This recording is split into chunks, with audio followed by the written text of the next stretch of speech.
Chapter 1: The Destiny Villain System. Ding. Host detected. The Son of Destiny's great villain system is binding. Ding. System binding successful. Congratulations. You've received a newbie gift pack. At the same time, the plot of the first novel has begun, and all data has been transmitted to your brain. You can check it at any time. Listening to a series of notification sounds in his brain. Shaolin had just woken up, and his brain was throbbing with pain. Hiss. What's going on? I'm not dead, and I've transmigrated into a novel world. My identity is a villainous rich second generation. What the hell is this? It turned out that after working overtime all night, Shaolin had a car accident on his way home due to fatigued driving and died on the spot. However, he didn't expect to wake up and find himself transmigrated into a parallel world formed by the fusion of multiple novels. While retrieving the memories in his brain in the first novel script given by the system, Shaolin secretly complained. Alright, at least I'm alive again. I'll accept being a villain. But what the hell, why was the original owner a simp before I transmigrated? I can't tolerate this. According to the book, the story takes place in Zhongcheng City, Zhongbei Province. This villainous rich second generation, who shares the same name as Shaolin, is the only son of the Shao family, one of the four great families of Zhongbei. In this world with a polygamous system, being from a top family and the sole heir of the family, his noble status is self-evident, and it can be said that his future is limitless. However, he was arrogant and eccentric. It was common for him to be uneducated and to bully men and women. But, if these were just minor flaws, then for a behemoth like the Shao family, it was insignificant. The mistake was that, as a qualified urban villain, the author had already arranged it. Shaolin would definitely fall in love with the female lead. And the female lead the original owner fell in love with, Sha Yao, was the main cause of the Shao family's future decline and even Shaolin's death. Shaolin walked into the bathroom and looked at himself in the mirror. His handsome face was extraordinary, but it carried a hint of ruthlessness. As the saying goes, appearance is born from the heart. This was a typical villain's appearance. This appearance, I don't like it. System, are you there? I am. Respected host, how can I help you? But before he could speak, the phone rang, interrupting his thoughts. The caller ID showed, "My dearest Yao Yao." Shaolin sneered and answered the call. "Lin Jie, where are you? Why haven't you arrived yet? The party is about to start, and you're the only one missing. I'm getting impatient." The saccharine voice came through, making Shaolin unbearable. He couldn't help but shiver, secretly complaining in his heart. Tisk tisk, as expected of the queen of green tea. Even the artificiality in her voice is Tigenian level. Amazing. If it weren't for the fact that you still have some use for now, I would definitely teach you how a human being should speak. But then, thinking of the other female lead who might appear at tonight's banquet and the plot that the green tea could facilitate, Shaolin patiently replied directly, "Don't worry, wait for me for 30 minutes, I'll be there soon." Quote, the woman on the other end of the phone, named Sha Yao, was one of the female leads in the first novel. She was the woman later admired by Lin Fan, the Son of Destiny. By now, the party time had arrived, and most of the guests were present. Sha Yao was surrounded by her best friends. Hearing this, Sha Yao turned on the speakerphone, not only not annoyed but proudly raised her eyebrows at everyone and giggled. "Oh I know. Lin Jie, you're so late. Could it be, you're preparing a huge surprise for me?" After all, in previous years, Shaolin's birthday gifts had always been luxurious and shocking, making everyone drop their jaws. So this year, with Shaolin being late, everyone thought the same. Hee, you didn't answer, so it must be. I'm so excited, Lin Jie. You're the best. Mwah. Sha Yao was very excited. Seeing that Shaolin didn't respond, she felt even more anticipation, and her voice grew louder and louder. This attracted the attention of many people present. The atmosphere in the venue became even more lively for a moment. There's a surprise, just you wait. Shaolin heard the laughter of the crowd, casually responded, and then hung up the phone, a cold smile on his lips. "Don't worry, Sha Yao, there will be more surprises than just today. I'll let you and Lin Fan savor them slowly. Quan, bring the things I prepared for Sha Yao. We're heading out." "Yes, young master." With a shout, Shaolin called his bodyguard, Quan, and drove his Pagani Huayra, speeding towards the venue. 30 minutes later, Mingyu Hotel. This is one of the most luxurious 5-star hotels in Zhongcheng City, owned by the Shao family. Tonight's birthday banquet for Sha Yao was arranged and set up by Shaolin himself earlier. By now, the banquet had been going on for a long time. Shaolin walked through the long, luxurious corridor and directly entered the venue. In the luxurious, extravagant, and girlishly decorated venue, guests were drinking and chatting, and the atmosphere was lively. Shaolin, dressed in a custom sapphire blue suit, attracted everyone's attention as soon as he walked in. "Oh, Xiao Yi, you're finally here. Shall we have a drink and chat later? Young Master Xiao, are the building materials our family produces still easy to use?" "Hee. Young Master Xiao, why did you take so long to arrive? Did you prepare another surprise for Sha Yao, planning to make us all envious?"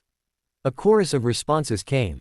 Shaolin nodded faintly, walked through the crowd, and waved his hand slightly. His bodyguard, a Quan, immediately understood and handed the bag in his hand to Shaolin, then directly left. "Here, Sha Yao, this is your gift. Happy birthday." Shaolin's lips curled slightly as he handed the gift to Sha Yao. His tone was incredibly flat, a complete change from his usual eagerness. However, everyone's attention had already been drawn to the beautifully wrapped gift in his hand. No one noticed this detail. Only a woman standing closest to Sha Yao. Seeing this scene, a hint of confusion flashed in her eyes. Shaolin immediately noticed and turned to give her a charming smile. The woman became incredibly shy and blushed on the spot. The woman's name was Su Ruiyu, and she was one of Shaolin's main reasons for attending the banquet today. According to the original novel's setting, at tonight's birthday banquet, Sha Yao would take advantage of everyone drinking and eating. She would secretly drug Shaolin and Su Ruiyu's red wine, and then, when the two were about to do that thing, she would record the entire process and let her friends and family to catch them in the act. Although at that time, due to Sha Yao's timely intervention, the two hadn't had time to go further. However, Su Ruiyu's body had already been seen completely by Shaolin, and her innocence was gone. And Shaolin, because he deeply loved Sha Yao. Upon waking up and learning of this, he immediately burst into tears, believing that he had truly acted wildly while drunk, causing this unfortunate outcome. He felt guilty towards Sha Yao and even the Sha family. From then on, to compensate, Shaolin completely disregarded his parents' feelings and fully supported the Sha family, giving them whatever they wanted. The Shao family also began to gradually decline. Of course, now that I'm here, the idiotic things the original owner did will naturally not happen again. A thought flashed through Shaolin's mind, and he seriously scrutinized Su Ruiyu from head to toe. Today, Su Ruiyu was wearing a light pink strapless short dress, incredibly elegant. Coupled with her snow-white skin, she looked like a fairy on earth. A touch of light, delicate makeup could not conceal her pure face. Among all the beautiful women, only she and Sha Yao next to her stood out like cranes among chickens. They were like a pair of immortal sisters, but their styles were distinct, each with their own merits. Su Ruiyu met Shaolin's unbridled gaze, and her pretty face turned a shade of reddish-brown. Her fingers constantly fiddled with the hem of her skirt, which made Shaolin find her even more interesting. But Su Ruiyu is really shy, and so pure. I like it. Her looks are also sexy and beautiful enough, no wonder she's one of the later female leads. Tonight, I'll use Sha Yao's hand to take you for myself. Shaolin scanned her deeply from top to bottom, but quickly pulled his attention back and looked at Sha Yao in front of him. No rush, no rush. At this moment, Sha Yao had no idea about the eye contact between the two of them just now. Her eyes were already drawn to the exquisite gift box in front of her, as she was blinded by greed. As the gift box opened, it immediately shone brightly. A Van Cleef & Arpels diamond necklace lay quietly inside. It was a wraparound necklace composed of 619 diamonds, valued at over 6 million. Under the light, as soon as it was taken out, it refracted brilliant light, making everyone envious. Oh my god, this is too precious, so dazzling, such big diamonds. You're so lucky, Yao Yao. Chapter 2, Provoking Trouble. Time rewound 30 minutes. Quan, bring the things I prepared for Sha Yao, we're going out. Yes, young master. Inside the speeding sports car, Shaolin seemed to be resting with his eyes closed. In reality, he was communicating with the system in his consciousness. Open black lens bracket system, are you there? Close black lens bracket. I am, my respected host. Open black lens bracket, tell me more about your specific functions. Close black lens bracket. Okay, host. Our destined villain system is dedicated to helping the host grow, providing you with enough power to contend with various protagonists so that you can survive in this world. Plundering protagonist opportunities, subduing heroines, influencing plot progression, killing protagonists, and achieving accomplishments can all earn you luck value. Quote, luck value can be used to exchange for attributes, skills, items, etc., to help you become stronger. Open black lens bracket, so that's how it is, as expected of a villain system. close black lens bracket. Open black lens bracket. To sum it up, just deal with the protagonists and take the heroines, right, close black lens bracket. Ah, you could say that. Xiaolin's lips curled into a slight smile, and he opened the novel titled, Wadu Kuang Yi, in his consciousness, asking. Open black lens bracket. Does the system have any medical skills available for exchange? I might need them tonight. Close black lens bracket. You still have a novice gift package that hasn't been opened. It is recommended that you open it promptly. Open black lens bracket. Right, I almost forgot. Open it, close black lens bracket. A golden light flashed in his mind. Ding, congratulations. You have obtained the skill, Villain's Eye. Note, can be used to probe basic character information. Ding, congratulations. You have obtained a random master level skill. Skill is being drawn, please wait. Ding, congratulations. You have obtained the skill, Medical Arts Master Level. Note, skill levels are divided into beginner level, proficient level, master level, grandmaster level, and peak attainment. Ding, congratulations. You have obtained the Destined Villain's Aura. Note, this allows you to be immune to all protagonists' intelligence-lowering effects on you. However, due to the existence of this aura, you will inexplicably attract various protagonists. Open black lens bracket. This is truly like someone bringing a pillow when you're sleepy. It gives medical arts when I need medical arts, haha, close black lens bracket.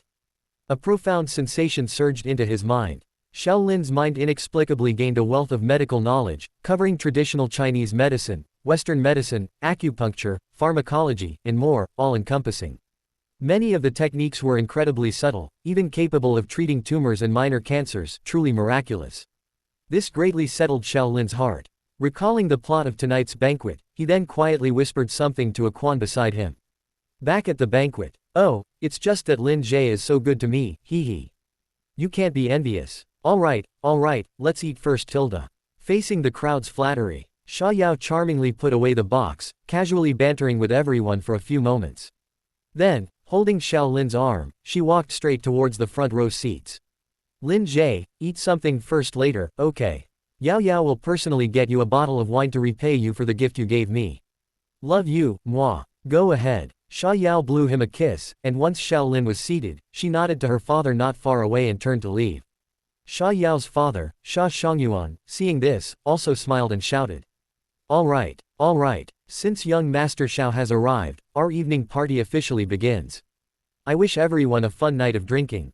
Everyone immediately took their seats and began to converse. No one noticed that a Quan, who had been hidden in the corner, quietly followed Sha Yao out. The party finally began. The younger generation sat on one side, and the elders sat on the other, clearly separated. The elders chatted about family matters and business. The focus among the young people was naturally on Xiaolin. Sure enough, as soon as Xiaolin sat down, people came to toast him. Xiao Zhe, you gave my sister such an expensive gift. Why didn't you give me one? That sports car you gave me last time is outdated now. It's so embarrassing for me, your brother-in-law, to go out, isn't it? There's a new model out recently, right? Sha Yao's younger brother, Sha Yuge, sat beside Xiaolin. As soon as he sat down, he leaned mischievously close to his ear, clinked glasses with him, and then took a big gulp, whispering. You should buy me a new one, right? So I can put in a good word for you with my sister, otherwise. You know. His tone was imperious, not at all like a request, but full of threatening implications. If it were the old Xiaolin, he would have quickly agreed. To curry favor with Sha Yao, he was willing to do anything. What was one sports car? 10 would be fine, but the current Xiaolin was no longer the Xiaolin of the past. He wanted this woman, Sha Yao, but not by fawning over her. He had long since planned for this. The Sha family, however, could no longer be indulged like this. Xiaolin sneered, and similarly leaned in to whisper to Sha Yuge. Yuge, you want a car? What was that model? A Lamborghini Veneno would be fine. I think that one's pretty good, only a few tens of millions. No big deal, Xiao Zhe, right. Sha Yuzi's face was filled with a lewd smile, his vulgar face alight with ecstasy, as if he was already driving the new car, picking up new girls, and showing off to his heart's content. But in his heart, he thought. Open black lens bracket HMPH. What kind of crap is the 4 young masters of Zhongbei? He still has to obediently listen to me and be my ATM, close black lens bracket. Open black lens bracket. Just for a woman like my sister, he'll do whatever I say. He's really an idiot, close black lens bracket. Alright, You brat, that's no big deal. When do you want it? Of course, the sooner the better. Ha ha ha, let me tell everyone some good news, my brother-in-law is going to buy me a Lamborghini Veneno. Hearing Xiao Lin's words, Sha Yuge couldn't control his joy even more. He spoke louder and louder, finally bursting into laughter. Everyone was already curious about what the two were talking about, but couldn't hear clearly before. Now, hearing these words, they immediately became envious and jealous. Young Master Xiao is generous. Young Master Xiao is awesome. But there was nothing they could do, after all, he was Sha Yao's younger brother. Young Master Xiao was only good to the Sha family. There was no use being envious. Meanwhile, Sha Yuge, while smiling mischievously, secretly glanced at Xiao Lin's expression, feeling smug inside. He had used this trick many times, and it never failed. Every time someone heard what he said, Xiao Lin would be put on the spot. Even for a good impression with Sha Yao, Xiao Lin would agree to his unreasonable demands. And this time, Xiao Lin's lips curved slightly, and he didn't refute. He just took a small sip of red wine and waited a few seconds. Only after Sha Yuge had completely finished his excitement did he lean in again and whisper to him, patting his shoulder forcefully as he spoke. Yuge, you want a car? Simple. I promise you. But I have one condition, it's very simple. If you agree, I'll buy it for you, alright. Sha Yuge turned to look at him, his mouth wide in a grin, and he cooperated by leaning in and asking softly.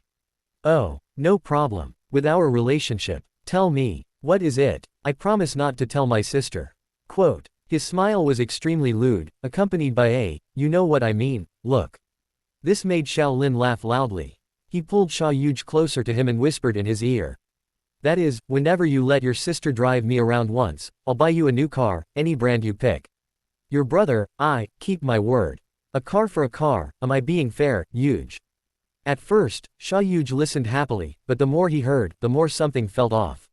My sister. What car does she have? Aren't all her cars bought by you? What kind of car do you need her to drive for you? The next instant. Damn you, Xiao Lin. Sha Yuzi's face turned completely red as he finally realized. He shot up, slamming his fist on the table, spilling drinks everywhere. Everyone immediately stood up and backed away in fright. What the hell are you saying? How dare you insult my sister?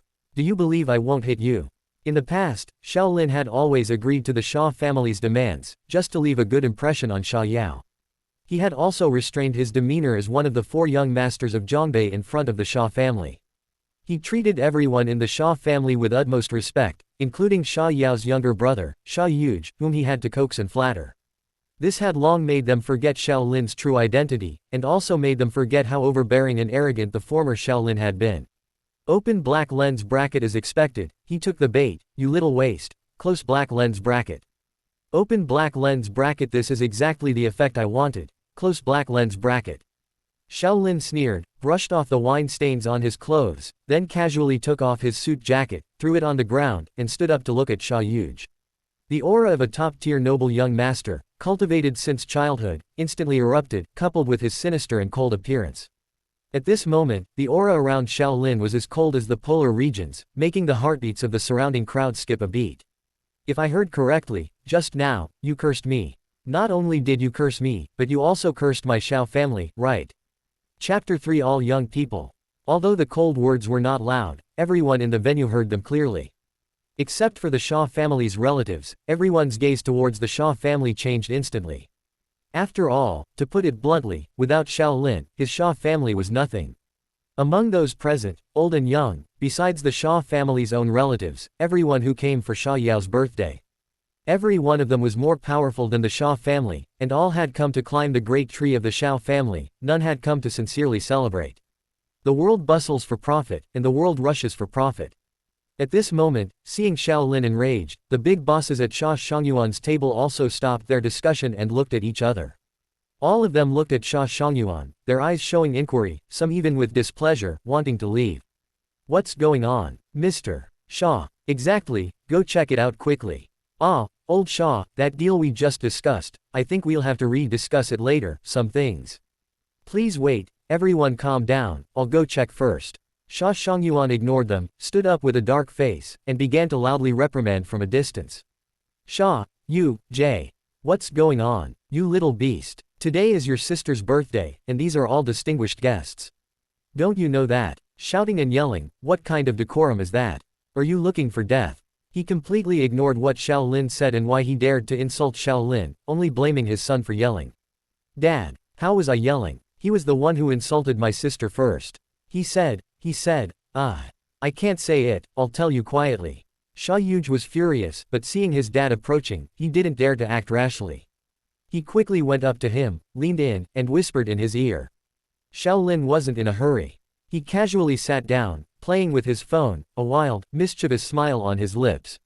He had deliberately provoked the situation earlier, and now everything was under control. Before long, as Sha Shangyuan listened, his face gradually turned from black to red. He turned back and quietly asked Sha Yuge, "Was everything you just said true?" "It's true. Dad, how would I dare to lie to you?" Sha Shangyuan nodded with a cold face, patted his shoulder, and then strode towards Xiao Lin. Filled with anger, he was about to demand an explanation. "Xiao Lin, you just..." Unexpectedly, he was directly interrupted by Xiao Lin. "Are you done talking?" A faint smile hung on Xiao Lin's lips. Looking at Sha Shangyuan, he picked his ear, starting to take control. "Then it's my turn to speak, isn't it? How do you plan to handle Sha Yuge insulting me and my Xiao family just now?" "Mr. Sha, everyone here heard it. Our relationship is one thing, but this is another. I am me, but the reputation of my Xiao family is not something he is qualified to casually tarnish. Will you personally break his legs, or should I come and tear his mouth apart?" Ding! Just then, a cold female voice echoed in Xiao Lin's mind. Ding! You shocked Sha Shangyuan, gaining 300 luck value.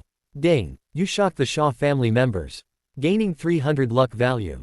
Xiao Lin held a wine bottle, casually swaying it, his tone flippant. Sha Shangyuan's stunned expression also made him feel very pleased. "Damn it! You were the one who insulted my sister first. And you still dare to act smug. Watch me beat you flying." "Yuge!" Sha Shangyuan roared, and with a slap, sent Sha Yuge, who was about to charge over, flying. Smack! A crisp slap sound suddenly rang out. The scene was in an uproar. The people present immediately began to discuss animatedly. And this slap also allowed Sha Shangyuan to vent a lot of his anger, and his mind calmed down considerably. There were still many business partners watching. Even if he wanted to hold Xiao Lin accountable, it shouldn't be at this moment. Otherwise, others might see their discord, and most of their cooperation plans would fall through. After all, they didn't come for the Sha family, but to get close to Xiao Lin. With a clear thought, Sha Shangyuan took a deep breath. He instantly changed his expression, then walked to Xiao Lin's side and gently advised him. All right, Xiao Lin, you're both young people. It's fine to joke around usually, but don't blow things out of proportion. So many guests are watching, and it wouldn't look good. That slap just now, consider it Mr. Sha apologizing on his behalf. Are you satisfied? This was the first time Sha Shangyuan had bowed his head to Xiao Lin. He thought he had done enough. He also secretly thought that after this, he would definitely teach Xiao Lin a lesson. You think this is over? Hey, this old dog is really patient and good at scheming. I remember in the later part of the novel, after the protagonist entered your family, all the dirty deeds your Sha family did to my Xiao family. Assets, lives, I will settle accounts with you sooner or later. Watching Sha Shangyuan's profound face-changing skill, Xiao Lin scoffed, his face full of mockery. Hey, Mr. Sha, you were right about one thing just now, we were indeed joking. I was talking about my own girlfriend, it was just a casual tease. Moreover, our two families are about to be united in marriage. Is there anything wrong with what I said? It's just a matter of a few days earlier or later, don't you agree? After these words, everyone present was utterly confused. However, the faces of Sha Shangyuan and his son changed once again. At this moment, their faces were flushed red, like scorched iron sheets. Damn it! This beast! Entrusting Yao Yao to you truly benefited you, you beast. If it weren't for you being so obedient to our family, giving us whatever we wanted, I would have turned against you right now. Sha Shangyuan secretly resented, and looked back at the business partners present. The way those people looked at him had gradually changed from enthusiastic to indifferent. Sigh, Yao Yao, I'm sorry, I can only make you suffer. After all, I, your father, bear the heavy responsibility of the entire family. He could only endure such humiliation again, and said with a smile to Xiao Lin. Ha, you're right, I'm just old and muddled. A joke, it's all a joke, hee hee. So, young Master Xiao, are you satisfied with Mr. Sha's handling? Dad, Sha Yuge, his face swollen, shouted out. You shut up. This only earned him a louder roar from Sha Shangyuan. Xiao Lin watched this dog-eat-dog scene, casually picked up the wine glass in front of Su Ruiyu, and took a sip of red wine, thoroughly enjoying himself. This made Su Ruiyu's face flush crimson again, but she didn't dare to speak. I accept the first resolution. Yuge has a child's temper, I understand. Consider that slap as an apology to me. Then how will you handle him insulting my Xiao family? Just then, Xia Yao walked over from a distance, smiling as she personally carried 2 bottles of red wine. What are you talking about, Dad? So lively. Tell me too, hee hee. Seeing her approach, Xia Shangyuan's expression changed. He quickly pulled Xia Yuge over and whispered. Don't tell your sister a single word about what just happened and what Xiaolin said. Understand, Dad, you. Xia Yuge looked displeased, but meeting his father's gaze, he could only back down. Understood, I won't say anything. However, his gaze turned to glare fiercely at Xiaolin, his eyes full of anger. What are you talking about? Lin Jie, why aren't you saying anything? Look at the good wine I brought for you, Romane Conti. I went to great lengths to get it. Xia Yao walked over happily. Although she had doubts, something more important occupied her mind. She still subtly nodded to her father, then shifted the topic to the wine. The people present had long since dared not speak, now observing their surroundings with extreme caution. Xiaolin glanced at everyone's reactions, very satisfied, and said with a smile to Xia Yao. Oh, it's nothing much. I just had a joke with your brother. Your brother insulted me and our Xiao family. I was just about to punish him. Chapter 4, Deterrence. AI Model, Gemini 2.5 Flash. When Xia Yao heard this, surprise flashed in her eyes. But she didn't pay much attention, only raised her red wine and said with a charming smile. Then I, your elder sister, Princess Yao, will personally come to apologize to you. Lin Jie, today is my birthday, please don't be angry, okay tilde. Xia Yao walked to Xiaolin's table, put down the red wine, and pulled his arm, pouting sweetly. Please, Lin Jie, give me some face, let me have a complete birthday tilde. Look, this is the manipulative woman you were blind enough to fall for. In her eyes, what are you? Nothing. A chill flashed through Xiaolin's heart. A beautiful woman was acting spoiled and begging for mercy, she was indeed beautiful and fragrant. But he felt no pleasure at all. Because he had read the novel outline given by the system. He knew exactly what kind of woman Xia Yao was. Even when her own man was insulted, she felt nothing. Acting spoiled, fragile, those were just her cover-up tactics. It could be said that the future downfall of the Xiao family was entirely caused by her. However, it was not yet time to expose her. Xiaolin's lips curved slightly, and he pulled Xia Yao into his arms, resting her by his side. A fragrant breeze wafted, and Xiaolin teased casually. All right, since you've personally come to plead for him, I won't pursue the matter of your brother insulting me. As soon as these words came out, everyone present felt their hearts settle. Especially Xia Yao and Xia Shangyuan, whose hearts were now at ease, thinking, at least Xiaolin, that boy, knew how to be sensible. Several bosses not far away, seeing the situation, also took the opportunity to act like elders and play Tai Chi. Ah, young Master Xiao is truly magnanimous. As expected of one of the 4 young masters of Zhongbei. Exactly. Look at Xiao Xiao's demeanor, and then look at your son. Earlier, your son was indeed too much. Come, let's not talk about it anymore. Let's continue drinking. Good. Drink. Although Xia Shangyuan was displeased by these words, he was still somewhat satisfied, as long as the matter could be smoothed over. The atmosphere in the hall instantly became harmonious again, with singing and dancing. Come, Mr. Xia, let's have a drink first. Hey, I'll drink this first, precisely because of what happened just now. Drink. I told you to drink your damn wine. All of you, stand up. Suddenly, just as everyone was completely relaxed, enjoying the banquet again, Xiaolin abruptly stood up, picked up a bottle of red wine, and smashed it directly on the ground. With a loud bang, screams instantly erupted throughout the venue. Both men and women, everyone was so startled by the sudden loud noise that they were scared out of their wits. The scene instantly became extremely chaotic, with everyone looking bewildered. Did I tell you to drink? Is the matter over? Xiaolin roared, then punched the nearby wine table, directly overturning it. Exquisite delicacies scattered everywhere, a complete mess. Ah! Xia Yao screamed repeatedly, terrified by the scene, and everyone else quickly ran to the side, looking at Xiaolin with fear. What's going on? Why is Xiaolin acting like a different person today? He never used to lose his temper like this in front of me before. What happened? What happened to make him so angry? What I said earlier was that I forgave Xiao Yuge for insulting me, but did I say I forgave him for insulting our Xiao family?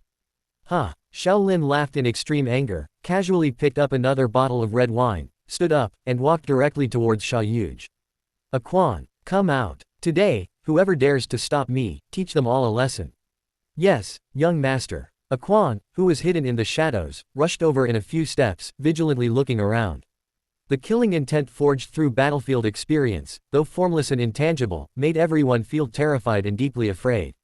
Within a 5-meter radius of Xiao Lin, everyone retreated, fearing they would be implicated. Normally, I tolerate your disrespect because of your sister, but today you dare to insult other members of my Xiao family, you really are looking for death, Xiao Yuge. Xiao Lin walked along with the wine bottle, a wicked smile on his lips, about to reach Xiao Yuzi's side. At this moment, Xia Yao was hiding in a corner, already scared out of her wits and dared not move.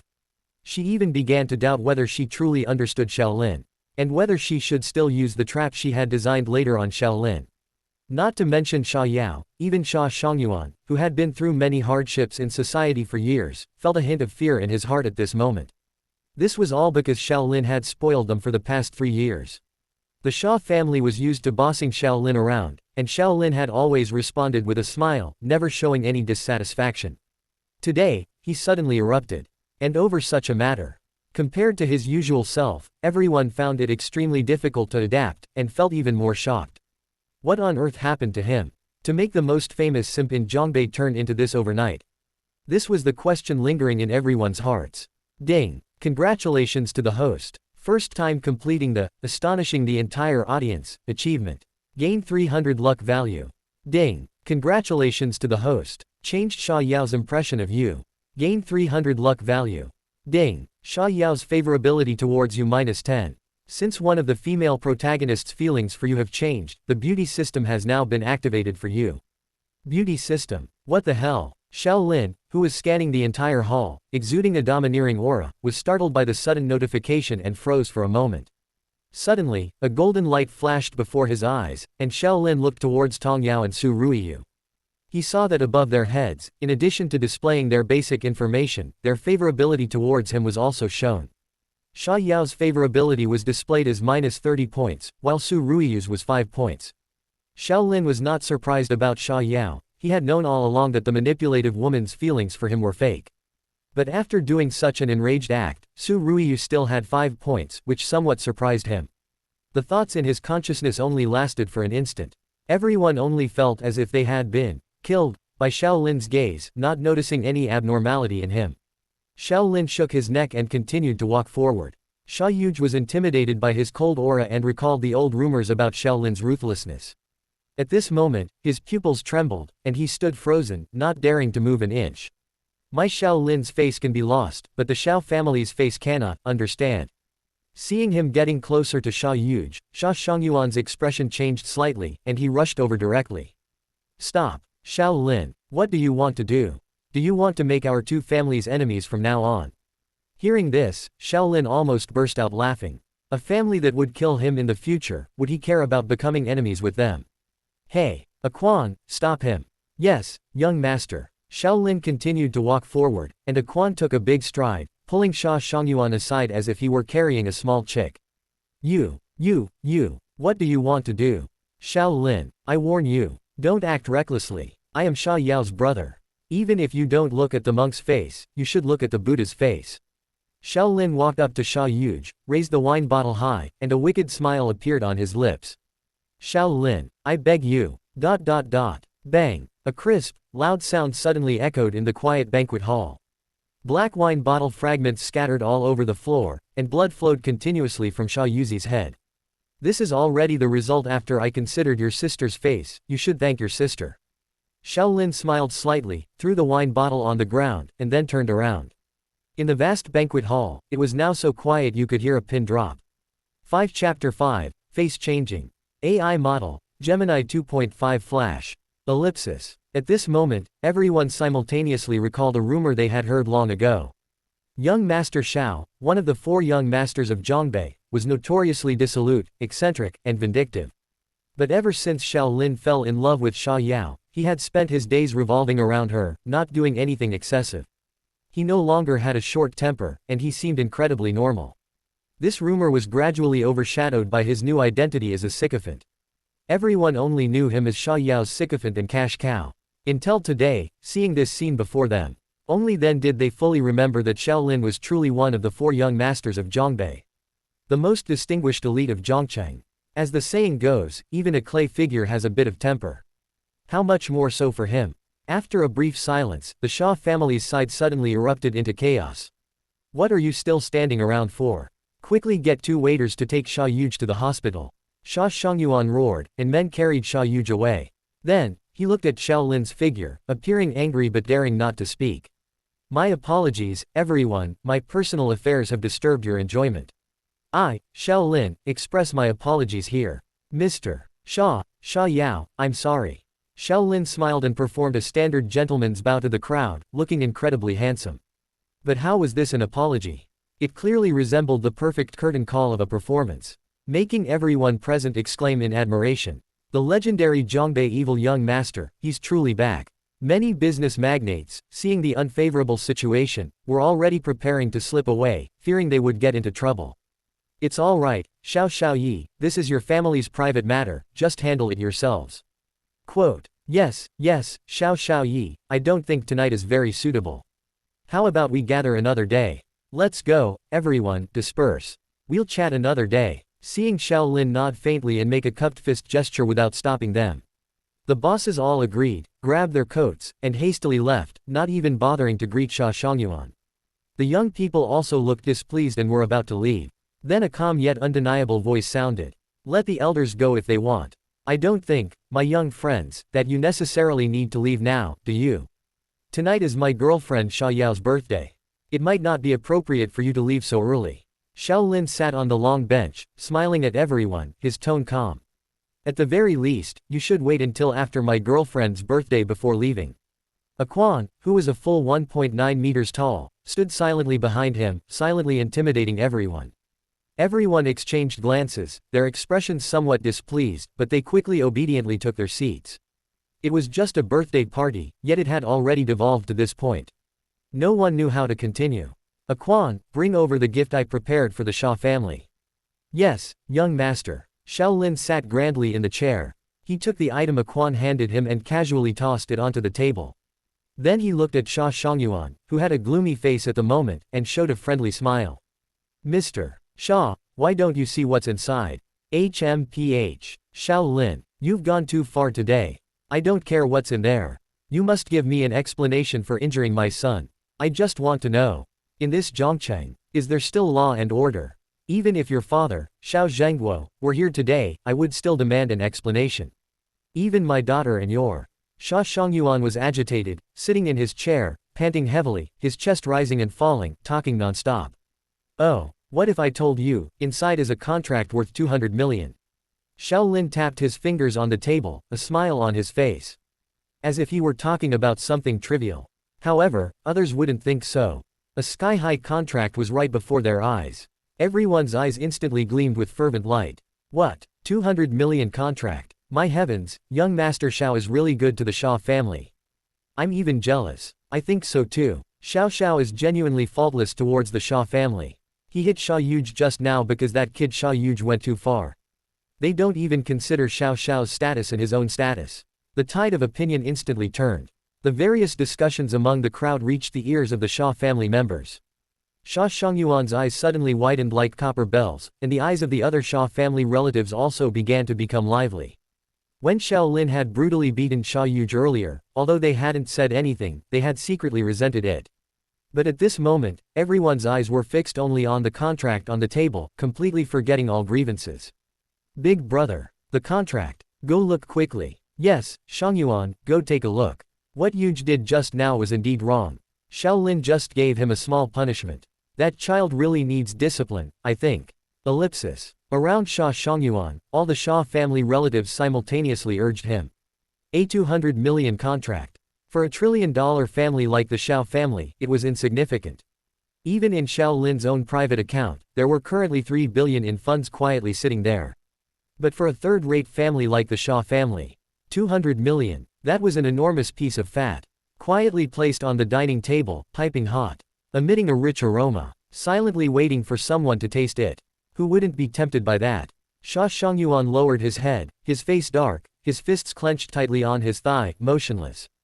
But his eyeballs were rolling around. He wasn't angry. He was too excited. Open black lens bracket 200 million. 200 million can significantly expand our Shah family's assets, close black lens bracket. Open black lens bracket and many industries I didn't dare to venture into before can now be safely pursued, close black lens bracket. Open black lens bracket. What's more, I've always cut corners on the Shao family's orders, and it looks like I can make a huge profit again, close black lens bracket. Open black lens bracket. A mountain of gold is right before my eyes, close black lens bracket. What about his son being smashed? His face being lost? All minor matters, let them go with the wind tilde. But just thinking about Shaolin's actions just now, and the harsh words he himself had uttered. Sha Shangyuan was truly in a difficult position at the moment. Open black lens bracket. This damn Shaolin. Bringing a 200 million contract, why didn't he send it over earlier and just say so directly, close black lens bracket. Open black lens bracket. If he had sent it over earlier, wouldn't I have helped you scold this prodigal child? What's hitting him twice with a wine bottle, close black lens bracket.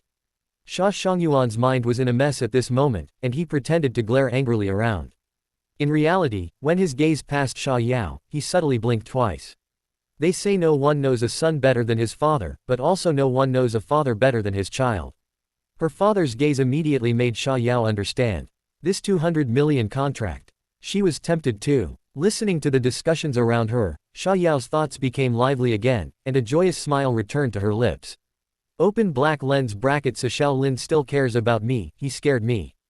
Close black lens bracket. Open black lens bracket. I thought he had changed his mind. Then all my preparations today would have been for nothing, close black lens bracket. Open black lens bracket. A 200 million contract. Shaolin must have put in a lot of effort with his parents to get it, hee, close black lens bracket. Open black lens bracket. Indeed. My charm is unstoppable. Yes, close black lens bracket. Seeing Sha Yao understand the cause and effect, she tidied her appearance, then walked out from the corner with a smile. Wow, Lin Jie, I thought today's surprise was that diamond necklace. Why did you spend so much? I already really like that necklace. I didn't expect the real big surprise to be later, hee. You're amazing, Lin Jie. Sha Yao giggled as she walked to Shaolin's side, gently placing her hand on his shoulder and pressing it. The contract was something prepared a long time ago. It just happened to be brought over today to give your family a surprise. But I didn't expect that kid Sha Yuge to be disrespectful to me, and Mr. Sha is very angry with me now. What should we do now? Shaolin enjoyed Sha Yao's massage, swirling his red wine with one hand. He looked at Sha Shangyuan in the distance with a smiling expression, feeling very pleased. Sha Shangyuan's face kept changing at this moment, as if he were in an old disco, constantly illuminated by the light ball above his head. Oh, my dad is also angry with Yuge. He's not angry with you at all. He's angry that Yuge can't talk properly and ruined the banquet. Isn't that right, Dad? Sha Yao said with a smile, and Sha Shangyuan finally found a way to save face. Looking at the sealed document bag on the dining table in the distance, Sha Shangyuan finally couldn't resist and got up and walked over. 6 Chapter 6, Excellent Acting. AI Model, Gemini 2.5 Flash. Oh, Mr. Sha, was what Sha Yao just said true? Shaolin's lips curled slightly as he looked at Sha Shangyuan, who was walking towards him, his tone teasing. As Sha Shangyuan walked, a hint of darkness flashed across his face, but in a blink, it was replaced by a faint smile. Of course, it's not for me to say, Shao. We're all family. What Yuge said just now, he was just being ignorant, a child's nature. Don't you see this contract? It represents the deep affection between our two families, doesn't it? As he spoke, Sha Shangyuan had already reached Shaolin, picking up the document bag and eagerly opening it.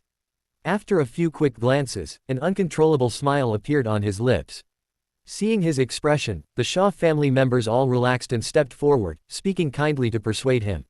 Yes, the Shao family and Sha family are naturally close. Young Master Shao is our family's son-in-law. Shaolin nodded, seeing that his objective had been achieved and all the Sha family's partners present had left. He no longer had the interest to beat around the bush with them. After all, his purpose in coming today, besides getting Su Ruiyu, was to put pressure on the Sha family's business partners. To make them open their eyes and see clearly, to stop giving resources to the Sha family. And this so-called 200 million contract was merely a trap set by Shaolin. Once Sha Shongyuan signed it, would there be money? Would he face a lawsuit? Alright, since that's the case, let's let this matter go. I hope Mr. Sha will discipline that foolish child well when he returns home. Shaolin said indifferently, pulling Sha Yao beside him onto his lap. He then placed his hands on her fair, smooth thighs, playing with them wantonly, his expression infatuated. This caused Sha Yao's face to instantly flush red. This was the first time the two of them had such intimate physical contact.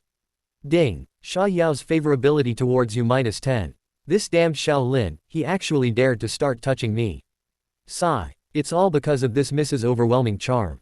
He really couldn't resist. But recently, this Shaolin seems to have gone a bit too far, hasn't he? My younger brother cursing him was only right. He's still not convinced, he's revolted. Today is a good opportunity for me to properly discipline him. Let's see if he dares to do it again in the future. Sha Yao looked at Shaolin's delighted expression.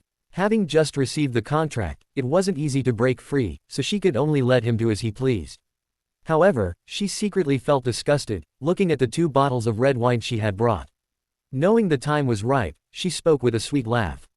Alright, I know, Lin Jie, even if my dad doesn't say anything, I'll scold that brat when I get back, so don't be angry. Sha Shongyuan's eyes narrowed into a thin line, watching Shaolin's hands roam over his daughter. At this moment, he was smiling without warmth. HMPH. Without a word, he walked directly back to the area where the Sha family relatives were. He began discussing the contract details with them. Ellipsis. Come, Lin Jie, let's switch tables and continue drinking. It's my birthday tonight, and you haven't toasted me yet. Quote. Sha Yao subtly rose from Shaolin's side, walked to another empty table, and motioned for everyone to come over. A few minutes later, a new table was fully set with food and drinks. Sha Yao sat beside Shaolin, spooning dishes into his bowl one by one and refilling his wine glass after glass. Shaolin, of course, accepted everything without hesitation, cooperating perfectly. After 3 rounds of drinks, Sha Yao even got excited and started playing a game of truth or dare, pouting as she asked Shaolin. Lin Jie, do you only like Yao Yao? Of course, I only like you. I started liking you the first day I saw you 3 years ago, and I can't extricate myself. Shaolin's face was flushed, and he took Sha Yao's hand, speaking in a low, affectionate voice. Really? Hee. His acting was superb. While it made Sha Yao feel delighted, her favorability towards him dropped by a few points again. Ding! Sha Yao's favorability towards you -10. Shaolin wasn't surprised by this. A simp gets nothing, after all. Then will you fall in love with other women? I'm so worried about you, you're so handsome and come from such a good family. I'm so afraid of others. That someone will take you away one day. Sha Yao refused to be outdone, unleashing her divine acting skills, instantly outshining Shaolin. Her tearful expression was truly exquisite, making one feel pity for her. No wonder the original host, that idiot, was so completely fooled by her. Brilliant. Absolutely brilliant. Shaolin couldn't help but give her a thumbs up in his heart, then said with extreme sincerity. Don't worry. Yao Yao. I, Shaolin, will absolutely not fall in love with other women, you, don't worry. As he spoke, Shaolin chugged another glass, clearly drunk, his words somewhat broken. Ellipsis. In a flash, half an hour had passed since everyone started drinking at the table. During this time, Sha Yao continuously encouraged everyone to drink and play various games. Only Su Ruiyu and Shaolin lost the most. At this point, both of them had drunk so much that they could barely steady themselves at the table, and their speech was slurred. A mischievous smile played on Sha Yao's lips as she reached under the table, among the many wine bottles, and picked up a bottle of red wine. Alright, I think everyone has had enough to drink tonight. How about this, these last 2 glasses of wine, I want to toast to my boyfriend and my best girlfriend. After we finish this glass, we'll go home and rest, okay? Everyone was already tired at this point, and upon hearing her words, they all responded in agreement. Shaolin, alright, no problem, Yao Yao. Su Ruiyu, however, looked troubled. Being gentle and introverted by nature, she was never used to refusing others. Seeing that Sha Yao had already poured the wine and brought it over. Alright, Yao Yao. She could only accept it, smiling sweetly. To friendship, clink. The wine glasses clinked. To love, clink. Crisp clinking sounds rang out continuously. Shaolin and Su Ruiyu both drained their glasses, and immediately after drinking, they collapsed into a drunken stupor. Oh dear, be careful. It seems these two still can't hold their liquor. Ha ha. Laughter erupted from the crowd. Sha Yao, while helping Su Ruiyu, also called over 2 waiters to assist Shaolin. Go, take Lin Jie and Ruiyu to the lounge, let them rest well. Quote. One waiter, having received the order, took Shaolin and headed first towards the 2nd floor of the banquet hall. The other female waiter took Su Ruiyu in another direction. Hee, all right, everyone can disperse now. While I'm still sober, I'll see you all out. Sha Yao led the crowd towards the main entrance, chatting and laughing all the way. Just seeing off guests took a full 10 minutes or more, to allow Shaolin and Su Ruiyu ample time to do that thing. However, all of this was destined not to go as she wished. Ellipsis. In the lounge, Shaolin lay horizontally on the large bed. As soon as he heard the knock on the door, he opened his eyes. A female waiter walked in and respectfully said, Young master, everything has been taken care of. 7 Chapter 7, Su Ruiyu was designed. AI model, Gemini 2.5 Flash. Very good. Shaolin got up and walked towards the door. Just as he passed behind the waitress, he whispered, You know what to say and what not to say, right?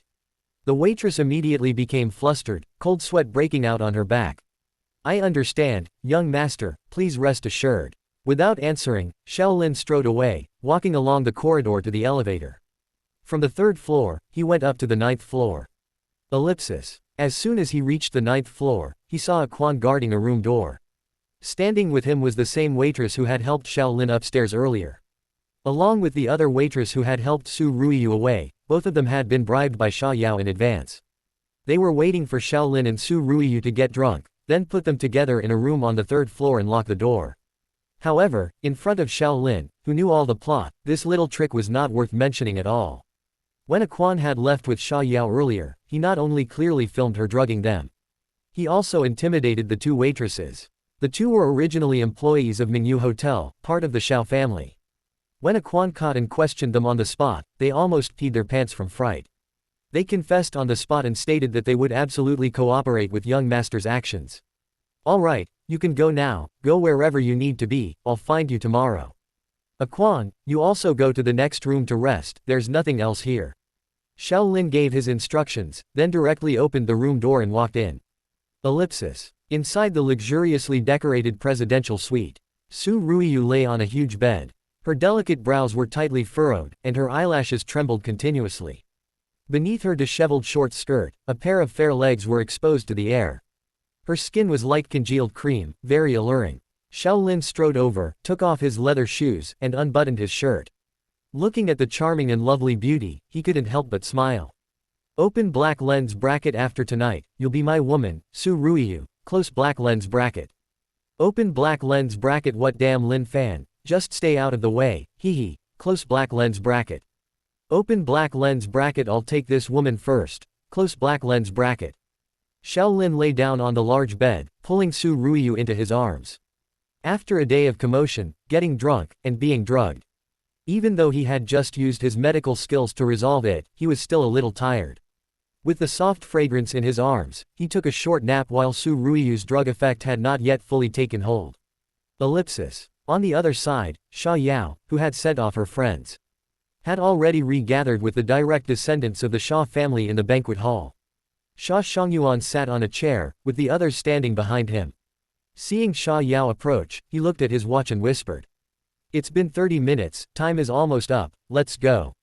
With a command, the Sha family members majestically strode towards the 3rd floor lounge. Sha Yao was at the forefront, her pretty face filled with triumph.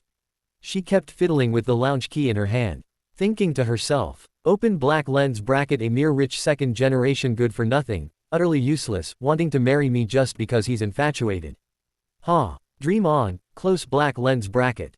Open black lens bracket if I don't make this little simp cry and spin in circles after catching him red-handed today, I won't bear the surname Sha, close black lens bracket. Open black lens bracket it's just a bit unfair to Ruiyu, but that's what best friends are for. Sharing blessings and enduring hardships together, close black lens bracket. Open black lens bracket I'll just treat you better in the future, close black lens bracket. Each of the Sha family members had their own thoughts, all fantasizing about their own development after obtaining evidence against Shaolin. And what continuous aid the family would receive, each of them was extremely happy. Meanwhile, Sha Shangyuan maintained a composed and serene expression. When everyone reached the lounge door, he calmly instructed. All right, Yao Yao, open the door. Let's see what outrageous things this heartless man is doing inside. Click. The sound of the door opening rang out. Shaolin, what are you doing? Goodness. Su Ruiyu, you little. The Shaw family members were furious, starting to curse before the door was even fully open. However, when the lounge door opened, it was pitch black inside. Everyone crowded in. They turned on the main lights, intending to watch a big show. But they found, it was completely empty inside. Shaolin, where are they? Where are Su Ruiyu and Shaolin? Where did those two living people go? Ellipsis. That night, the Shaw family searched high and low. They turned over every lounge near the banquet hall. They even called in the manager of Mingyu Hotel. They opened and checked every unregistered room one by one. The commotion they caused was quite significant, because they were too unwilling to give up. A plan they had devised after so much plotting. An opportunity to catch Shaolin's handle, just vanished without a trace. This feeling was akin to losing hundreds of billions out of thin air. Ellipsis. However, Shaolin, in the presidential suite on the 9th floor, didn't care about any of that. Today's objective had been achieved. He was currently sound asleep, holding Su Ruiyu. He didn't know how much time had passed. Shaolin was awakened by a burst of heat. Opening his eyes, he saw Su Ruiyu extremely close in front of him. So close they could hear each other breathe. Knowing that the deed was done, Shaolin quickly called out to the system. Open black lens bracket system. Come out quickly, close black lens bracket. I'm here, respected host. Open black lens bracket. Are there any items in the system mall related to that? Close black lens bracket. I don't quite understand, which one are you referring to? Open black lens bracket. Oh, come on, it's that thing that's in all those novels, close black lens bracket. Open black lens bracket. Look at my current situation, what do I need? Close black lens bracket. Oh tilde, I understand now. Host. Yes. Item. Dragon Tiger Pill. Price. 1000 luck value. Effect. Can help the host improve. Open black lens bracket. Alright, don't introduce it, just give me one, I need it urgently. Close black lens bracket. Ding. Congratulations. The Dragon Tiger Pill has been successfully exchanged for you. Automatically in use. Su Ruiyu's eyes were hazy at this moment. As the drug took effect, her behavior became increasingly abnormal. She stared at Shaolin without moving, a hint of shyness occasionally flashing across her face. What's wrong, Ruiyu? Shaolin asked softly, trying to buy some time. He quietly felt a huge warm current surge through his body. In an instant, he felt his energy become incredibly vigorous. Open black lens bracket. Awesome. System. Close black lens bracket. Shaolin smiled inwardly, and as soon as the drug's effect passed, he immediately placed his hands on Su Ruiyu's shoulders. He pretended to ask with concern, Ruiyu, are you feeling unwell? Just this one action almost made Su Ruiyu break down.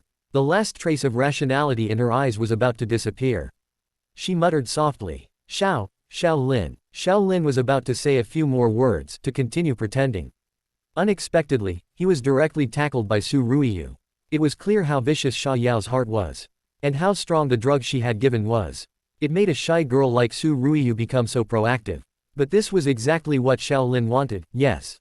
Ellipsis. That night, the room was filled with spring colors. The Shaw family searched inside and out for several hours. But they couldn't find any trace of the two. Because earlier, Sha Yao, to facilitate her plans, had already bribed the person in charge of the monitoring room to turn off the surveillance. Only one lounge's surveillance was on, and it was inexplicably broken. The Shaw family members were utterly bewildered, unable to reach either of them by phone. Finally, they could only go home to sleep. Chapter 8, Acting in Full. AI Model, Gemini 2.5 Flash. The next day, as the sun hung high, sunlight leaked through the gaps in the curtains. As soon as Shaolin woke up, he heard a series of notification sounds. Ding! Congratulations to the host for successfully changing the plot direction. Obtained 1000 luck value. Ding! Congratulations to the host for successfully subduing the female lead, Su Ruiyu. Obtained 10 destiny value. 3000 luck value. Obtained skill, piano proficient level. Note, this skill comes from Su Ruiyu. Protagonist Lin Fan's destiny value -10. Not bad. I gained 4000 luck value just by sleeping. And I got Su Ruiyu's piano skill. System, what's going on? Shaolin, while fondling Su Ruiyu under the covers. He conversed with the system in his consciousness. Respected host. Successfully subduing the female lead allows you to randomly obtain a unique skill from her. Something for nothing. Is there such a good thing? Hehe, that's really good. System, open my attribute panel and let me see. Okay. Host. A golden light flashed, and a golden panel appeared out of thin air in front of Shaolin. Host. Shaolin. Wealth value, 3 billion. Destiny value, 21. Note. The level of destiny value represents the degree of Heavenly Tao's inclination towards you. Only when your destiny value is higher than the protagonist can you take lethal measures against him, otherwise you will suffer a backlash. Attribute points, 0. Vitality, 7. Spirit, 11. Charm, 13. Note. The basic attributes for ordinary people are around 10 points. Skills. Medical skills mastery level. Piano proficient level. Villain's eye. Luck value, 4,200 points. Hint. Luck value can be used to exchange for attribute points, 1 attribute for every 100 luck value. Villain's aura. Can immune all protagonist's intelligence lowering effects on you. However, due to the existence of this aura, you will inexplicably attract various protagonists.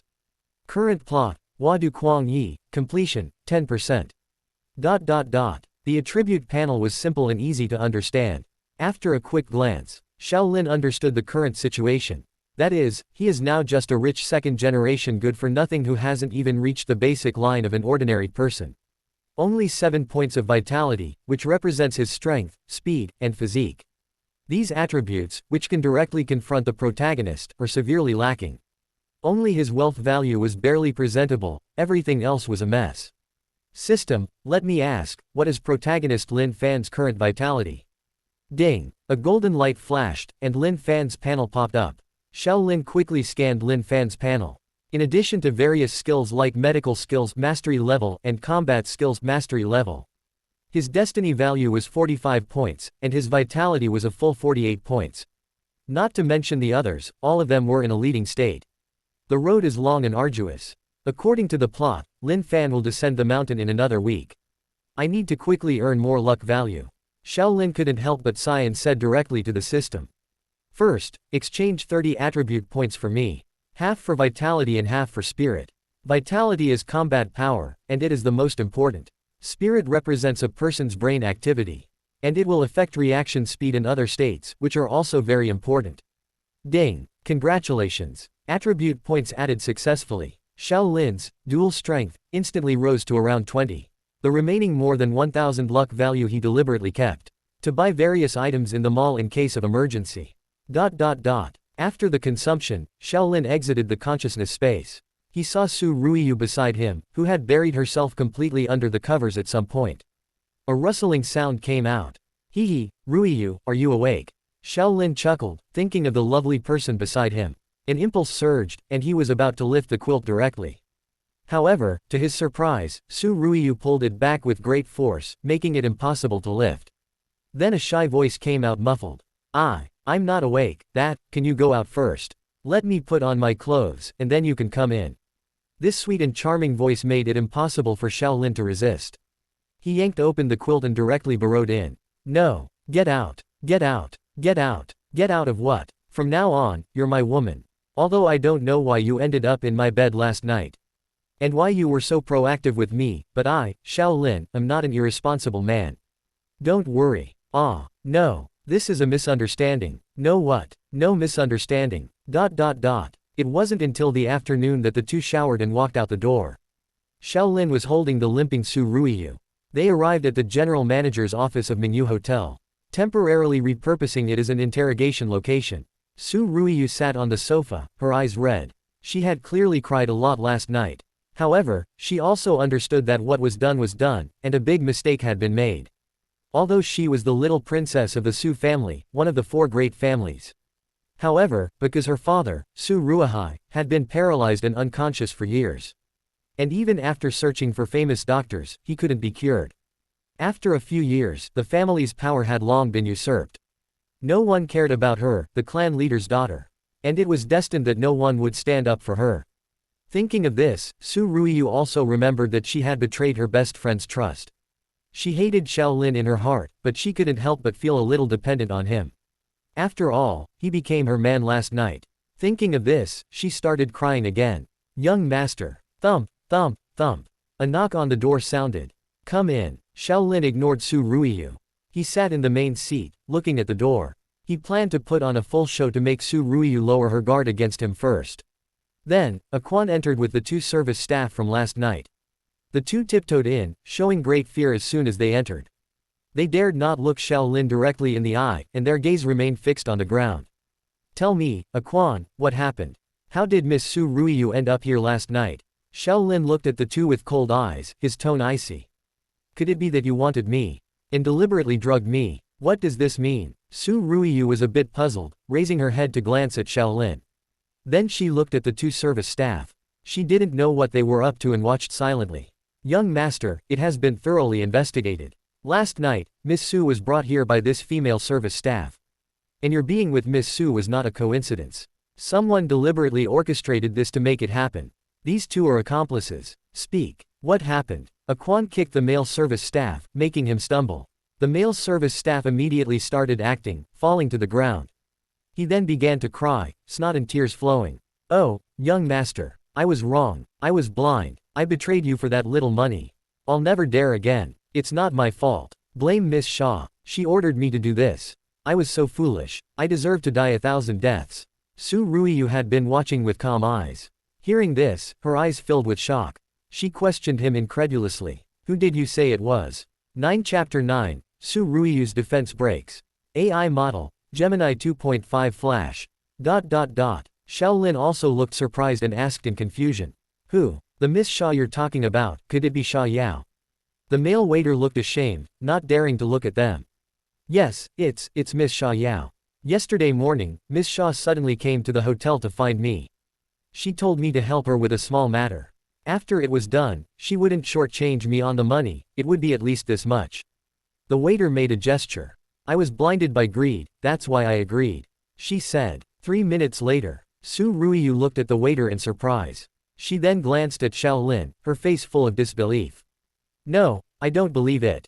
Shaolin, what exactly is going on? How could Sha Yao do this? Wasn't it you? Shaolin, don't worry, Ruiyu. Let him continue, you'll understand when he finishes. I really didn't do anything last night, and I'm very confused about this myself. Quote. The male waiter cried profusely, bowing repeatedly to Shaolin and Su Ruiyu. He continued, Young master, I had no choice. After all, our family's situation is really too bad. Years ago, I failed at opening a business and accumulated countless debts. After hearing her words, I had a change of heart. I truly apologize to you and Miss Su. Shaolin looked at him coldly. All right, no need for more nonsense. You're very clear about Sha Yao's relationship with me, aren't you? Waiter, clear. This humble one wouldn't dare lie to you. Shaolin, then, how do you prove that everything you're saying is true? If you dare to lie to me, you should know the consequences. With a threat, the waiter's face immediately filled with terror, his eyeballs darting around. Then, he suddenly thought of something and secretly rejoiced. Oh, right. To be safe, I even kept evidence at the time. It's in my phone, this can prove that Miss Shaw made me do it. Young master. Oh, what evidence? Let me see. Shaolin stood up and walked to the waiter, taking the phone. Seeing Su Ruiyu walk over, he gently patted her shoulder. This is a video I secretly filmed of Miss Shaw putting something in the red wine. The waiter looked at Su Ruiyu with a knowing glance. The video played, showing everything clearly. In the empty back kitchen, Sha Yao held a bag of white powder and poured it into 2 bottles of red wine. That red wine was the Romani Conti, the one Sha Yao later poured for them individually. Young master, look, here's an audio recording too. This is all evidence I kept for safety.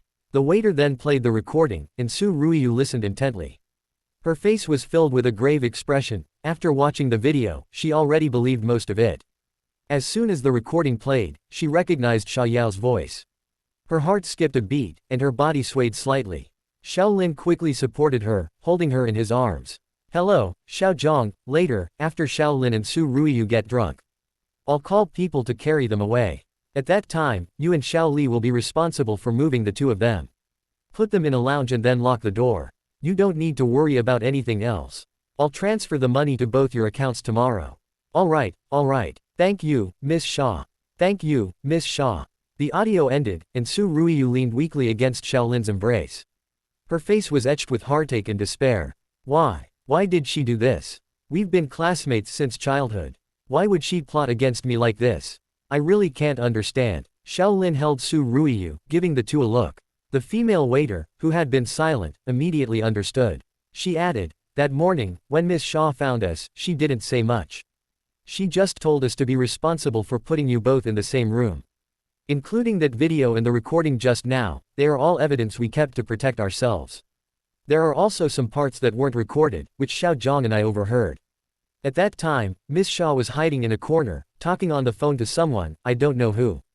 The general idea was that drugging young master and Miss Su was to create leverage over young master. So that young master would feel guilty towards her in the future, or something like that. The rest, this humble one dares not say more. Quote, I think Miss Shaw probably just wanted to hold onto you more tightly, don't you think? The female waiter's additional comment plunged Su Ruiyu further into despair. Tears flowed silently down her face. Xiaolin was very satisfied, secretly giving a thumbs up to the two waiters acting in his heart. Then he held Su Ruiyu tightly, pulling her close, and said softly. All right, Ruiyu. You've probably understood what happened. Regardless of Sha Yao's intentions, you are now my woman. Don't worry, I, Xiaolin, will definitely not mistreat you. Since you've become my woman, I will definitely take responsibility for you to the end, and marry you properly sooner or later. As for Sha Yao's matter, I will handle it. Don't go confront her yet. 10 Chapter 10, Mother Shen Yu. AI Model, Gemini 2.5 Flash. Ellipsis. Xiaolin, is what you said true? Su Ruiyu looked up, her eyes brimming as she gazed at Xiaolin. Tiny teardrops clung to her eyelashes. And her cheeks, flushed pink from crying. All made Xiaolin feel immense pity. It's true, Ruiyu. Xiaolin wrapped his arm around Su Ruiyu's waist, looking at her sincerely. He said in a deep voice, I will marry you and bring you home. I won't let anyone bully you again. Xiaolin spoke these words with utmost sincerity. Because he was no longer the sycophantic Xiaolin of the past. He was an entirely different person. Even setting aside Su Ruiyu's identity as the female lead. A well-behaved, introverted, and shy girl like her had always been his type. Moreover, Su Ruiyu was so beautiful, she could truly be called a perfect goddess. She was completely worthy of his status. Su Ruiyu stared at Xiaolin for a long time. It was as if she was trying to discern the truth of his words from his eyes. After a long while, she quietly leaned on Xiaolin's shoulder. Much of the wariness in her heart had been shed. Okay, I'll listen to you, Xiaolin. Ding. Su Ruiyu's favorability towards you has increased by 10. That's my good girl, Ruiyu. Ellipsis. A few minutes later, Xiaolin had a Quan send Su Ruiyu home. He, meanwhile, drove his Pagani back to Xiao family manor alone. He had been missing all night, and his phone was off. He had to at least give his nominal parents an explanation. The sports car roared along, various sceneries flashing by. Xiaolin rolled down the window and admired the view through his sunglasses. This was a luxurious manor covering an area of 250,000 square meters. It was built by the Xiao family for 4 billion Xia kingdom currency. Inside, there were not only multiple villas, each with its own purpose. In addition, facilities such as golf courses, equestrian stables, and swimming pools were too numerous to count. Even guests could enjoy the treatment of an entire villa. It was simply rich, simply luxurious. There was nothing you couldn't think of that it couldn't do. Soon, amidst the bows of numerous servants, Xiaolin parked his car below the main castle and walked directly inside the door. Good day, young master. A chorus of greetings rang out. Xiaolin's lips curved slightly, and he gave a soft hum. He began to officially enjoy the treatment of a top-tier rich second generation. Where are my parents? As soon as the main door opened, Xiaolin immediately asked. Young master, you're finally back. The madam was so worried she didn't sleep all night. Please go see her quickly. Quote, Lao Shui, the white-haired butler, respectfully stepped forward. He changed Xiaolin's shoes and said with a smile. Got it, Uncle Shui. Xiaolin responded, then went straight back to his room to change his clothes. He then headed towards his mother Shen Yu's room. Is that Lin back? Before he even reached the door, Shen Yu rushed out. She looked at Xiaolin with concern, circling him several times. She kept scrutinizing him up and down, and only relaxed when she saw he was unharmed. It's a good thing you're all right, you little rascal. You didn't even think to call your mother. Mom, I was busy with something outside last night, didn't have time to tell you, and my phone ran out of battery, so I didn't say anything. Didn't I come back safe and sound? Xiaolin smiled. Seeing Shen Yu's concern for him, his heart was also very happy. He turned around, indicating that he was safe and sound. Shen Yu smiled and shook her head, pulling him to the living room and then instructing the servants to prepare food for him. Only then did she sit down, glancing at him and saying, "You went out with that Sha Yao again, didn't you? Mom knows it was her birthday last night. Still trying to fool me, busy with something. What were you busy with, you rascal?" Xiaolin's old face couldn't help but flush red. Even with a 30-year-old soul, he felt a rare moment of shame for the original owner. After all, in the novel, it was from the moment he fell for Sha Yao that the Xiao family began its decline. How harmful that was. "Yes, Mom, that's right.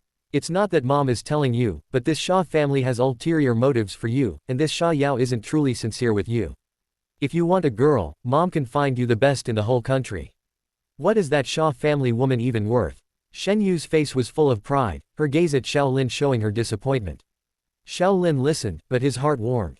He quickly patted Shen Yu's hand and said softly, "Don't worry, Mom, I've thought this through. I came to find you today specifically to tell you this. That Sha Yao is a thing of my past. Didn't you say before that you wanted to introduce me to a girl from the Han family? I think we can put that on the agenda." Xiaolin grinned. "Oh, really?" Shen Yu's eyes were filled with surprise. "Really?" Hearing Xiaolin's reply, Shen Yu actually burst into laughter. 11 Chapter 11 The Young Masters Sleeping on Straw and Tasting Gall. AI Model, Gemini 2.5 Flash. Good. My Linner has finally come to his senses, hee. May the ancestors of the Xiao family bless us. Shen Yu was overjoyed, pacing back and forth in the room. She then returned, looking at Xiaolin delightedly, as if he were a priceless treasure, her eyes shining brightly. Xiaolin was touched by her fervent gaze. He gradually accepted Shen Yu's presence. He thought to himself, the original owner was truly a fool back then. His parents were so good to him, yet he didn't know how to cherish it. Unlike me, I was an orphan in my previous life and never had the chance to experience the warmth of family affection. This current life, it could be considered a form of compensation. Thinking this, Xiaolin spoke again. "There's one more thing I need to tell you, Mom. Last night, I did that to Su Ruiyu from the Su family." "What?" Shen Yu suddenly stood up, her expression changing several times. Xiaolin was momentarily unsure of the situation, watching Shen Yu quietly, waiting for her to speak. He had expected Shen Yu to say something scolding. After all, her expression was too complex. Ha ha ha ha ha. Unexpectedly, Shen Yu clapped her hands and burst into laughter. She said with immense pride, "Good. Ha ha. My good son. Well done. Call this Su Ruiyu over as soon as possible, and let Mom vet her for you again. I've heard this girl is quite good, and she's from the Su family, so she's quite compatible with our family. However, Mom will still introduce you to that girl from the Han family as usual. Go meet her in a few days. This is quite important. The Han family's strength is greater than the Su family's, which will help our family. And as for girlfriends, Mom certainly hopes you have as many as possible." "Understood, Mom." During dinner, the mother and son chatted for a while. Their conversation revolved around Xiaolin finding more girls, and having 7 or 8 chubby boys for the Xiao family. Towards the end of the conversation, Xiaolin couldn't take it anymore. He hastily responded and returned to his room. Sitting in a leather chair, Xiaolin looked at the scenery outside the window. He opened his phone and unblocked Sha Yao.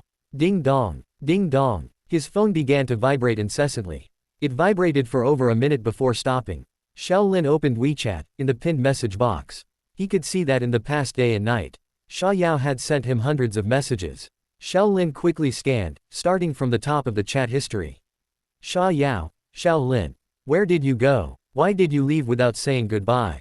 Don't you love me anymore? HMPH. I'm angry and not talking to you.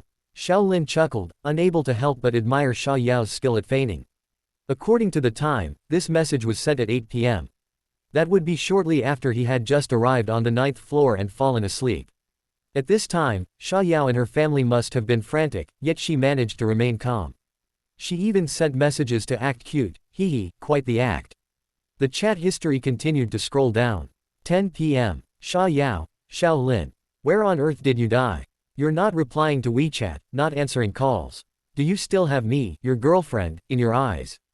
And, Ruiyu is also gone. I called her family, and they said she never went home. If you see this, reply to me quickly. Understand, this was likely sent after Sha Yao's family had searched for them for a long time without success. Sha Yao sent it in a fit of rage, her attitude clearly changed. Xiaolin smiled, continuously scrolling through. 2 more hours passed, and Xia Yao sent. Lin Jie, did Yao Yao do something wrong? If I did something wrong, will you tell me directly? Please don't ignore me, okay? Tell me where you are. Yao Yao is very worried about you, and, is Ruiyu with you? Xiaolin sped up his scrolling. The latest message was, Woo woo woo, Lin Jie, I was wrong. Even though I don't know what I did wrong, I was wrong. Please don't ignore me, okay? You haven't spoken to me in over 10 hours. My heart hurts so much. Carrot. Xiaolin glanced at them, they were all such boring things. He directly closed the chat window without replying to any of her messages. Because after last night's events, Xia Yao had no immediate role in his current overall plan. Dealing with her wasn't urgent. After all, the original owner had left too deep an impression of being a simp on Xia Yao. This made it impossible for him to reverse it quickly. Instead of wasting time continuing to pursue Xia Yao, it's better to leave her hanging for a few days, playing hard to get, there's no rush, alright. During this time, he had other matters to handle, such as using the plot details he already knew to purge the cancerous elements within the family. To get the Xiao family, this luxurious war machine, running at high speed again. Thinking this, Xiaolin called Xiao Duan, the family's chief lawyer. Young master, what are your instructions? A respectful voice came from the phone. Xiao Duan, the Xiao family's chief lawyer, was adopted by the Xiao family as a child and later trained to be a talent. He was a rare and elite talent in the family, absolutely loyal. Xiao Duan, there are some matters here that I need you to investigate secretly. Remember, before the matter is thoroughly investigated, absolutely no one can know, and that includes my father. Don't ask too many questions. In short, I won't harm my Xiao family. Listening to Xiaolin's calm voice on the phone, although a hint of doubt flashed in Xiao Duan's heart, he immediately replied with loyalty. Understood, young master, please speak. He assumed Xiaolin was once again asking him to privately handle some messy affairs. Xiaolin had done such things before. But Xiao Duan still closed his office door tightly and listened attentively. Instructions were issued from Xiaolin's mouth. Pieces of evidence were directly produced by him. Xiao Duan instantly broke out in a cold sweat, filled with lingering fear. Because what Xiaolin said on the phone was not about himself at all. It was about the family's great enterprise. And most of the content was related to the individuals he had recently suspected. He even clearly pointed out the direction of the investigation, where to investigate, and how to investigate, just waiting for him to personally implement it. There was also the issue of the Xia family's duplicity in their cooperation with his own family. Understood, young master. Don't worry, I guarantee to complete the mission. That's all for now. Keep me updated if you have any news. Xiao Duan hung up the phone and wiped the sweat from his forehead. While intensely shocked, he was even more genuinely happy for the Xiao family. Our young master. He has finally risen. The future of the Xiao family is finally hopeful. No, it must be that the young master has been playing the pig to eat the tiger all along. Enduring hardships to achieve his ambitions. For the family's business, he pretended to be a good-for-nothing on the surface but was actually investigating in secret.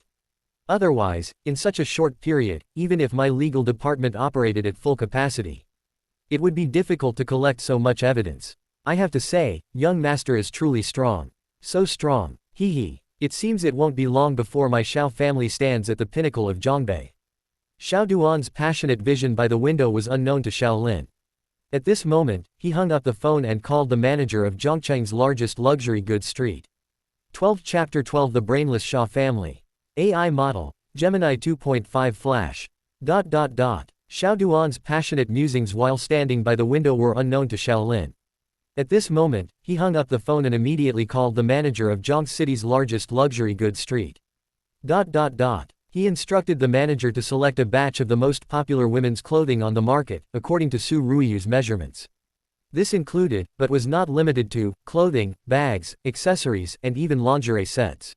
The more expensive and rare, the better, they were to be sent directly to the Su family, and he would settle the bill. His woman, Su Ruiyu, must wear and use only the best. Immediately after, Xiaolin made another statement. He told the manager to cancel all of the Xia family's accounts on the luxury street. In recent years, the Xia family, relying on Xiaolin's background, even dared to run tabs when shopping at luxury stores. Anyway, Xiaolin always came to settle their bills and clean up their messes. No matter how much they owed, the luxury store managers were more than happy to agree. Now, it was time to reclaim these things. The Shah family truly wasn't worthy. Finally, having dealt with these trivial matters, and seeing a Quan return, Shaolin immediately took a Quan and headed to the manor. He tried everything he hadn't had the money or time to enjoy before, such as horse riding and playing golf. He was just waiting for Shen Yu to arrange a meeting time with the Han family tomorrow, so he could pay them a direct visit. Han Qingyan of the Han family, as the main female protagonist in this book, is the daughter of Zhang City's foremost Han family. She is the marriage partner Lin Fan's master had arranged for him since childhood.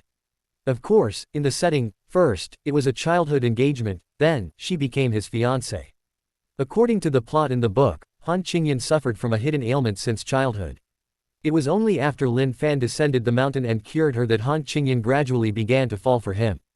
However, Shaolin's medical skills are now also at the proficient level, just like Lin Fan's. What he can cure, Shaolin can also cure, and he will only do it earlier and more promptly. Moreover, as the sole son of the esteemed Shao family, his conditions for approaching Han Qingyan are much simpler. Unlike Lin Fan, that poor boy, who had to treat rich people every day after arriving in Zhang City. He had to flatter them for a long time before he could slowly gain access to the upper echelons and approach the Han family. With the right timing, location, and people, Shaolin's hand is a winning one, no matter how he plays it, isn't it? No rush, let's enjoy life first. Meanwhile, Shaolin was at the luxurious manor. He called a Quan and some beautiful maids, and they had a blast. However, the Shah family's day was anything but good. After yesterday's banquet, many companies that had originally intended to cooperate with the Shah family had all changed their tune today. When Shah Shongyuan called, each person was either busy with this or that, and none were available. Some people, even in their 60s, would come up with lies like their wives were about to give birth. At this moment, in the top-floor conference room of the Shah family's headquarters building, thick smoke billowed, as if enveloped by a dense fog. All those present were high-ranking members of the Shah family, with Shah Shongyuan seated at the head of the table. He held a cigarette in his mouth, his expression blank. He didn't even flick off the ash when the cigarette burned down halfway. Tell me, second brother, what's the current situation? After a long silence, Shah Shongyuan sighed, and the long ash finally fell to the floor. The messy conference room was already so dirty that his cigarette ash wouldn't make much difference. All right, I'll keep it brief, big brother. Shah Wen, the second eldest of the Shah family, said as he stood up with a document. Recently, our family, due to our increasingly close relationship with the Shao family, as soon as various business ventures were launched, people sought us out, wanting to cooperate with us. Requests for investment and capital injections were incessant. Just the day before Ruiyu's birthday, that is, the day before yesterday, our company signed several long-term contracts, with a total value of approximately 300 million yuan. Although it will take us 2 years to fully realize, it can be considered. Shah Shongyuan's face darkened, and upon hearing these long-winded clichés, he grew impatient. He threw his cigarette to the ground, stomped it out, and snapped. Stop. Are you out of your mind, second brother? Look at the state of the company now. Don't give me this useless talk, tell me the results. I want to know the company's current losses. I'm not here to listen to your grand promises. Wake up. Seeing Shah Shongyuan's dark expression, Shah Wen nervously swallowed. He thought for over half a minute before continuing. Okay, big brother, today, 5 companies have successively sought to terminate their contracts with us. And they threatened that they would pay the liquidated damages in full, saying nothing would work, and cooperation must be terminated. Additionally, there was an accident at the construction site in the south of the city a while ago, which had originally been settled. But today, the family members, for some reason, turned hostile and came to the headquarters again, demanding an explanation. They are still downstairs, crying. Shah Wen spoke non-stop, about refunds and breaches of contract. Accidents here, demands for money there. Hearing this made Shah Shongyuan's head ache, and he slammed his hand on the table in anger. Enough. I don't know what good it is to keep you useless people around. This meeting is truly boring, let's break up. Pay what needs to be compensated. Terminate what needs to be terminated. Don't bother me anymore. Once I get through this, I'll replace all of you. Just take your shares and go home and stay quiet, you bunch of good-for-nothings. The Shah family members' faces fell upon hearing this, but they had nothing to refute, so they scattered quickly. In the conference room, Shah Shongyuan pondered alone for a long time. Finally, he slapped his forehead, realizing the truth. All these changes might still stem from Shaolin's performance at the banquet yesterday. The closer he was to the Xia family, the smoother things went for them. The further he was from the Xia family, the more others would avoid them, keeping their distance. As for why it took Xia Shongyuan so long to grasp such a simple truth, it was entirely because he was a coarse, uneducated man, and his intelligence was clearly lacking. 3 years ago, the Xia family was just an ordinary family. He had only relied on getting into the industry early. He was a low-level boss who had profited from the first wave of industry dividends, knowing nothing about company management, completely clueless. Thinking of this, Xia Shongyuan pulled out his phone and immediately called Xia Yao. In Zhang City's largest luxury goods street, Xia Yao was holding her stepmother Lu Mingxiang's hand, and the two were strolling and shopping. Raiding the luxury street. This was Xia Yao's greatest hobby on weekdays. Especially today, she was in a bad mood, so she needed to vent even more. Anyway, she wasn't spending her own money. It was Shaolin, that simp's money. She didn't feel bad at all. Buy. Nothing else mattered. The mother and daughter, dressed in seasonal limited editions, wandered around the street. Things like Prada and Gucci, although Xia Yao didn't think much of them. The sales assistant's eyes would light up when they saw them. They would try to persuade the two to come in and pick something out.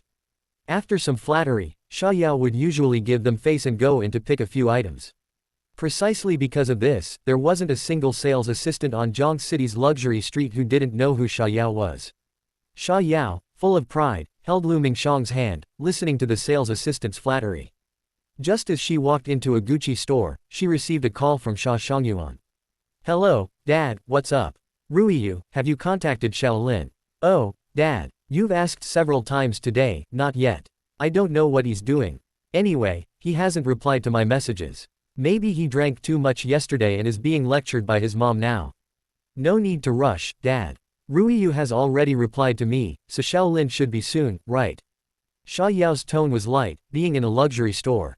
She felt as if her very soul had been elevated, coated in a layer of gold. She only wanted to shop wildly and entertain herself, not caring about anything else. At this moment, she was simultaneously on the phone and picking out clothes. "Oh, that's good then, let's wait a bit longer." Xia Shongyuan felt a little relieved after hearing this, then said earnestly. "But let me tell you, Ruiyu. Last night at the banquet, Shaolin only hit your brother once. Today, a bunch of people at the company have already cancelled orders. It's really affecting business. You must hold on to him tightly. Train him well. Our family's business depends entirely on him. Everyone needs to be careful when speaking to him from now on. Pay attention to decorum. Understand?" "Oh, I know, Dad." Xia Yao responded nonchalantly, then hung up the phone. She plunged into the ocean of luxury goods, swimming freely. She didn't really care, did she? Because in the afternoon, Su Ruiyu had already replied to her message. She said that she had drunk too much yesterday and fell asleep while going to the restroom.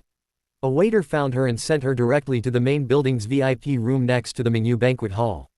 Mingyu Hotel's banquet hall and main building are separate and quite far apart. So, it was normal that they hadn't found them both last night.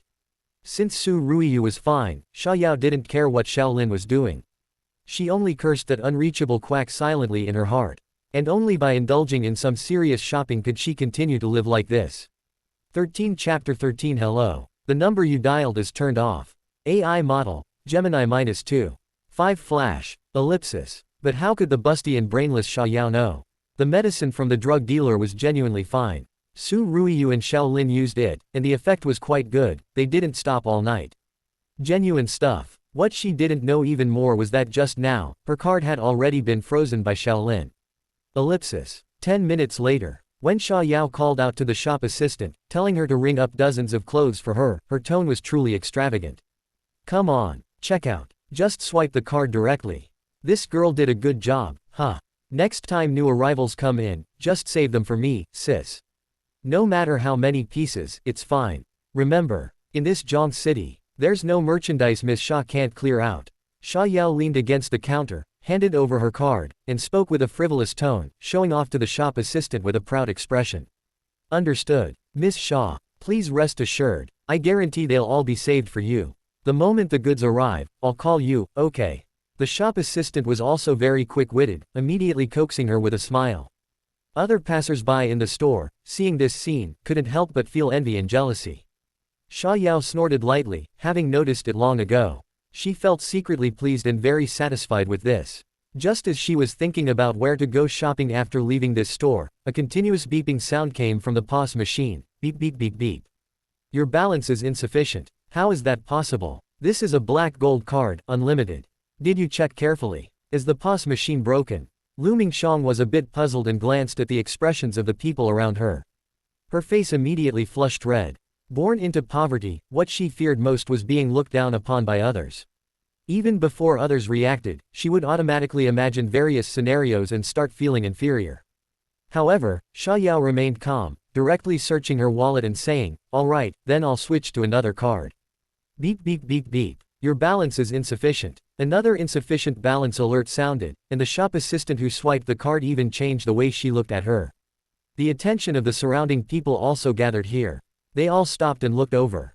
It was then that Sha Yao began to feel a little flustered. An ominous premonition inexplicably arose in her heart. Xiao Lin had given her 3 bank cards in total. The 2 cards she just swiped were both unlimited cards. Only this last one was an ordinary card, which Xiao Lin had casually given her as pocket money before. But Sha Yao was usually a big spender, and she herself couldn't remember if there was any money left in it. If this card also had no money, she would have to use that trick. Thinking this, Sha Yao pretended to be calm and handed the ordinary card to the shop assistant. The shop assistant took the card and continued to swipe it. A few seconds felt like years. Sha Yao stared at the POS machine, her palms slightly sweating, and even her breathing began to quicken. Beep beep beep. The alert sound rang again, officially announcing that all 3 bank cards had been frozen.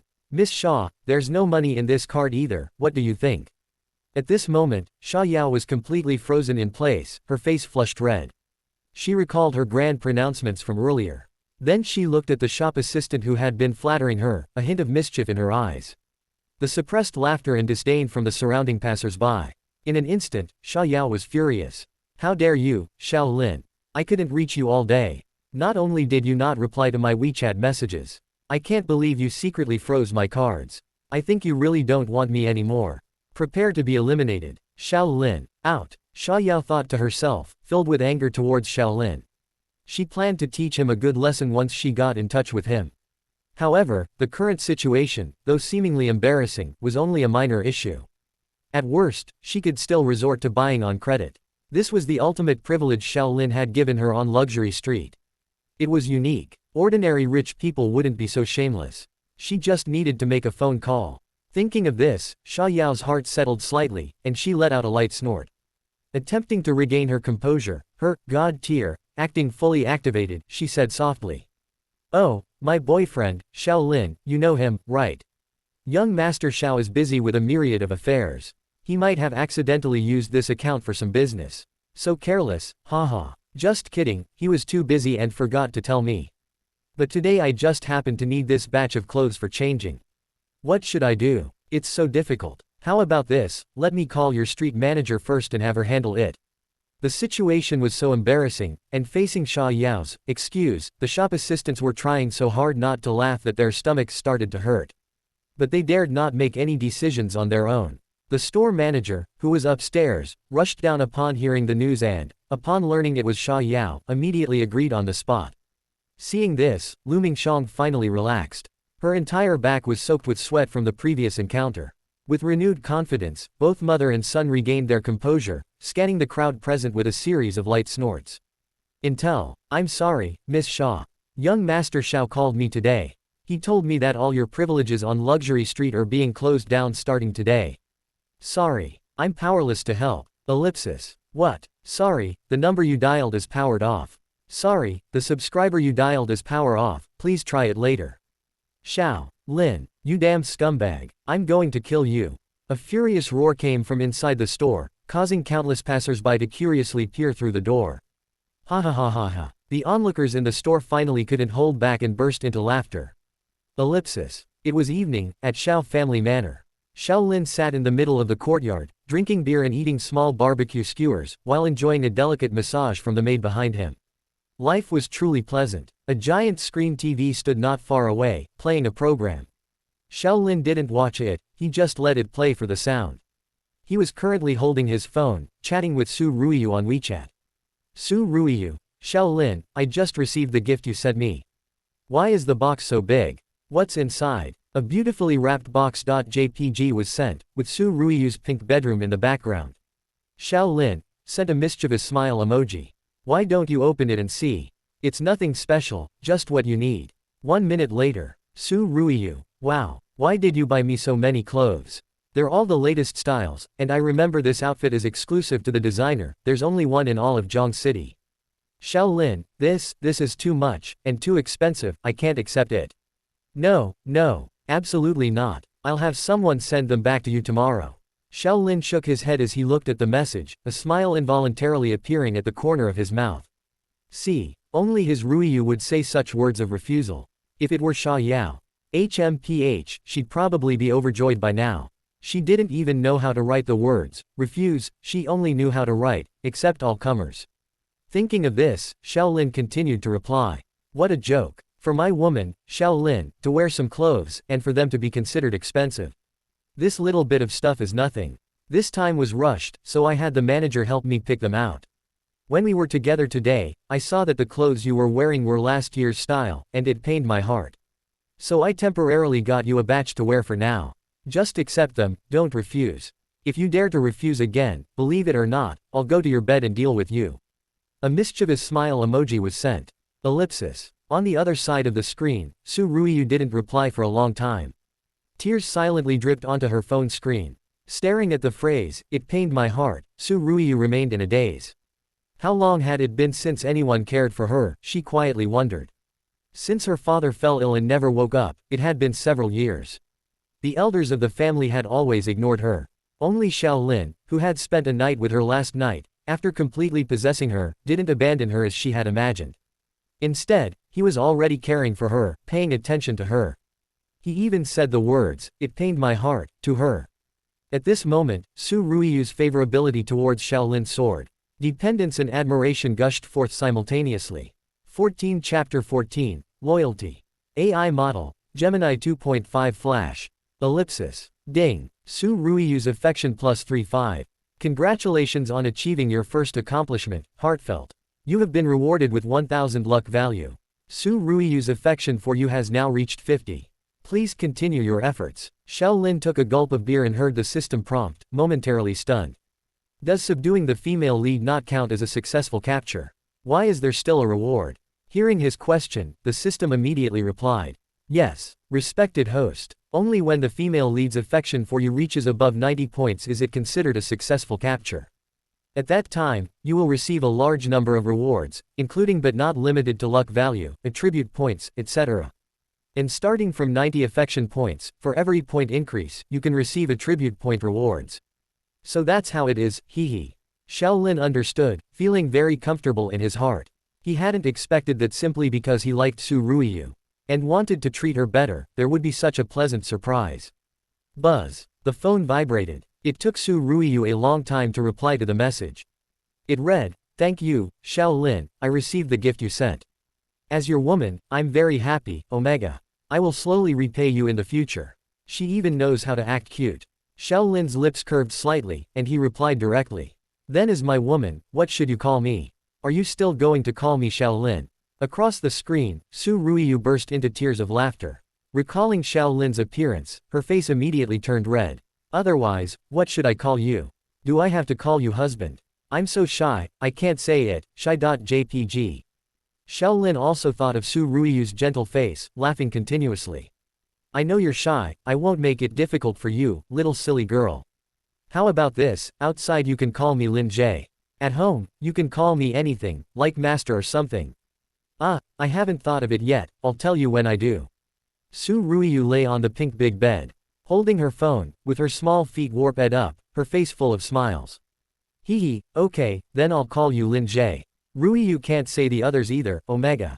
Xiao Lin, evilgrin.jpg, that works too. Go, put on the clothes your husband bought you and let me see. Haven't seen you for a long time, I miss you. Su Ruiyu, hehe, okay tilde Lin J, wait a moment. Ellipsis. Here, Xiao Lin and Su Ruiyu were chatting intensely. Over there, Quan sat in front of the barbecue grill, occasionally looking at Xiao Lin, full of doubts. He even muttered to himself quietly, facing the fragrant meat skewers in front of him. What's wrong with young master these past 2 days? He completely ignores Sha Yao, whom he used to like, and has gone to pursue Su Ruiyu, which is one thing. At the banquet yesterday, how did he know in advance that Sha Yao was going to drug him? It's really strange. Under the thick smoke, the phone placed beside him kept vibrating, annoying Akwon immensely. The call was from Sha Yao, who had been calling incessantly since 5 or 6 in the evening. Young master had blacklisted Sha Yao, whatever his reasons, Akwon didn't need to know. But he wouldn't dare blacklist her. What if young master regretted it one day and remembered Sha Yao again? Wouldn't he directly offend a young madam? Akwon wouldn't do such an offending thing. Thinking this, Akwon picked up a fragrant meat skewer and walked over to Shaolin. Young master, the meat skewers are ready. Put them there. You eat some too, Akwon. Shaolin didn't even lift his head, grinning foolishly at his phone. Unbearable. Akwon felt the constant vibration of his phone in his pocket. He finally couldn't help but speak. Young master, Miss Shaw has been calling me. I hung up a few times as you said, but she's still calling, it's even affecting my military videos, would you take a look? Akwon had a simple and honest expression, gathering his courage and saying it all in one breath, laughing awkwardly. He and Shaolin grew up together, although they seemed like master and servant, they were more like brothers. Normally, there was nothing they couldn't say to each other. The information panel showed Akwon's loyalty at 99 points, absolute loyalty. Shaolin also trusted him absolutely. Ah, she's still calling. Shaolin looked up, his smile gone. Seeing Akwon nod, he reached out to him directly and said, "All right, give me the phone, I'll talk to her." He took the phone and clicked to answer. Then he heard an angry voice from the other end of the phone. It had been 2 hours since she made a fool of herself on Luxury Street. She was still angry, truly having a big temper.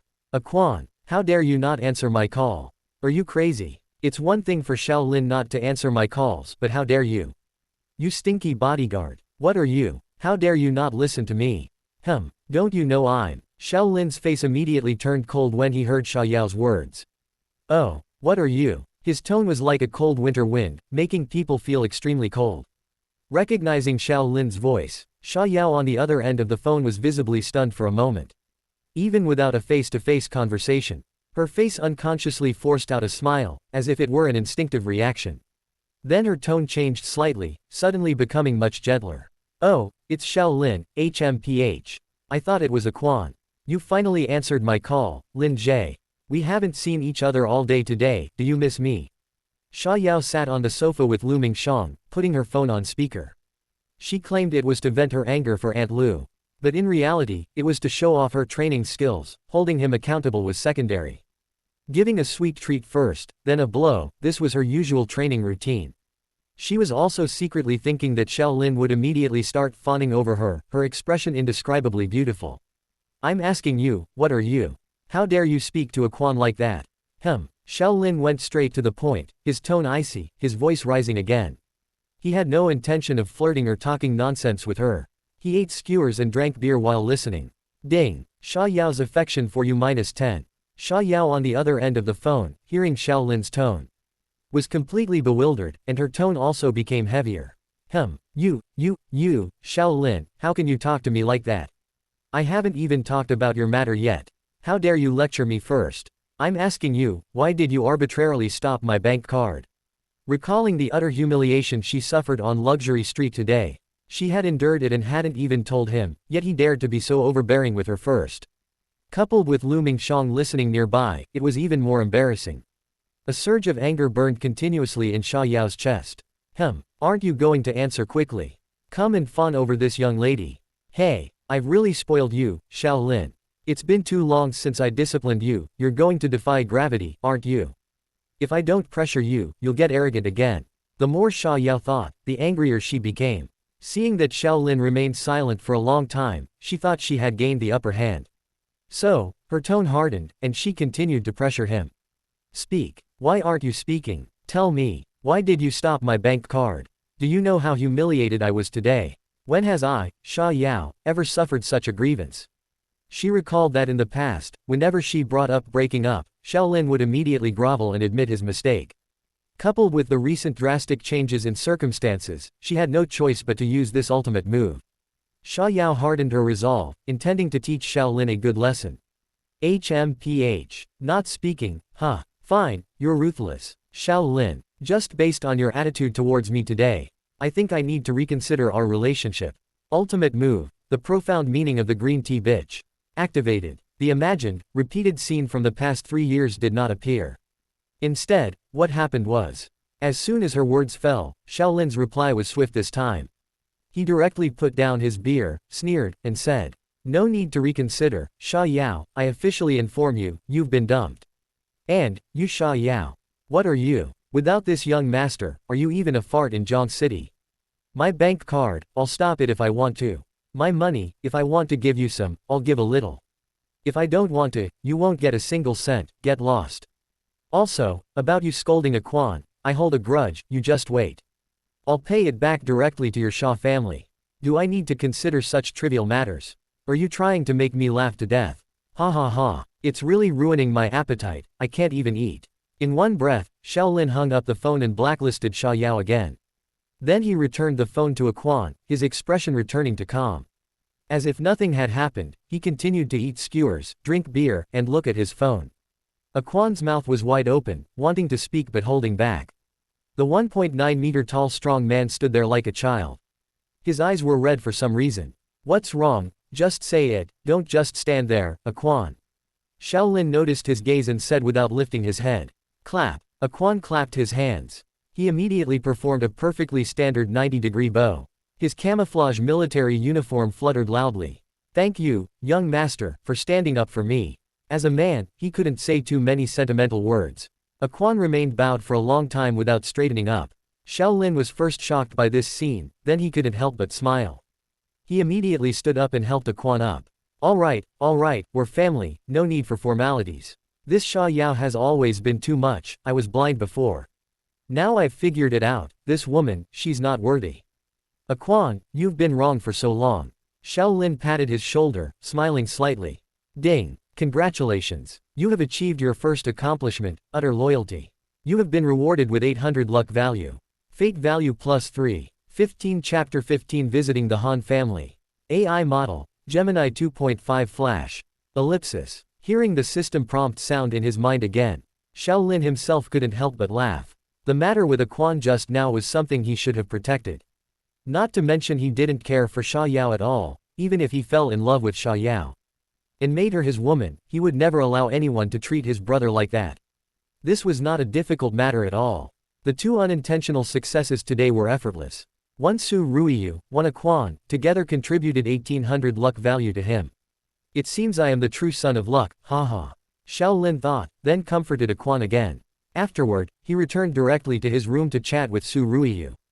Su Ruiyu, with her devilish figure, sent over photos of herself wearing new clothes. He had asked the manager to pick out only sexy styles. Xiao Lin enjoyed looking at them for a while, made plans to meet soon, and then went to sleep contentedly.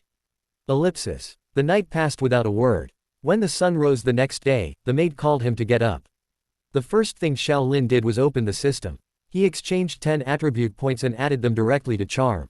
His charm value instantly soared to 23 points. More than double the average for ordinary people. Then he spent another 1000 luck value. He directly upgraded his skilled piano to mastered piano. The last step was to purchase a rejuvenation pill worth 1000 luck value from the mall and consume it on the spot. To do a good job, one must first sharpen one's tools. These 3000 luck value were well spent. Xiao Lin looked at his incredibly handsome self in the mirror, revealing a charming smile. His appearance already far surpassed that of ordinary people. Now, with the dual enhancement of the rejuvenation pill and charm, he had completely transformed. Beneath a neat short haircut, he had sword-like brows and starry eyes, with a high nose bridge. The contours of his entire face seemed as if they had been meticulously sculpted. The inherent hint of ruthlessness on his face had also vanished without a trace. At this moment, he was like an international superstar, in terms of looks, in the entertainment industry of his previous life. Even top male stars like Tony Leung and Takeshi Kaneshiro couldn't compare. Dressed in a suit, leather shoes, and a watch made by a top designer. The lives of the wealthy are often so simple, unadorned, and monotonous. Ellipsis. Downstairs. After a simple, exquisite breakfast personally prepared by a national treasure-level chef, Xiao Lin was pulled by Shen Yu directly into the Cullinan, heading towards the Han family. Aquan was driving this car, followed by a commercial van full of gifts. Inside were various antiques, rare items, the kind that even the wealthy couldn't buy. As a meeting between the two largest families in Jongbei, ordinary items truly wouldn't be presentable. The items brought today were priceless. Not only was the commercial van packed, but the Cullinan's trunk was also piled high. It was clear that Shen Yu had gone all out for Xiao Lin's matter this time. While Xiao Lin was touched, he couldn't help but feel a little speechless. Mom, is this really necessary? It's only the first meeting, and you're giving so many things. Shen Yu turned to look at Xiao Lin, a puzzled expression on her face. Many? You call this many? Son, it seems Mom has really made you suffer in the past. You don't know how much your father gave when he first came to my house. That was truly a lot. Things like paintings, jewelry, property deeds, and some bulky antiques. Anyway, it filled an entire truck. This is nothing. Hee hee. This was also the first time Shen Yu had said this to him. Xiao Lin's face darkened, speechless, and he could only give her a thumbs up. Shen Yu saw it and smiled, glaring at him. You mischievous boy. Hee hee. When we get to the Han family, remember to put away your temper. Perform well, understand. Your father is busy with company matters out of town and can't get away. Otherwise, he would have come too. We both attach great importance to this meeting, Shen Yu said with a solemn and serious tone. Don't worry, Mom. Just based on the fact that your son inherited your good looks, this matter will be a success today. Don't tell me, Linner, why do I feel like you've become more handsome after a night's sleep? Have I? Hee hee, maybe I just rested well. Really? You seem to be looking more and more like your father, though still a bit less than he was when he was young. Mom, I can't agree with that. Ellipsis. Mother and son chatted along the way. The car took the outer ring road, arriving at Han Family Manor an hour later. As the number one family in Jongbei, Han Family Manor appeared even more magnificent. The scenery along the thousands of acres occupied by the manor alone was even more spectacular and beautiful than a scenic area. At this moment, in the manor's grand reception hall, the Han family's ruling couple were conversing. This Shen Yu, why did she suddenly come to visit? It's too rushed. I just got home after getting off the plane, and I'm tired. Do I still have to receive the two of them? The speaker was the current head of the Han family, Han Qingfeng. Dressed in a suit, with a robust physique, his eyes held an intimidating aura without needing to show anger. He was Han Qingyan's father. I'm not quite sure, dear. Shen Yu only told me last night. She just said she wanted to visit us, nothing else. Xiao Zhengguo didn't come either, it seems to be just Shen Yu and her son.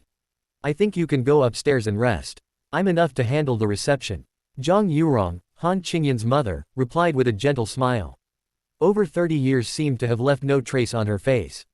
Today, Zhang Yurong wore a cheongsam, her figure graceful, and her face delicate and gentle. From her, one could easily imagine how beautiful and charming Han Qingyan, the female lead, would be.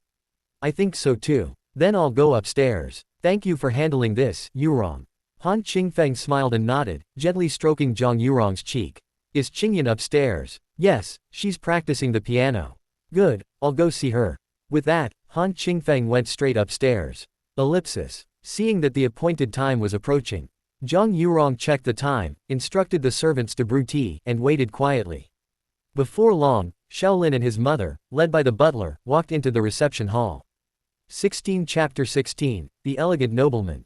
AI Model, Gemini 2.5 Flash.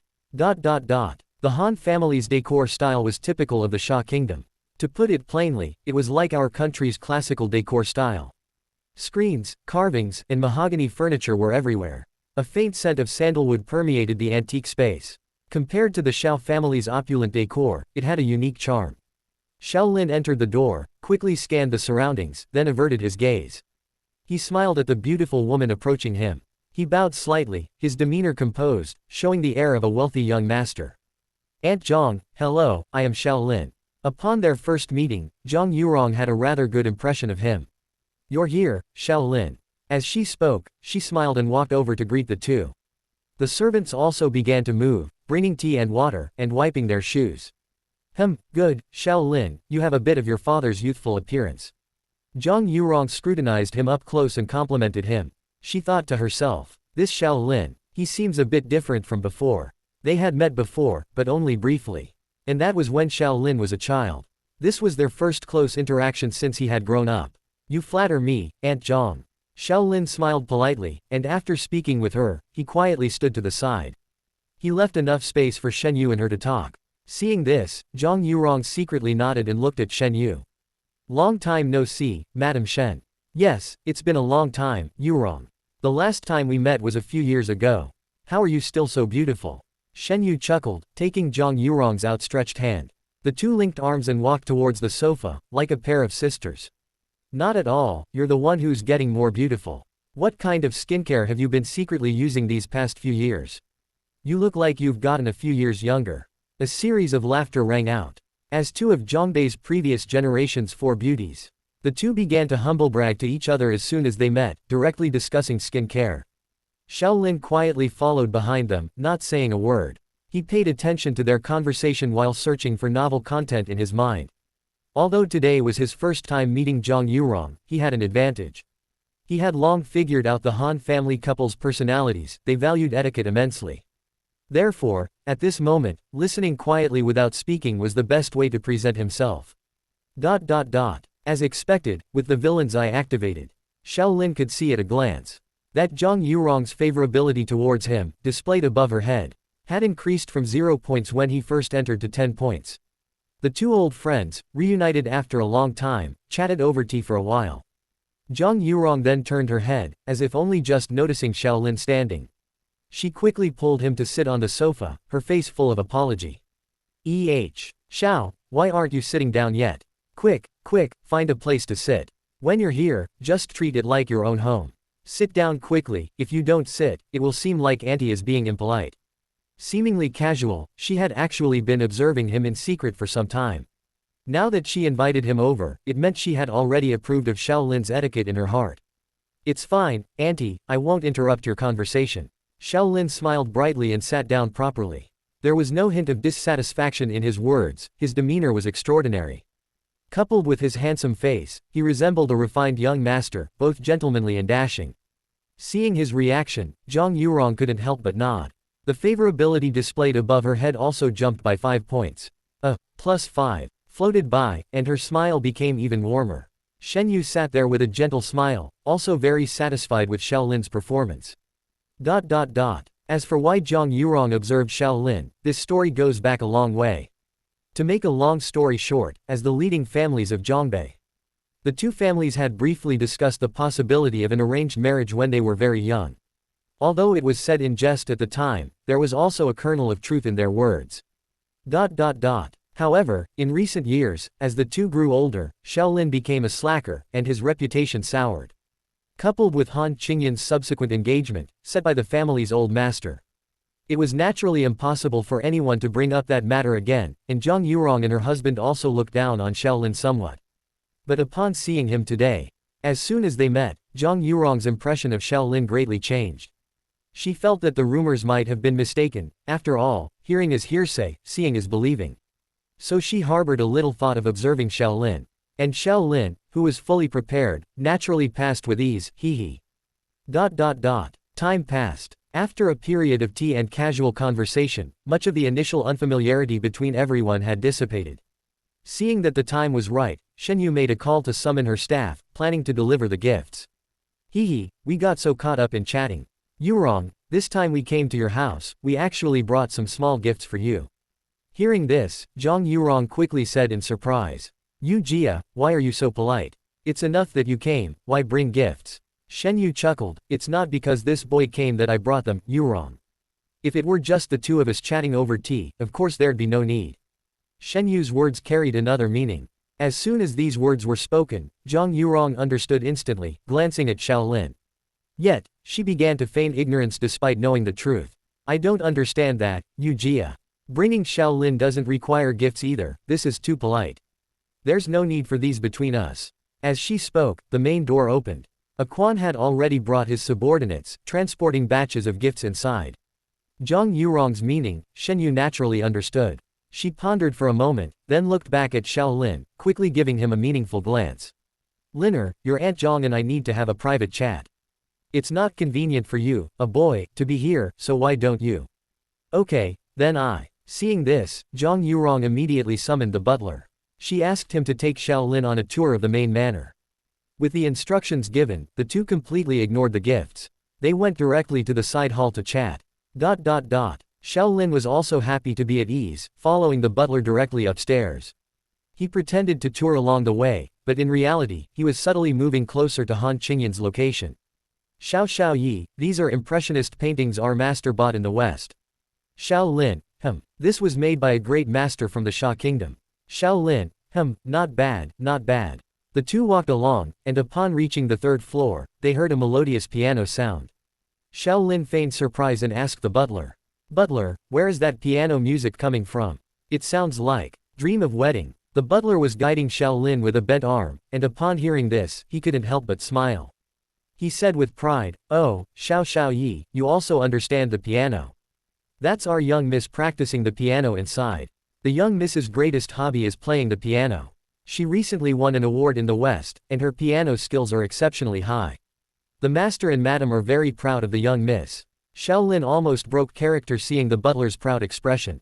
He thought to himself, Hey, in this fictional world created by the author, the entertainment industry is severely lacking in resources, with very few famous artists, and those are only briefly mentioned by the author. Whatever the author writes exists, everything else is just average. How can there be any great masters? Otherwise, how could Lin Fan's proficient piano skills at the time have made Han Qingyan so admire him? Although he was thinking this, Shaolin still nodded and replied directly, "I just play casually, I haven't won any awards. I wonder if I could go up and take a look. I'm a bit curious about Miss Han's piano playing." The butler listened and thought for a moment. Normally, when the young miss practiced the piano, the servants often stood by the door to listen in. They would even praise the young miss when they got excited, and the young miss never said she didn't want them to. Xiao's status is so noble. It wouldn't hurt for him to listen now. "Okay, please." With that, he directly led him towards the piano room. 17 Chapter 17, Playing Randomly. AI Model, Gemini 2.5 Flash. At this time, it was almost noon. Following the sound of the zither, the two walked towards the innermost part of the third floor. As soon as they reached the vicinity of the zither room, they saw the door wide open. Shaolin also saw Han Qingyan, who was playing the zither. Sunlight spilled onto the neatly arranged black and white keys. A pair of slender, jade-like fingers danced upon them, like frolicking spirits. Following those fair, tender arms, Han Qingyan, dressed in a white gauze dress, had her eyes closed at this moment. With her long hair cascading down, her face was one of breathtaking beauty, utterly captivating. A faint, serene smile still lingered at the corner of her lips. What an unparalleled beauty! Shaolin couldn't help but praise her in his heart. Then, he folded his arms and stood still, quietly appreciating the scene.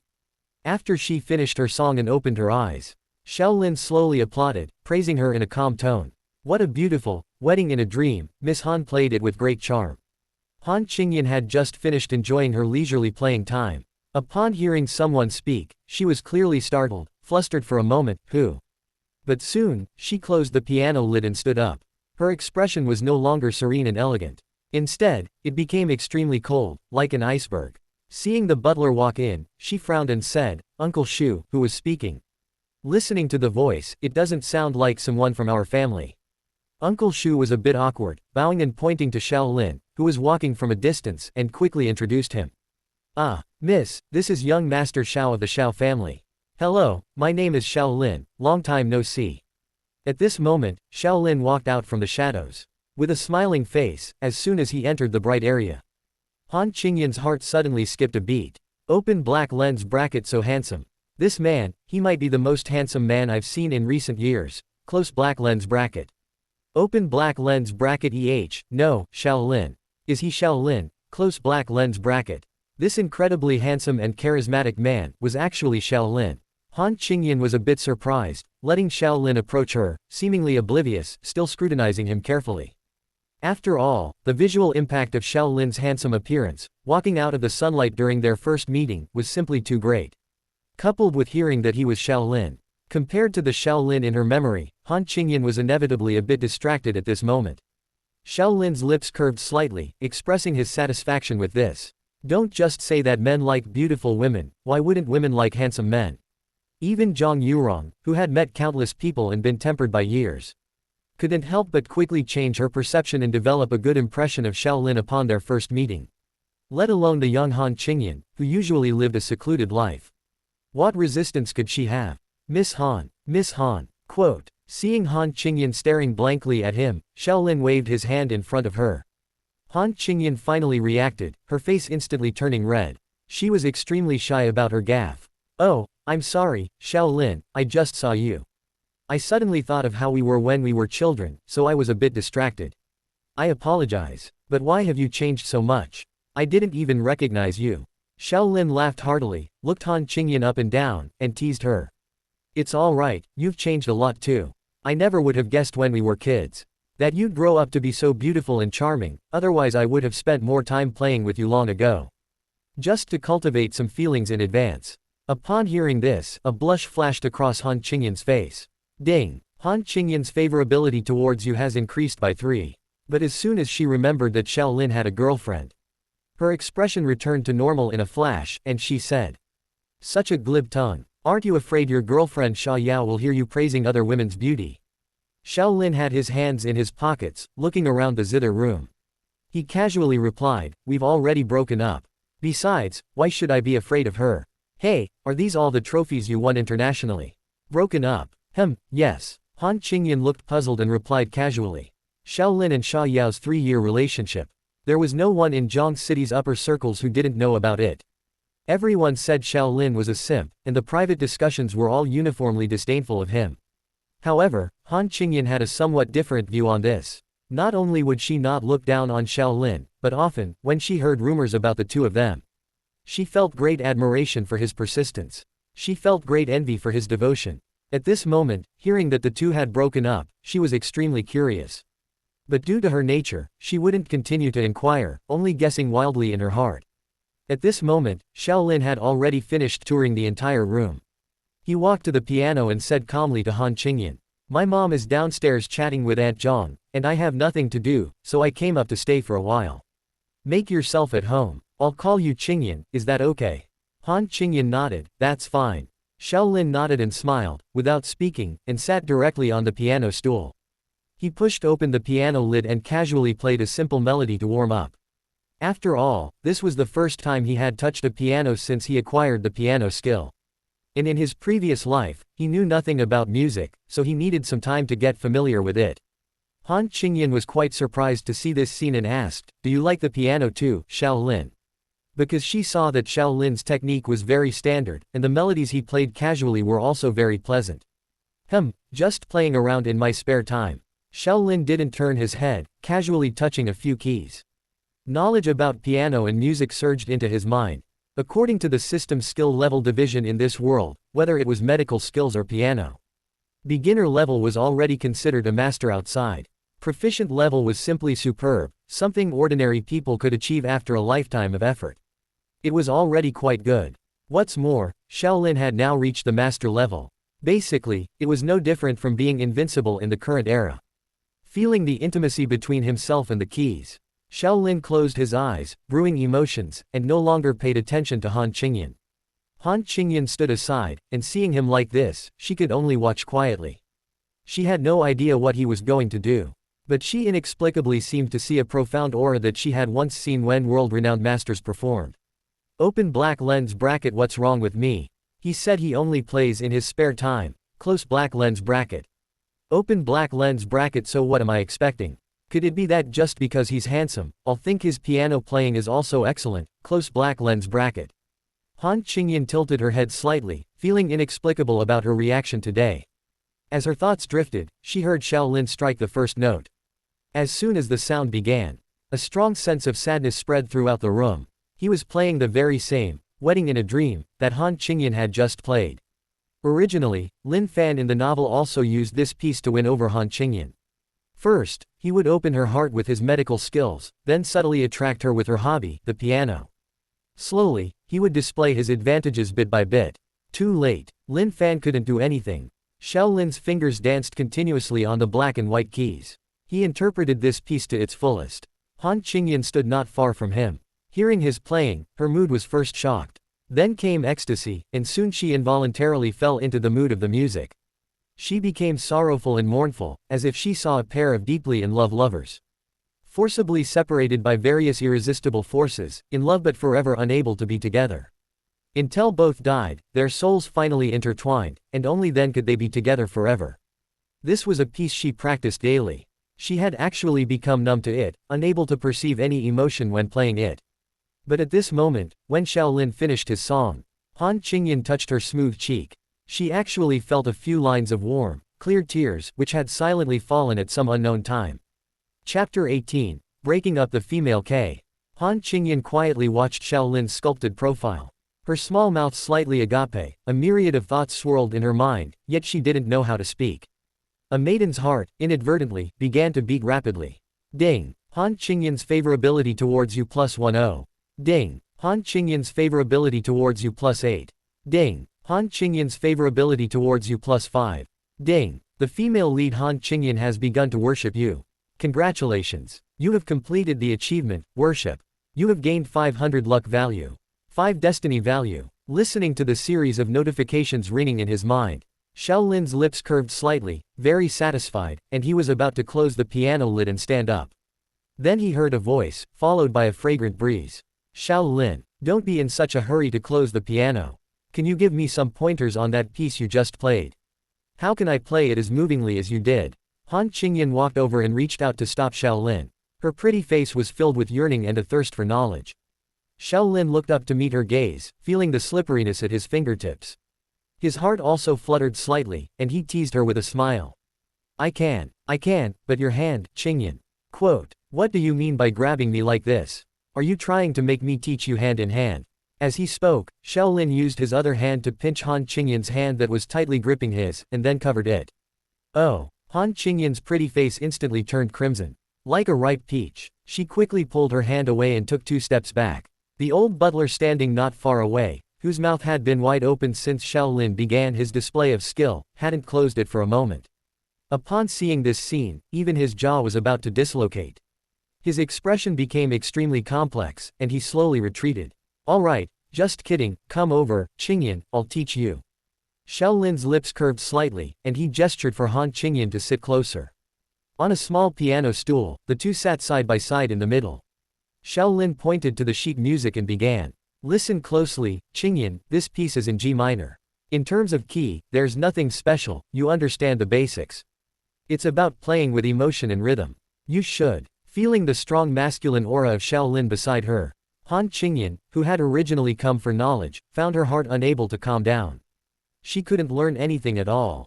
On the other side, Shen Yu and Zhang Yurong, who were chatting downstairs, gradually got to the main topic. At this moment, by the tea table, the two sat on grass mats. Zhang Yurong's expression was conflicted. I understand everything you said, Yu Jia.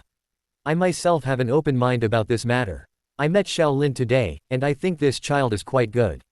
And just as you said, they are both single now, so I don't object to them getting to know each other. At this point, Zhang Yurong's expression became somewhat troubled. It's just that in this family, what I say doesn't count. Shen Yu glanced at her upon hearing this, and her expression also darkened. When they first entered, Zhang Yurong tested Shaolin. She saw it clearly and didn't expose her on the spot, letting her do as she pleased.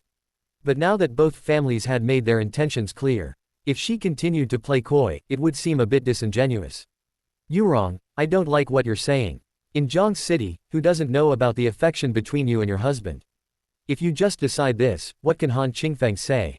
Besides, it's just about trying it out, isn't it mainly up to the children's thoughts? It's not even a sure thing yet. We've been talking for so long, and you're still using this excuse to put me off. That's not right. Zhang Yurong heard this and knew she had misunderstood. Her face was a bit awkward, and she quickly waved her hand to explain. Misunderstanding? No, Yu Jia, you misunderstood. It's not Han Qingfeng who would stop me, but our family's old master. When Qingyan was 9, the old master, without consulting us, privately arranged a marriage for her. He said he knew an reclusive divine doctor who had saved his life back then. And that divine doctor, upon seeing Qingyan, said she had an innate illness. Every full moon, she would become cold all over and suffer immensely. This illness would completely erupt when she turned 22, and if not treated within a year, Qingyan, she would pass away. As Zhang Yurong spoke, tears welled up in her eyes. She didn't even want to say the word, death, changing it to, pass away, at the last minute. When the old master came back that year and told us about this, we didn't believe him. But just 1 year later, when Qingyan was 10, she actually fell ill just as that divine doctor had said. The Han couple had 2 children. One was Han Qingyan, and the other was Han Cheng. Han Cheng, as the elder brother, joined the military and had achieved great military feats in just a few years. It could be said that his future was bright. The couple, guarding a billion-dollar empire, lived a rich life. The one they cared about most was their daughter. Shen Yu listened quietly, seeing the tears in Zhang Yurong's eyes. Knowing this was true, her expression was complex at the moment, and she handed her a handkerchief. Zhang Yurong took it, gently wiped away her tears, and continued. Fortunately, that divine doctor also said that this illness could be cured. His disciple could cure it, but he had one condition, to marry Qingyan to his disciple. You tell me, Yu Jia, what could I do? Qingyan is turning 22 in half a month. Now we don't even know what kind of person his disciple is. We have to marry our daughter off. Compared to this, if it weren't for Qingyan's illness, we would definitely choose you. I really have no other choice now. Shen Yu was speechless, and hearing this made her feel uneasy. Knowing that this marriage alliance might be out of the question, she patted Zhang Yurong's hand and stood up, saying, Let's go, let's not talk about this anymore. Take me to see Qingyan. It's been so long, I wonder what that girl has grown into. Is she like you, a little enchantress? Zhang Yurong listened and burst into laughter through her tears. Yu Jia, you always tease me. All right, I'll take you upstairs to see, Qingyan should be practicing the piano. The two exchanged a smile, held hands, and walked towards the third floor. In the piano room, melodious music emanated. Han Qingyan, who was already very intelligent, gradually adapted to Shaolin's presence beside her. She listened intently to the knowledge points, constantly digesting them. Soon, her skills greatly improved. And the more she listened to Shaolin's lessons, the more she admired him. Her eyes brightened as she occasionally looked at Shaolin, thinking. Open black lens bracket only, after listening to his lessons did I realize. Close black lens bracket. Open black lens bracket. My world-class pianist masters are far from Shaolin's level. Close black lens bracket. Open black lens bracket. How did he practice? He's really, really amazing, and we're even the same age. Close black lens bracket. Open black lens bracket. And how does he seem to always know what I'm thinking? Close black lens bracket. Open black lens bracket. As soon as I open my mouth, he knows what I want to ask. Close black lens bracket. Open black lens bracket. What a wonderful feeling. After one piece was explained, Shaolin held Han Qingyan's hand and led her to play other pieces. He charmingly called them original. In reality, they were none other than the world-renowned canon from his previous life. The music was light and melodious, and the two occasionally exchanged smiles, utterly joyful. Their emotions also continued to warm up amidst this laughter. At this moment, not far from the piano room, Zhang Yurong and Shen Yu were hiding in the shadows. They looked at each other, not knowing what to say. Chapter 19 Inspection by the Ministry of Justice. It was almost lunchtime. Shaolin and Shen Yu finally left the Han family. Han Qingyan stood at the door, watching Shaolin's back disappear into the car. Then she watched the Cullinan quickly drive out of the estate. A hint of reluctance appeared in her eyes. This was the first time she had felt this way about a boy since she was little. Zhang Yurong stood beside her, sensing her daughter's emotions, and felt extremely helpless. If it weren't for the fact that even the most renowned doctors in the world couldn't cure her daughter's severe illness. Who would want their daughter to marry a man she had never met? The Cullinan sped along. In the car, Shen Yu recounted everything she and Zhang Yurong had discussed that day to Shaolin. Her words were filled with regret. However, that was all there was to it. If her son, Shaolin, wanted a woman. In Zhongcheng City, the willing girls could line up from the Shao family's doorstep all the way to the capital. So Shen Yu wasn't discouraged and quickly arranged another card game with a different group of ladies. She planned to scout for a few more high-quality beauties for her beloved son during the game.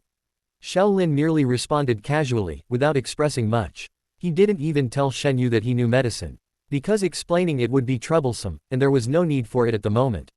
He just considered it his mother going out to socialize and have some fun.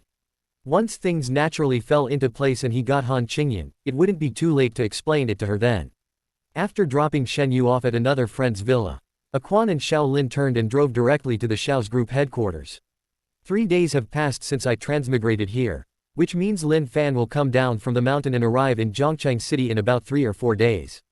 Shaolin sat in the passenger seat, resting his chin on one hand, quietly analyzing. There are a total of 3 female leads in this book. Su Ruiyu has long become my woman, so there's no rush to raise her favorability. As for Han Qingyan's favorability, I've increased it by about 30 points this morning. And she clearly has a good impression of me, curing her illness will be entirely sufficient within 3 days. So, next, the main focus. Perhaps it's time to concentrate on dealing with the Shaw family and Lin Fan's future network of connections. They've been jumping around for a few more days, and I wonder how Xiao Duan's investigation is coming along. As he thought, the car had already reached the Xiao family headquarters area. This was a high-rise business district under construction in northern Zhongcheng City. It contained only the Xiao family's own properties. As the undisputed leader in Zhongbei. In Zhongcheng City, the areas where the 4 great families' properties were located naturally became the central business districts. However, in Zhongcheng City, there were only 4 central business districts. The black Cullinan parked casually at the entrance of the Xiao family headquarters building. Xiao Lin, wearing sunglasses, stepped out of the car, his expression indifferent. He strode towards the company's elevator lobby. Wherever he went, everyone immediately stepped aside. Wow, am I seeing things right? The young master is here. Why is the young master in such a mood today, personally coming to inspect the company? He's someone who only comes once every few years. Quote, hey, this is his family's property, isn't it normal for him to come and inspect it personally? Besides, in a few years, even if he doesn't want to, he might be forced to ascend the throne, he's the crown prince. Ah, if that time really comes, our future will be worrying. Given the crown prince's decadent character. Shish, keep your voice down. Future. If he hears you, be careful, your future might be instantly gone. Male employees passing by discussed animatedly as they watched Xiao Lin's quick steps. No one was optimistic about this profligate young master taking charge of the group's future. As for the women, when they saw Xiao Lin, their hearts pounded, and their eyes were filled with adoration. So handsome. Our young master. Yes, how can he be so handsome? He's going to kill me. And he seems even more handsome than when I saw him a few years ago. I love him so much. I want to have children for the young master. A whole litter. Me, it's not your turn. Young master, please do whatever you want with me tilde. I am willing to unlock 1,000 poses for you tilde. One girl, facing Xiao Lin, pulled down her collar, revealing a large expanse of fair skin. She had just finished whispering. Then she saw Xiao Lin smile and glance in her direction. The girl was instantly startled, her face flushed, and she almost fainted on the spot. Young master, so handsome. Xiao Lin couldn't help but shake his head at this scene. Indeed, the charm boost and rejuvenation pill effects given by this system were not to be underestimated. Even Han Qingyan, known as the Ice Beauty, would lose herself for a moment when she saw him. Not to mention these ordinary girls, it's probably that if he just beckoned now, the girls would immediately rush towards him, ready to be plucked. However, Xiao Lin had no such interest at the moment. He was already too busy with the female leads, let alone these ordinary women. As his thoughts flowed, the elevator reached the 18th floor, the location of the Xiao's group legal department. Upon entering, one could see the vast office. Everyone was busy working intensely, some checking material, others making phone calls. The entire space was exceptionally noisy, yet chaotic in an orderly fashion. No one even noticed the person entering. Xiao Lin nodded, his gaze sweeping around. He expressed great satisfaction with their work ethic. After all, this would be his company in the future. For the company's external expansion to overcome obstacles, the legal department needed to operate at full speed. So he didn't make a sound, and taking a quan, he walked directly towards Xiao Duan's office without disturbing anyone. Pushing open the chief lawyer's door, he saw a middle-aged man with gold-rimmed glasses and very sharp attire. He was frowning, deep in thought, staring at the computer screen. Xiao Duan, Xiao Lin called out, walking straight in. Young master. Why did you come in person? If there's anything, you can just call and say so, there's no need to come personally. Xiao Duan looked up and saw the visitor, immediately rising respectfully, his eyes full of surprise. He quickly led him to his own seat. I came to inspect the company and check on your work progress. Let's not waste time with pleasantries, let's get straight to it. Have a seat. Xiao Lin waved his hand, disregarding Xiao Duan's gesture for him to sit. Instead, he sat down directly on the side sofa with a grand sweep. He glanced at him indifferently. This gaze made Xiao Duan feel startled. Before, he had only seen such a commanding gaze on the old master and other superiors. This was a gaze that only people who had been in the business world for a long time and were decisive would possess. The young master has truly changed. I wasn't quite sure when I heard it on the phone before. Now that I've met him, just one glance, and I truly believe it. Thoughts raced through Xiao Duan's mind, feeling very happy, but he quickly responded verbally. Yes, young master. Then I'll immediately send someone over to report to you right away. Saying that, Xiao Duan walked back to his desk and made a phone call. Shaolin hummed lightly, crossing his arms and closing his eyes to rest. In less than 30 seconds, 3 people pushed open the door and entered. Seeing Shaolin there, they were all greatly surprised. They involuntarily became nervous. All right, you 3, report all your work from the past few days to the young master. Xiao Duan certainly didn't dare to sit down directly as Shaolin had suggested. Instead, he stood beside Shaolin, respectfully, and spoke to the 3 people. Yes, Chief Xiao. My responsibility here is regarding the internal parasites within the group. Chapter 20. An eye for an eye, a tooth for a tooth. According to the list the chief gave me, our team has conducted an internal investigation of all company executives in recent days. This includes, but is not limited to, visiting for evidence, wiretapping, questioning, and examining all operations during their past tenure. Indeed, we found problems with many people. The one speaking was the leader of the first team of the legal department, who was ranked first under Xiao Duan and had the highest capability. It was Shaolin's intention to place this person in charge of investigating the internal affairs of the group. For him, the family business was the foundation of his future livelihood. Group operations were the most crucial aspect of all. If the Xiao family, this 100 billion yuan group, were likened to a battle tank crushing forward madly. Then during the operation of this tank, which screw was rusty, and which steel plate had a problem. Shaolin's father, Xiao Zhengguo, sat in the driver's seat, focused on driving, and usually didn't pay much attention. Only Shaolin, who was familiar with all the plot details, could glean some insights from the novel. However, this was enough. With such a head start and capability, not to rectify things would be foolish. What else could it be but a fool? After all, only when the Xiao family prospered would his confidence be stronger. This world was not just about Lin Fan, the protagonist. It was not impossible that in the future, some business magnate or a reborn quick rise protagonist would appear. It was always right to be prepared. The team leader read from the list. The list of non-compliant personnel is as follows: Zhang Tang, General Manager, Headquarters Real Estate Division. Li Lei, Designer Supervisor, Headquarters Software R&D Department. Just reading the list of non-compliant personnel took more than 3 minutes. It was clear how serious the problems within the group were. Xiao Duan listened quietly, his back already unknowingly soaked with sweat, growing more alarmed with each word. Before this, he had only approached the matter with a trial attitude. Most of the content was left for the team leader to execute. He himself was responsible for investigating the overlapping parts of the list that he suspected and those Shaolin provided. He had no idea that what he suspected was merely the tip of the iceberg. Yet, every item on the comprehensive list given by Shaolin was substantial. How did young master do it? Our legal department operates year-round, conducting frequent spot checks, yet we haven't found problems with these people for years.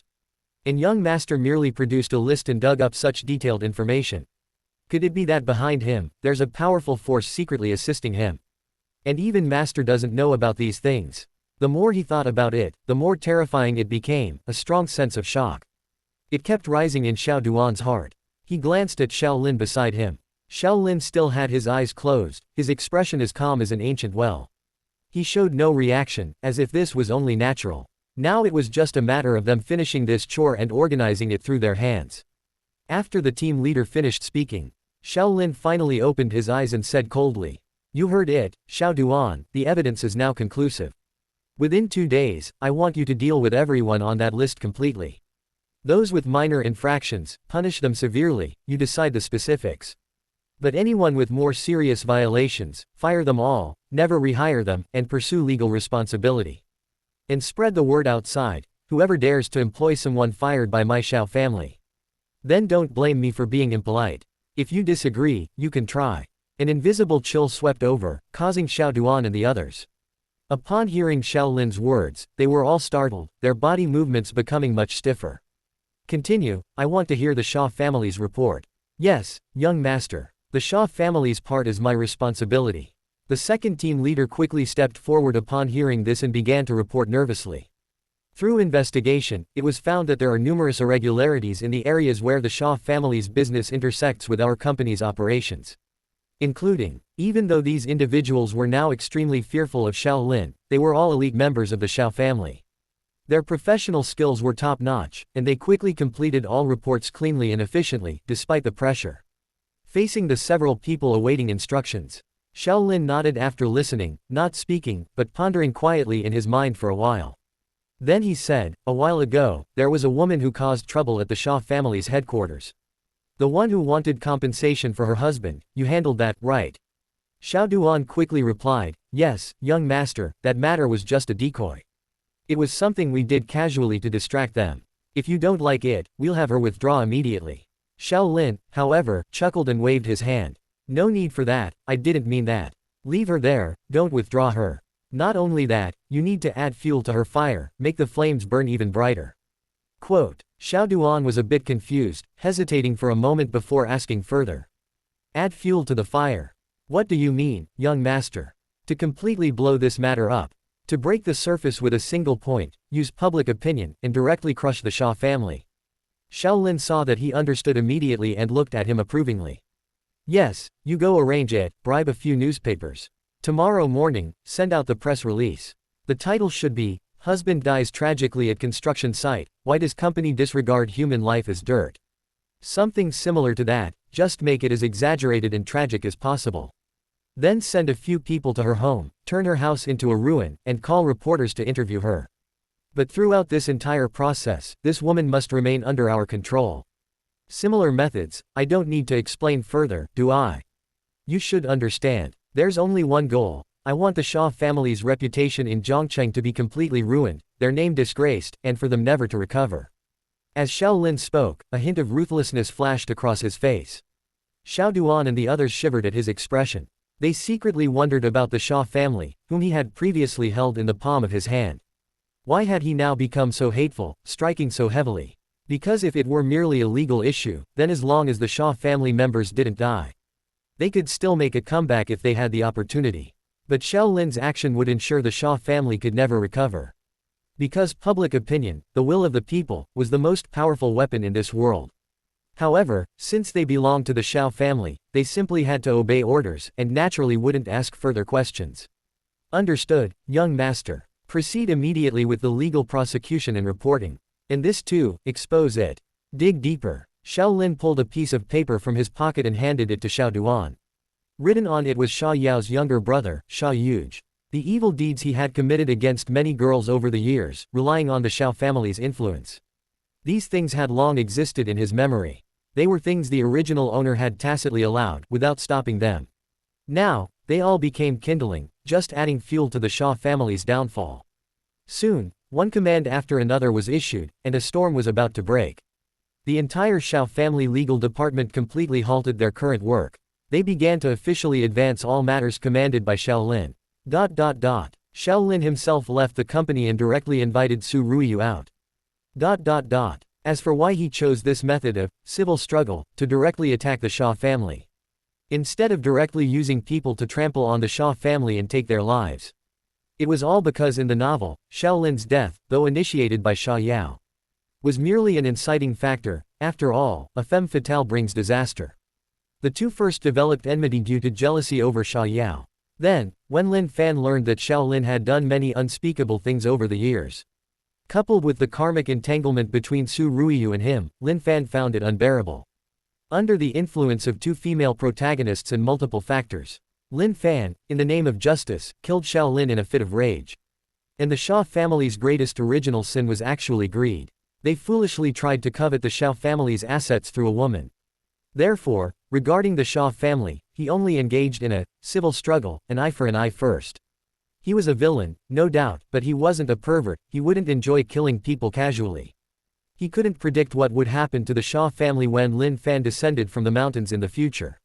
If the Shah family dared to collude with Lin Fan again in the future, he would certainly not adopt this approach then. But for Lin Fan, there was no reason needed, he must be killed. Chapter 21 Not as Beautiful as You. Inside a private room at a high-end Michelin restaurant, Shaolin sat by the window, and Su Ruiyu sat opposite him. Today, Su Ruiyu was wearing a short dress made of blue silk. The sheen of the silk made her skin incredibly fair. Her long hair was tied up high, revealing her perfectly curved shoulders and neck, paired with simple strap heels. Her entire outfit elevated her aura by several times. Compared to when they met at the banquet last time, she looked more like a noble daughter now. Lin Jie, why aren't you saying anything and just staring at me? Does this outfit I'm wearing today not look good? Su Ruiyu's earlobes were slightly red, and her hands rested on her fair thighs.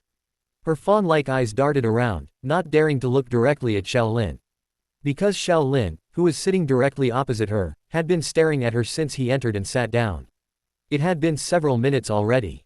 And he hadn't said a word, just had a mischievous smile on his face. This made her feel a bit uneasy, wondering if something was wrong with her outfit. But this was an outfit she had painstakingly chosen after over an hour. Moreover, she had worn the sapphire blue that Xiaolin had worn at the banquet, precisely to please him. Xiaolin found it even more amusing when she spoke, and the smile on his lips grew wider as he said. You want to know? Su Ruiyu nodded earnestly, her eyes full of sincerity. Then you answer me one question first, and after you answer, I'll answer yours, okay? Okay, Lin Jie, you say. Xiaolin smiled, stood up, and walked over to Su Ruiyu, saying. This is the highest restaurant in all of Zhongcheng in terms of geographical location.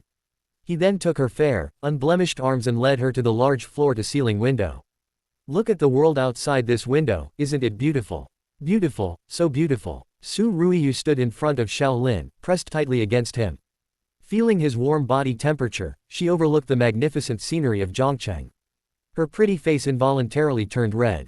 Then look again, isn't the layout and decoration of this private room beautiful? Xiaolin's large hand held Su Ruiyu's shoulders, and after she admired the panoramic view of Zhongcheng for a few seconds, he gently turned her around again. She looked at the exquisite landscape sculptures inside the restaurant, and the small, independent fountain in the room. Everything revealed the word, exquisite. Extremely beautiful. Lin Jie tilde, thank you for bringing Ruiyu to this restaurant. Su Ruiyu obediently looked around, then turned back to look at Xiaolin, revealing a gentle smile. As one of the most unfortunate children among the four great families, Su Ruiyu usually had little money to spend at restaurants of this caliber. She thought Xiaolin's current action was meant for her to thank him. However, Xiaolin leaned close to her face, his head sliding past her cheek. He whispered softly in her ear, no, these things are not beautiful enough in my eyes. That's why I didn't look at them, but at you. Su Ruiyu's cheeks flushed crimson from his magnified, magnetic voice. She hadn't even processed what he meant before he stole another kiss on her tender lips.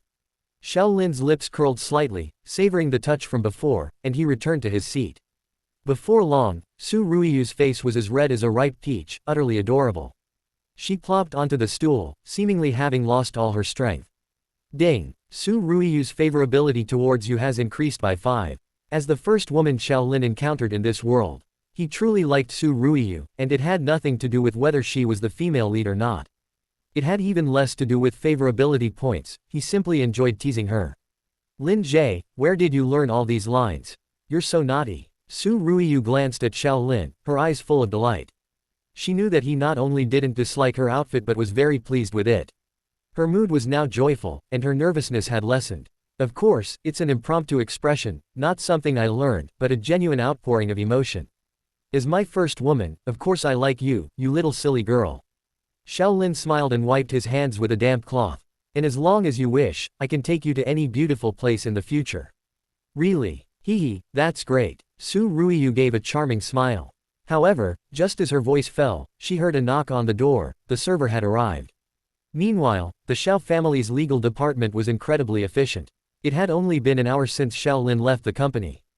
By now, the phones at the city's government office had been swamped with calls reporting the Xia family's company. Soon, the Xia family headquarters office phones were also overwhelmed. Xia Shangyuan was currently fuming at home, receiving one breach of contract call after another. He paced frantically around the villa like a headless fly. From time to time, he would smash a few things for the sound. Damn it! What the hell is going on? Within a single day, all partners have terminated their collaborations. All sorts of complaints are pouring in like snowflakes. Who the hell is targeting my Xia family? I swear I'll never rest until I get revenge. Ah! Thump! Smash! Clatter! While Xia Shangyuan was furiously smashing things, Lu Mingxiang was hurriedly picking them up from a distance. Master, stop smashing things. If the contracts are gone, we can just negotiate new ones, can't we? Smashing things costs money. Xia Shangyuan was pacing with his hands behind his back, but upon hearing her words, he instantly turned around and glared furiously. What do you, a mere woman, understand? Do you know how much money I'm going to lose in just this one day? I'm going to smash them. What the hell is this little money worth? After roaring, Sha Shangyuan seemed to suddenly remember something and stared at Lu Mingxiang, saying, "Where is Sha Yao? Yesterday I told her to talk properly with Shaolin." Quote, "Did she say anything to him?" Lu Mingxiang's face showed a hint of difficulty upon hearing this, and she stammered. "No, she didn't say anything. She had been present when Sha Yao and Shaolin broke up over the phone. Originally, she intended to keep Sha Yao's actions a secret. However, Sha Shangyuan saw her expression and immediately realized she was lying. He instantly raised his voice and angrily said, "That good-for-nothing prodigal daughter. Where is she? What did the two of them say? Tell me quickly." In Zhongcheng, the only one with such great power to target is probably the Shao family. The Shah family was now facing troubles both internally and externally, with a storm brewing. In the Michelin restaurant, Shaolin and Su Ruiyu, however, leisurely enjoyed a very lavish lunch. More than 10 exquisite dishes, and they finished every single one. Shaolin wiped his mouth, sat beside Su Ruiyu, and put his arm around her, saying, "Ruiyu, do you believe you're Lin Jie?" Su Ruiyu looked earnestly at Shaolin's face, smiling sweetly as she said, "Of course I believe you, Lin Jie, Ruiyu only has you now." Upon saying this, she seemed to recall her miserable experiences and her best friend's betrayal. Her expression became a little sad. "Good, then your Lin Jie will take you to a place today. I will take you to uncover all the secrets regarding your father's illness." Chapter 22 Filming a documentary about the dean. A secret? What secret? Hearing it was about her father, Su Ruiyu nervously clutched Shaolin's sleeve, looking at him with eager anticipation. "Also, Lin Jie, how did you know my father was sick?" Shaolin's lips curled slightly as he gently caressed her cheek. Seeing her so anxious, he soothed her emotions. "These things can be found out by anyone with a simple check. You are this young master's woman, so of course I must take care of all your matters." Then, he pulled her soft body into his embrace and whispered softly, "And that includes your father's illness. His illness doesn't seem as simple as it appears on the surface. I asked you out today to take you to investigate." Seeing Shaolin's serious expression, not like he was joking, Su Ruiyu's brows furrowed, her heart filled with panic and some confusion as she asked, "Where exactly are we going, Lin Jie? And what's wrong with my father's condition? What's wrong? Can you please tell me first? Please." Shaolin raised his wrist and glanced at his watch. It was already 2 o'clock in the afternoon, so he frowned slightly and interrupted directly. "Ruiyu, there's no rush to talk about these things for now, we're running out of time. Once we get there, you'll naturally understand." After speaking, the two hurried out of the restaurant and set off directly in the Cullinan. Along the way, Su Ruiyu looked nervous, constantly glancing at Shaolin, appearing as if she wanted to speak but hesitated. Shaolin, however, was constantly making calls and sending texts, hardly resting for a moment. It wasn't until the view ahead gradually opened up that a familiar feeling washed over Su Ruiyu. Only then did she realize the place Shaolin was taking her today. It was Zhongcheng City Third People's Hospital. It was precisely where her father often came for regular treatment. Ever since Su Ruiyu's father, Su Ruihai, suddenly fell ill a few years ago. Her second uncle, Su Ren, had sent Su Ruihai here for treatment. Over the years, many famous doctors from within the country had been invited for Su Ruihai, but none had any effect. So, for the past 2 years, Su Ruihai was only sent to the hospital for conservative treatment every Thursday. The purpose was merely to sustain Su Ruihai's life. Most of the time, he was kept at home, and a private doctor was invited to provide him with regular care. Lin Jie, this. Su Ruiyu looked at Shaolin, a premonition of ill omen rising in her heart. Open black lens bracket. Lin Jie even found the hospital where father was secretly treated, close black lens bracket. Open black lens bracket. Could the secret he spoke of be in this hospital, close black lens bracket. Open black lens bracket. What secret could father's illness possibly hold, close black lens bracket. Thinking of this, and recalling that her father's illness had always been managed by her second uncle, and that she wasn't allowed to observe or participate in the daily treatments, Su Ruiyu dared not think further, her heart in a panic. She then saw Shaolin finish his call and pat her shoulder, saying, "Later, you just need to stay by my side. Do whatever I tell you to do. At other times, don't make a sound, understand, Ruiyu?" Su Ruiyu nodded upon hearing this, and in a daze, she was led out of the car by Shaolin. She followed behind him and walked straight into the hospital. Several men in black suits walked towards them. They respectfully nodded to Shaolin and handed him a mobile phone. They were indeed Xiao family army soldiers. Young master, everything has been taken care of. Xiao Lin glanced at the phone, and what he saw playing inside was a surveillance video from a VIP ward. The angle was from the room's chandelier, looking down, very discreet and clear. Very good. Later, be quick with your movements, and remember to preserve all the evidence properly. Send Su Ruihai to my villa in the west of the city. As for the others, drag them directly to the suburban warehouse. Yes, young master. The group responded, then discreetly dispersed, entering the hospital one after another. Before long, several people emerged from different rooms. Each had changed into a white lab coat and wore a discreet wireless earphone. They slipped into an empty conference room, waiting quietly. It seemed they were waiting for an opportune moment. Meanwhile, Xiao Lin, accompanied by Su Ruiyu and Quan, who arrived shortly after, confidently took the elevator and headed towards the director's office on the top floor. At this time, the top floor of the hospital was deserted, except for the director's office.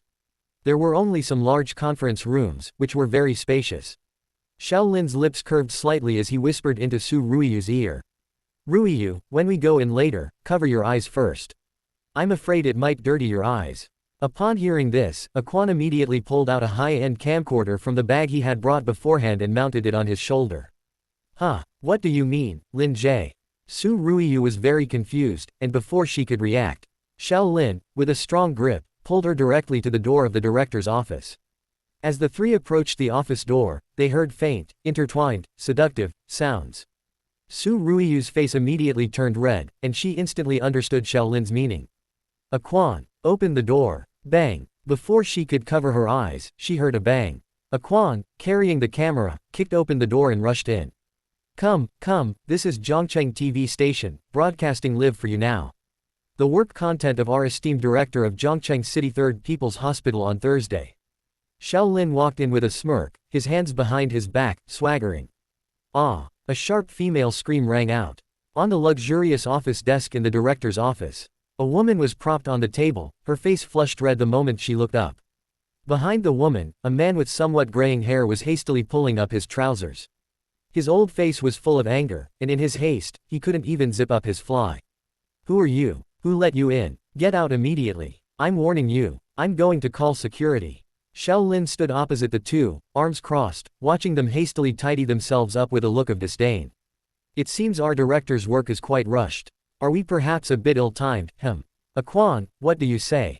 Quan chuckled honestly upon hearing this. He adjusted the camera's focus, took a few more steps closer, and gave them a close-up shot, saying, Of course not, young master. We need to understand all the director's work content for the day. This also needs to be filmed.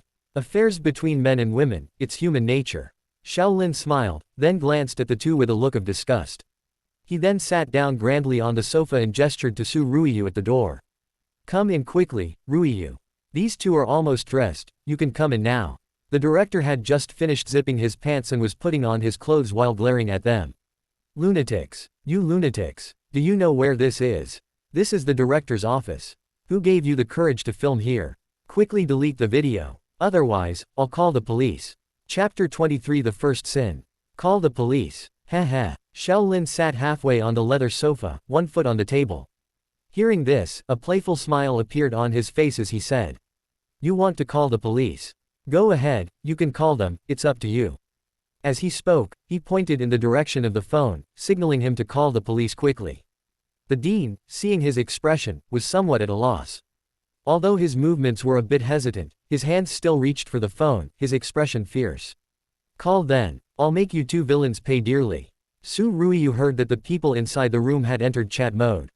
She figured there wouldn't be any more eye-offending scenes, so she walked in from outside the door. When the dean saw her graceful figure approaching, a hint of astonishment flashed in his eyes first, then his brows furrowed. He watched carefully, his eyes slightly narrowed, and the more he looked, the more startled he became. This is Su Ruiyu. Damn it. This is bad. Why is she here? Su Ren didn't tell me today. Su Ruiyu didn't recognize the dean. In these past few years, her visits to the hospital were few and far between. Only in the first 2 years, when her father's illness was at its worst, would she visit frequently. And she would stay in the hospital, serving him day and night. But whether it was the treatment process or the diagnosis records, Su Ruiyu had never seen them, and Su Ren wouldn't let her see them. He only said, I'm afraid you'll be sad if you see them. Just leave everything to second uncle. Later, he even moved Su Ruihai back home, so she didn't know this dean. As soon as Su Ruiyu entered, she obediently sat beside Xiao Lin and looked in the direction of the others, silently waiting for Xiao Lin's next command. Meanwhile, the dean's mind was racing. The previous sense of panic had long disappeared, and he thought to himself, her expression is completely blank. Perhaps she just suddenly wanted to come and ask about her father's condition. Anyway, she doesn't know the location of Su Ruihai's current ward at all. I just need to stall her for a bit, until little Lu downstairs finishes giving Su Ruihai his injection. Then everything will be over. As long as she doesn't see anything, it doesn't matter. But these two people Su Ruiyu brought. Young master. Which family's young master? Just now, he was too emotional to pay much attention to what was said. Now that he had calmed down and saw Su Ruiyu's posture, clearly subservient to the man, he finally reacted and wanted to secretly send a text message to Su Ren to inform him. After all, there was no young master that even Su Ren of the four great families couldn't handle. He was thinking quite nicely, but at this moment, Xiao Lin was starting to get bored. The dean's thinking time was only a few seconds. But in Xiao Lin's eyes, this was already a bit long. Just a small dean, not worth his time. Xiao Lin's expression grew impatient, and he gave the shabbily dressed woman a look. Then he got up and walked around the room, saying, Hey, I say, you dead fat pig, are you going to call the police or not? If you don't call the police soon, I'll call them for you. Quan also put down the camera and walked to the dean's side with a stern face. What are you doing? What are you doing? He snatched the phone he had hidden under the table and handed it directly to Xiao Lin. Then he continued to pick up the camera and film, not bothering to pay him any mind. What exactly do you want to do? Miss Su, what is the meaning of this? The dean's expression was agitated, and his words had just fallen, when a miserable cry sounded from behind him. Reporters, you must uphold justice for me. This old man, he forced himself on me. Woo woo woo woo. The shrill cries echoed in the room, even reaching outside. At this moment, the door was wide open, and thankfully there was no one in the corridor. Normally this floor was empty, otherwise someone would surely have heard and come up to look. The dean listened to the crying, his face bewildered, and angrily turned his head. Quan held the camera high, like a professional photographer. He moved sideways and walked directly to the side of the two. He filmed this person for a while, and that person for a while. What did you say? I forced you. You were clearly the one who came onto me. You said your family downstairs in the ICU couldn't afford treatment. You slut, who are you slandering here? The dean was furious, pointing at the woman and cursing. In the camera, it was sometimes the dean's agitated face, and sometimes the woman's miserable expression, completely disheveled. All right, cut. Xiao Lin clapped his hands, somewhat speechless, and walked to Quan's side, directly pressing his camera down. Then he pointed at the woman and said, I say, your acting is really terrible. Look at how you're crying, does it look like you were forced? The woman heard this, pushed aside her disheveled hair, and smiled charmingly at Xiao Lin. There was no miserable expression on her face at all, instead, she was extremely happy. Oh, young Master Xiao. I'm not a professional actress. I just cosplay at work every night, at most. How would I know how to act like this? As she spoke, the woman got up and walked to Xiao Lin's side, about to touch him. All right, get out, get out. I'll transfer the money to you later. But Xiao Lin looked disgusted, directly swatting her hand away and cursing angrily. All right, thank you, young master, for the reward. The woman didn't get angry, smiling as she straightened her clothes. She slung her satchel over her shoulder and walked directly out the door. Close the door. Xiao Lin tossed out a command. All right. With a bang, the office door closed tightly. At this moment, even if this dean was a fool, he should have realized that he had been set up and tricked today. Tell me, what do you want? I was caught by you today, consider it my bad luck. The dean looked helpless, slumping back into his chair, speaking as if resigned to his fate. Quan. Xiao Lin's lips curled slightly, and he clapped his hands. Quan walked over and pulled out a stack of A4 papers covered in text from his bag. Xiao Lin took them, roughly weighed them in his hand, and then began to read with interest. Shui Ding Liang, age 55, Dean of Zhongcheng City 3rd People's Hospital. At the age of 50, within 1 year, he jumped directly from a small attending physician to the position of dean. Dean Shui Ding Liang listened to the basic introduction about himself, his face showing disdain as he said, HMPH, why are you reading this? This information can be found anywhere. Just tell me what you want to do. I just don't know why Miss Su is also among these villains. Your father is still receiving treatment at our hospital, I truly cannot understand your actions. Su Ruiyu's heart stirred when she heard Shui Dingliang's words. But she had always kept Xiao Lin's instructions in mind, so she remained silent and still. However, Xiao Lin's words were interrupted, and his face immediately turned cold. He said coldly, interrupting me, Shui Dingliang, remember, this is your first crime. Quan, slap him. Chapter 24. My name is Xiao Lin. Yes, young master. Quan's face was cold, his muscles instantly bulging. Hearing this, he strode towards Shui Dingliang. Standing at a height of 1.90 m, he was like a human tank at this moment, with an imposing aura. Shui Dingliang's eyes were filled with terror. Seeing him approach, he kept sliding backward in his chair. He kept muttering, what are you doing, what are you doing? Stay away from me. Let's talk this over, Miss Su. Hello, that young master. Let's talk this over. Don't use force, don't use force. Watching the tall figure get closer and closer. Shui Dingliang trembled, losing his balance and sliding off the chair. He stumbled, dragging himself backward on his bottom. No, don't hit me. Don't hit. Quan's cheeks puffed out, and he grabbed Shui Dingliang by the collar, lifting him directly up. Then he swung his arm in a full circle and slapped him, slap, slap. Crisp slaps echoed continuously in the office. It hurts so much. Stop hitting me, please. Please. Young. Xiao Lin's lips curved slightly, feeling much better at this sight. He continued to read. Shui Dingliang, second major crime, bribery. During his many years in office, he behaved improperly, accepting bribes to provide convenient promotion channels for others. At this point, Xiao Lin looked up and glanced at Shui Dingliang. This list is too long, so I'll just read a couple of examples. For example, Director of Dermatology Li Chunhui, Vice President Chang Shi, Director of Gynecology Lu Mingguang, and so on. Third major crime, power for sex transactions. You maintained improper relationships with multiple women within the hospital for many years. For example, Han Shui and so on and so forth. Too long, same as above, not reading. Of course, there are also issues like the scene just now, between you and the patient's family. At this moment, Shui Dingliang was pinned against the wall by Quan, his mouth full of blood, several teeth knocked out. Listening to Xiao Lin recite his various crimes, his eyes widened like brass bells. His heart was even more shaken, like an earthquake of magnitude 8. He then heard Xiao Lin continue to read. Family members. Second wife Zhang Quifeng, home address, Kui Fengyuan Community, Shunhua District, Zhongcheng City. Number 8, 3-story villa, with 2 large trees at the entrance, the courtyard full of green plants and children's toys. His wife is currently cooking at home. Son Shui Ming, 5th grade at Zhongcheng City First Primary School. At this point, Xiao Lin paused, glanced at his watch, and continued. It's 2:55 p.m. now. In another 5 minutes, your son Shui Ming will be having his happy PE class. Haha, I haven't said anything wrong, have I, Director Shui? As his voice fell, Xiao Lin finally stopped and threw the document onto the table. Looking at Shui Dingliang, whose mouth was full of blood, a wicked smile hung on his lips. All right, Quan, let him down. With the immense force removed, Shui Dingliang's body was like a puddle of mud. He slid down from the surface of the wall cabinet and collapsed directly onto the floor.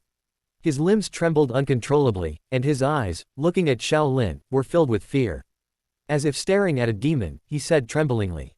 Who exactly are you? How could you find out so much? What exactly do you want to do? Don't touch my family. Various crimes were clearly listed, and even various pieces of information about his family members were thoroughly investigated. Only at this moment did Shui Dingliang truly become afraid. The dirty deeds he had done in secret over the years, even Su Ren might not have known so clearly.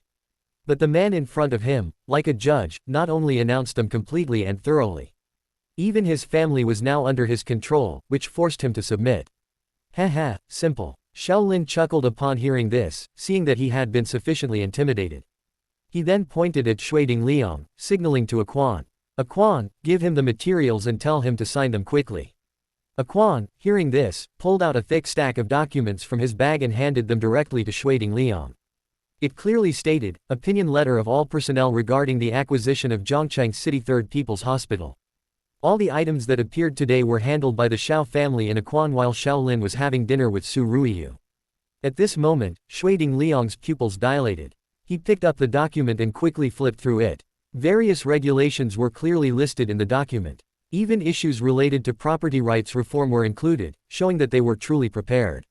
A strong sense of shock continuously rose in his heart. What kind of methods, what kind of efficiency was this? This was not something an ordinary person could do. Who exactly was he? As his thoughts trembled, Shaolin smiled slightly, walked in front of him, and said condescendingly, "Apologies, my esteemed director Shui. This is the first time this young master has done something like this, and I'm still a bit rusty.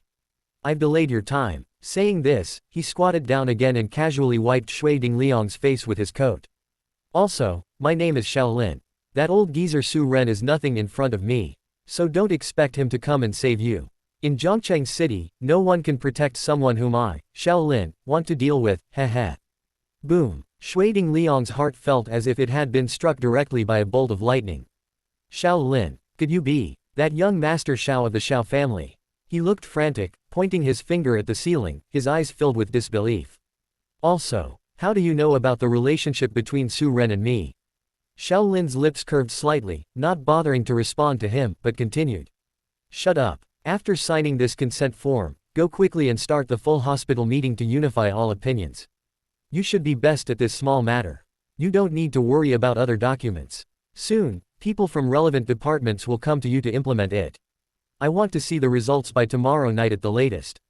After Shaolin finished speaking, he glanced at his watch. It was already 3 o'clock. The Shao family army downstairs should also start moving, so he urged. Sign it quickly. You have other things to do later. Oh, yes. I'll sign. Young Master Shao. His deliberation lasted only an instant. Shui Dingliang immediately understood the situation and quickly picked up the pen to sign his name. Shaolin, meanwhile, sat beside Su Ruiyu and took out the surveillance phone provided by the Shao family army. He and Su Ruiyu started watching it by themselves. Take a look, Ruiyu. This is why your father has been paralyzed for so many years. At this moment, on the 8th floor of the hospital, in the VIP patient exclusive floor, 2 men in black suits pushed a pale-faced, emaciated middle-aged man into Ward 808. After placing the man on the hospital bed, the 2 men came out and stood guard at the door, patrolling around. After a short while, a doctor in a white coat nodded to the 2 men and walked in. The real-time footage inside the ward was being played simultaneously in 2 locations. One was with Shaolin and Su Ruiyu, and the other was at the location of the Shao family army. Seeing the doctor enter the ward, several Shao family army soldiers made a gesture. They set off from that small conference room, pushing a stretcher cart, and went directly to the location of Ward 808. Chapter 25 Mission completed. Transfer coming soon. Zhongcheng City's 3rd hospital, as a mid-tier hospital in the city, has seen many common people abandon it in recent years, choosing other hospitals for treatment, due to various reasons such as poor management by the director and excessive fees. Consequently, its income has consistently been poor, directly leading to a decline in physician benefits. Many high-end medical professionals have already left, seeking better opportunities elsewhere. Naturally, the wealthy would even less choose to seek medical treatment here. Today was Thursday, and the lower few floors still had a fair number of patients being diagnosed. However, on the 8th floor VIP exclusive ward level, there was no one else besides 2 individuals guarding the door of room 808. Several Shao family army members, disguised as doctors, pushed a cart over. On the cart lay a pale-faced middle-aged man. However, the man's physique was simply too robust, not even resembling a patient. Click. Just then, a Guiqi old woman, dressed in luxurious attire, walked out of a ward holding a water cup. As she closed the door, she grumbled in a foreign accent. What kind of crappy hospital is this? The VIP ward doesn't even have hot drinking water. Oh, how absurd. Turning around, she saw several doctors in white coats approaching and immediately asked with a pleased expression. Oh dear. Doctors, where is the place to get hot water in this hospital? At this moment, the Shao family army soldier's forehead was covered in black lines. He hadn't expected to encounter an old woman from out of town asking for directions before even reaching the door of 808. He simply pointed randomly and said in a muffled voice, 6th floor, left side. It's just been boiled. If you go late, it'll be gone. Hurry up. After speaking, the group continued pushing the cart forward. Oh, all right, thank you. The old woman, hearing this, turned and walked away happily. The 2 guards in front of room 808 had already noticed the commotion. Both frowned and conversed in low voices. Hey, did drive. Lu say there would be new patients on the 8th floor today. Haven't heard anything. Big boss didn't say anything either. Logically, if a new patient comes to the 8th floor, drive. Lu should notify us. As they spoke, the Xiao family army members had already pushed the cart over. Stop. Who told you to come here? The leader asked with a vigilant expression. Don't you know that doctors aren't allowed to come up to the 8th floor at this time? The person pushing the cart for the Xiao family army grinned and said. Hee, it looks like this big brother is Shu Lei, brother Shu. Doctor, Lu Haitao called us over. We're just following orders, we don't know what it means. He just told us to bring this patient to Shu Lei on the 8th floor, and then we could leave. The two guards exchanged glances. Shu Lei thought to himself. They even know my real name is Shu Lei. Could it really be Drive? Lu Hu called. But still vigilant, he gave a look to the person next to him. Go, Shan Zi, ask Doctor Lu if this is true. Alright, brother Lei Zi. Shan Zi smiled, grabbed the doorknob, twisted it, and pushed it open slightly. Just then, the Xiao family army members exchanged a look, taking advantage of the two men's shifting gaze. The Xiao family army soldier standing on the far left moved his foot, delivering a knee kick to Shu Lei's stomach. Shu Lei, unable to react in time, was kicked and vomited profusely, covering his stomach. Wah! PFF'd. Seizing this opportunity, in a flash, he quickly pulled a white handkerchief from his white coat and stuffed it directly into Shu Lei's wide-open mouth. Leaving him no time to scream, and at the same time, the patient on the cart suddenly propped himself up and burst forth. He delivered a flying kick that sent Shan Zi flying into the room, and the group took the opportunity to stream in. The last person dragged the unconscious Shu Lei inside and immediately locked the door. It must be said that the sound insulation of the VIP ward was indeed very good. Only a few muffled thuds were heard in the corridor, and then all was silent. The entire Xiao family army operation was completed in no more than 2 or 3 minutes. The old woman who had gone to get water earlier had already returned, muttering again. Oh, the doctors in this hospital are really ill-mannered. There's clearly a water dispenser by the stairs on the 8th floor, why did they say the 6th floor? Where are those two people who were by the ward door just now? The old woman looked around, saw no one in the corridor, and shook her head. She walked into a ward, how strange. At this moment, in the director's office on the top floor. A Quan's wireless earpiece relayed, mission accomplished. Transferring soon. Shaolin and Su Ruiyu personally witnessed the so-called drive. Lu giving his father an injection. And the entire process of the Xiao family army subduing and sedating the individuals, then collecting all the injection tools and medicines. Shuiding Liang had already signed the documents and was respectfully standing in the distance. Fearing Shaolin's authority, he recalled Shaolin telling him to immediately convene a staff meeting after signing the documents. But looking at Shaolin's focused expression, he didn't know whether to speak or not, and dared not disturb him. He saw a Xiao family army soldier give an OK gesture to the camera on the monitor screen. Then the camera was dismantled, and the screen went blank. Only then did Shaolin raise his head, and seeing Shuiding Liang's hesitant expression, he couldn't help but smile. Young Master Xiao, you see. What about me now? Shuiding Liang touched the few strands of lonely hair on his head and smiled awkwardly. Shaolin thought that he had originally intended to tell Ruiyu about this himself. But seeing that Shuiding Liang hadn't left yet, it would be most suitable for him to tell Su Ruiyu this secret, so he said. Alright, don't be in a hurry to leave. Tell Ruiyu everything you know about Su Ruihai. Shuiding Liang's face showed difficulty upon hearing this, and he moved closer. Dare to say a single lie, and I'll kill your entire family. Su Ren won't even burn you a stick of incense. A light sentence floated over, and Shuiding Liang immediately spoke. Miss Su, this is how it is. When Su Ruiyu was watching the video earlier, her heart felt uneasy, and her eyes were red.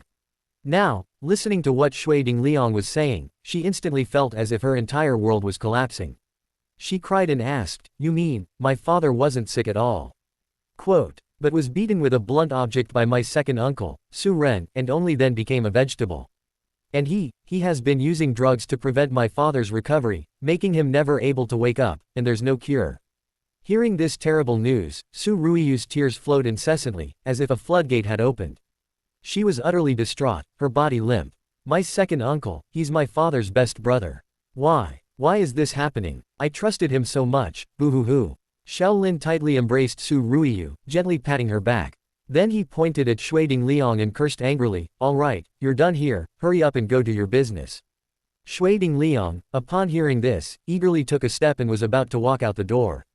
He then heard a faint voice, "Remember, you should know what to say and what not to say." His heart instantly trembled, and he turned around and replied, "Rest assured, young Master Xiao. I am willing to go through fire and water for you from now on. I will not flinch." After speaking, he closed the door. Xiao Lin turned Su Ruiyu's face towards himself and said softly, "Ruiyu, I will definitely help you avenge Su Ren. No one can touch my woman, or her family. But the more urgent matter now is to cure your father's illness, so, stop crying, okay?" "What?" Su Ruiyu's eyes instantly sparkled with immense brilliance upon hearing this. She quickly grabbed Xiao Lin's arm and shook it. "Lin Jie. Did you just say my dad's illness can be cured? Of course, don't you know who I am? It's a small problem." Xiao Lin smiled confidently. Chapter 26, Initial Use of Medical Skills. While the two were talking, the Xiao family army downstairs had already used hospital trolleys to transport several people out in batches and load them into the commercial vehicle. The difference was that Su Ruihai was transported to Xiao Lin's villa in the west of the city. Xu Lei and Shan Zi, on the other hand, were sent to a remote Xiao family warehouse in the suburbs. It was secluded and deserted, so even if something happened, no one would know. Ellipsis. Ding. Congratulations, host. You have successfully changed the life trajectory of Su Ruihai. You have gained 5 luck value and 800 luck value as a reward. Ding. Congratulations, host. You have initially succeeded in blocking the protagonist Lin Fan's plot. You have gained 2 luck value and 500 luck value as a reward. Ding. Protagonist Lin Fan's luck value -7. Current progress of the plot, Wadu Kuang Yi, 17%. As soon as Xiao Lin sat into the Cullinan, he heard the system's continuous prompts in his mind. Open black lens bracket. Oh, it's not even time to harvest, and the rewards are already here. Close black lens bracket. Open black lens bracket. Not bad, it wasn't a waste of all my effort. Close black lens bracket. Today's hospital trip seemed to be to help Ruiyu solve her father's problem. In fact, it was. But his main focus was not on Su Ruihai. Instead, it was on this hospital, Zhongcheng City Third People's Hospital. This is where the protagonist Lin Fan often came in the novel. Something like bumping into an old man who fainted on the road. After Lin Fan saved him, the ambulance arrived, and the doctor mocked him. The two debated on the spot. Finally, it was discovered that the doctor himself was a big idiot, and a young man in shorts on the street had better medical skills than him. Then he still stubbornly refused to admit defeat, and was eventually used by others to show off and be slapped in the face. Then there was a classmate's family member who fell ill. Lin Fan visited, and then found that there were problems that doctors couldn't solve. Boom. Bang. A loud noise in the sky. I make a grand entrance. Whoosh, whoosh, whoosh. Look at my 9 soul-chasing needles. Hey tilde ha. Look again. Look at my Chenkin needle technique. 5 elements needle technique. 13 life-taking needles. 6 meridian divine sword. Sorry, wrong theater. Ellipsis. In short, Zhongcheng City Third People's Hospital is one of Yi Fan's extremely important blessed lands in Zhongcheng. It can even be said to be his origin, with an extremely important strategic position. According to the plot, Ruiyu and Lin Fan should have met here as well. But today, this hospital has been taken over by Xiao Lin in advance. This is why he still kept Shui Dingliang. Because Shui could, in the short term, prevent Su Ren from being alerted. And in the future, when Lin Fan arrives, he could plant a thorn for him in advance. Trash like Shui Dingliang, if used well, can still have many surprising effects. Ellipsis. 30 minutes later, when the car arrived at the villa in the west of the city. As soon as the car door opened, Ruiyu was seen rushing into the house. At this time, Su Ruihai had been properly arranged on the guest room bed by the Xiao family army soldiers. Ruiyu trotted in and saw her father's pale face, and immediately burst into tears. This was the father she saw every day at home. Even when she was reading or playing with her phone, she would stay by his side. But today, after she learned the truth about her father's illness, seeing Su Ruihai's appearance made her feel doubly pained. Quan, are the silver needles and medicinal materials I asked you to prepare ready? Xiao Lin stood at the door, looking into the guest room and asked. Yes, young master, they are all in this bag. Quan then took out a roll of silver needles from that familiar backpack and handed them to Xiao Lin. Remember, when I'm treating him later, no one is allowed to come in. Xiao Lin took the silver needles and walked straight into the room. Yes, young master. Creak tilde, Quan closed the door. Ellipsis. Lin Jie, when will the doctor you said would treat my dad arrive? Seeing him approach, Ruiyu immediately burrowed into his arms, snuggling tightly. Today, Xiaolin saved Su Ruihai, which made Ruiyu even more dependent on him. Her deer-like eyes flickered, full of love. The light makeup she had applied had completely disappeared after she had cried many times today. Instead, it revealed a delicate and beautiful, naturally pure face. It didn't need any makeup or adornment, it was superfluous. Open black lens bracket. Sorry, father-in-law, I can't hold back. Close black lens bracket. Open black lens bracket. You wait a moment, close black lens bracket. Looking at those tender and full lips, and her alluring figure. And the large expanse of fair skin revealed when looking down, Xiaolin couldn't help but kiss her. Lin Jie. Ruiyu's eyes were hazy, as she gazed stupid at the man in front of her, two blushes rising on her cheeks. Xiaolin's hands firmly pressed on her graceful body, roaming freely. Ellipsis. After a long time, the two separated. Xiaolin felt refreshed, and lightly brushed Ruiyu's blushing cheek, smiling. Just now, consider that the down payment for treating Uncle Su. After speaking, he sat down on his own, took Su Ruihai's wrist. He placed his fingers on his pulse point, closed his eyes, and quietly felt it. When Ruiyu saw this scene, she immediately covered her mouth in surprise. Open black lens bracket. Could it be that the famous Dr. Lin Jie spoke of as himself? Close black lens bracket. Open black lens bracket. How could this be? How is this possible? Close black lens bracket. Xiaolin's extraordinary mental power played a role at this moment. In his sea of consciousness, every beat of Su Ruihai's pulse was clearly perceived by him. Vast medical knowledge and techniques also instantly surged from the depths of his mind. The moment Xiaolin opened his eyes, he frowned slightly and instantly took out 5 silver needles. His movements were as swift as lightning. He directly pricked Su Ruihai's body, blocking the location where drive. Lu had previously injected him with medicine. The extremely thin silver needles vibrated continuously on Su Ruihai's body. They even emitted a faint buzzing sound. Ruiyu watched from the side, her heart greatly shaken. Even though she had never seen anyone's treatment process, she could tell that Xiaolin was by no means acting recklessly.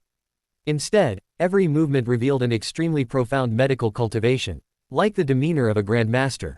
While her thoughts were racing, Xiaolin showed no signs of stopping.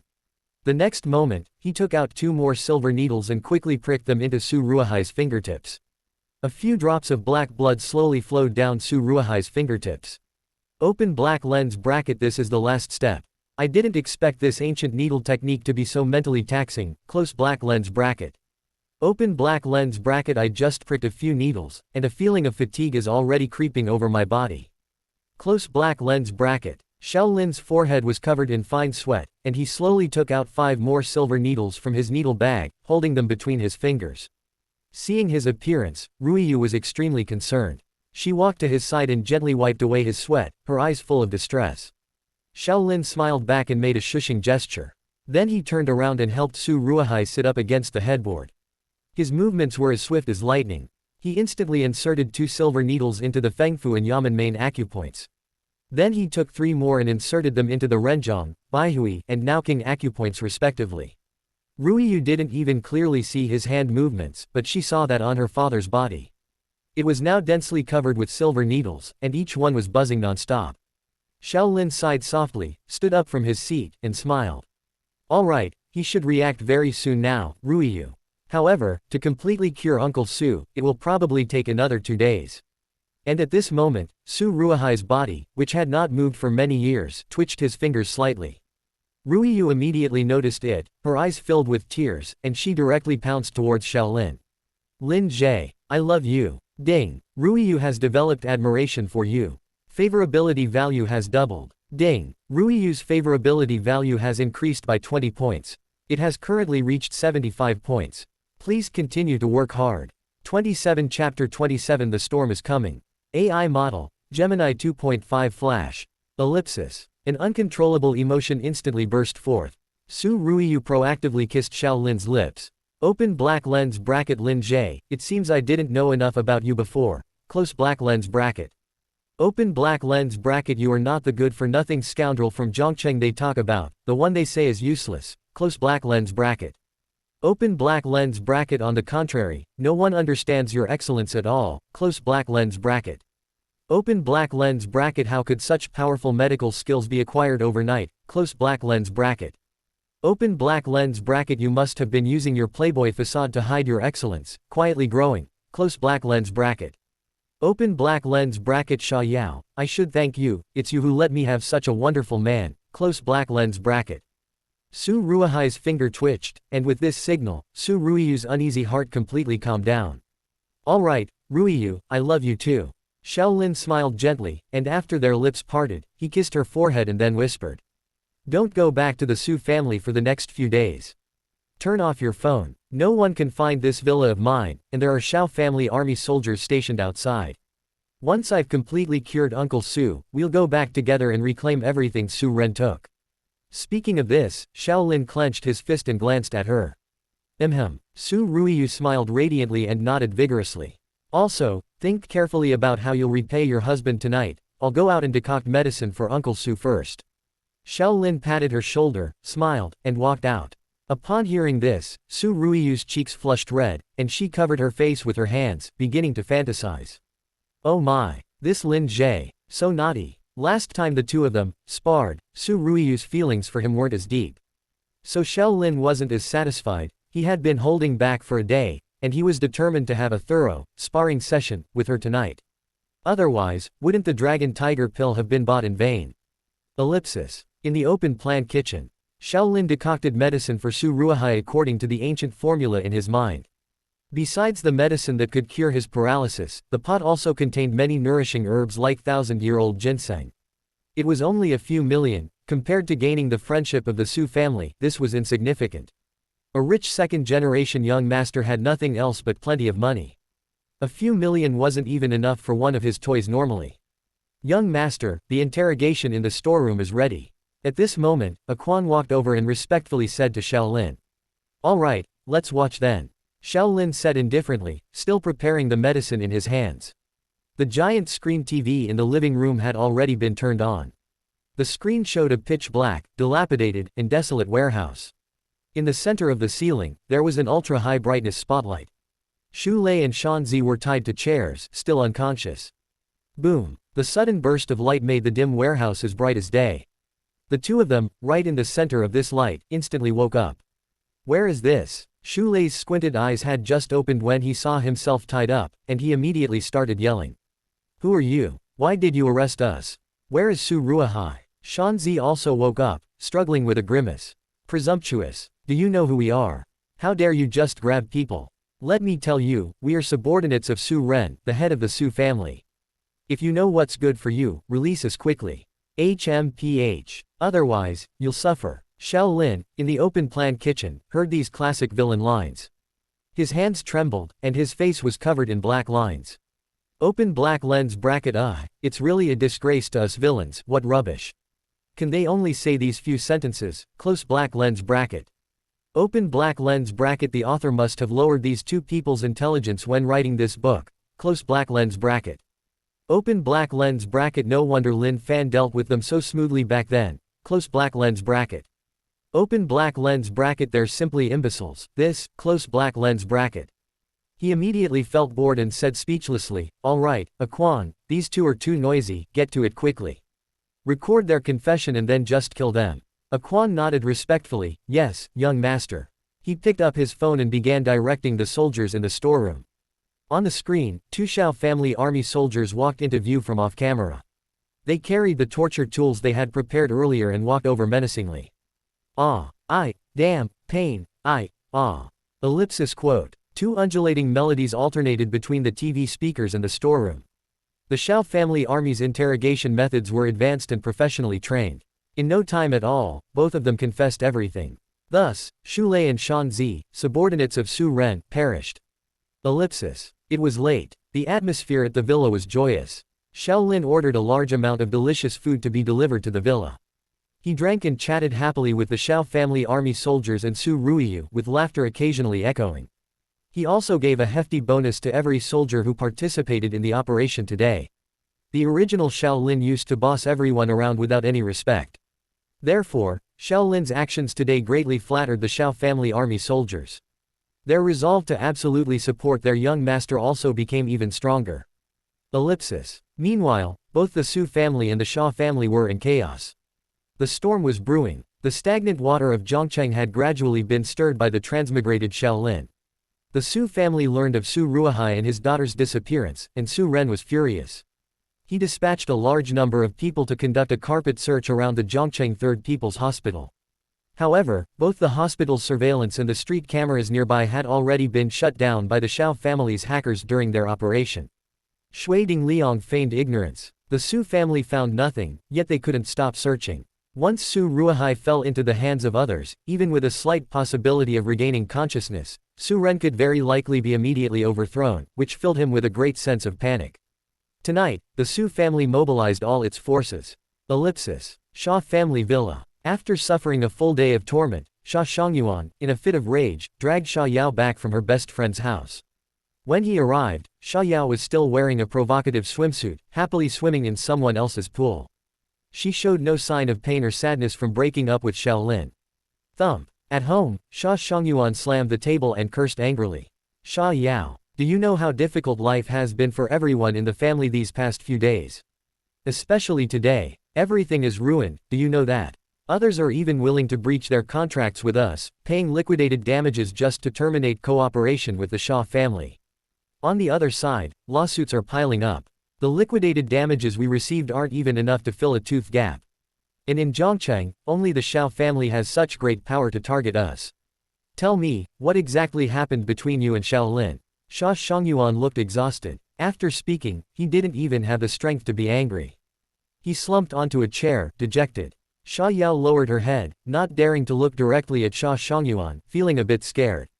Dad, is it really that serious? She had never imagined that things would develop in this direction. Actually, nothing much happened between us, it's just that last night, we broke up. 3 years of devoted love, only to turn hostile and pursue him in revenge overnight. But then Xia Shangyuan suddenly looked up and glared at her, questioning her tone. What did you say? You broke up. I'm afraid, it's not that simple, sigh. 28 Chapter 28 Desire Never Ends. AI Model, Gemini 2.5 Flash. Ellipsis. Of course, it's not that simple.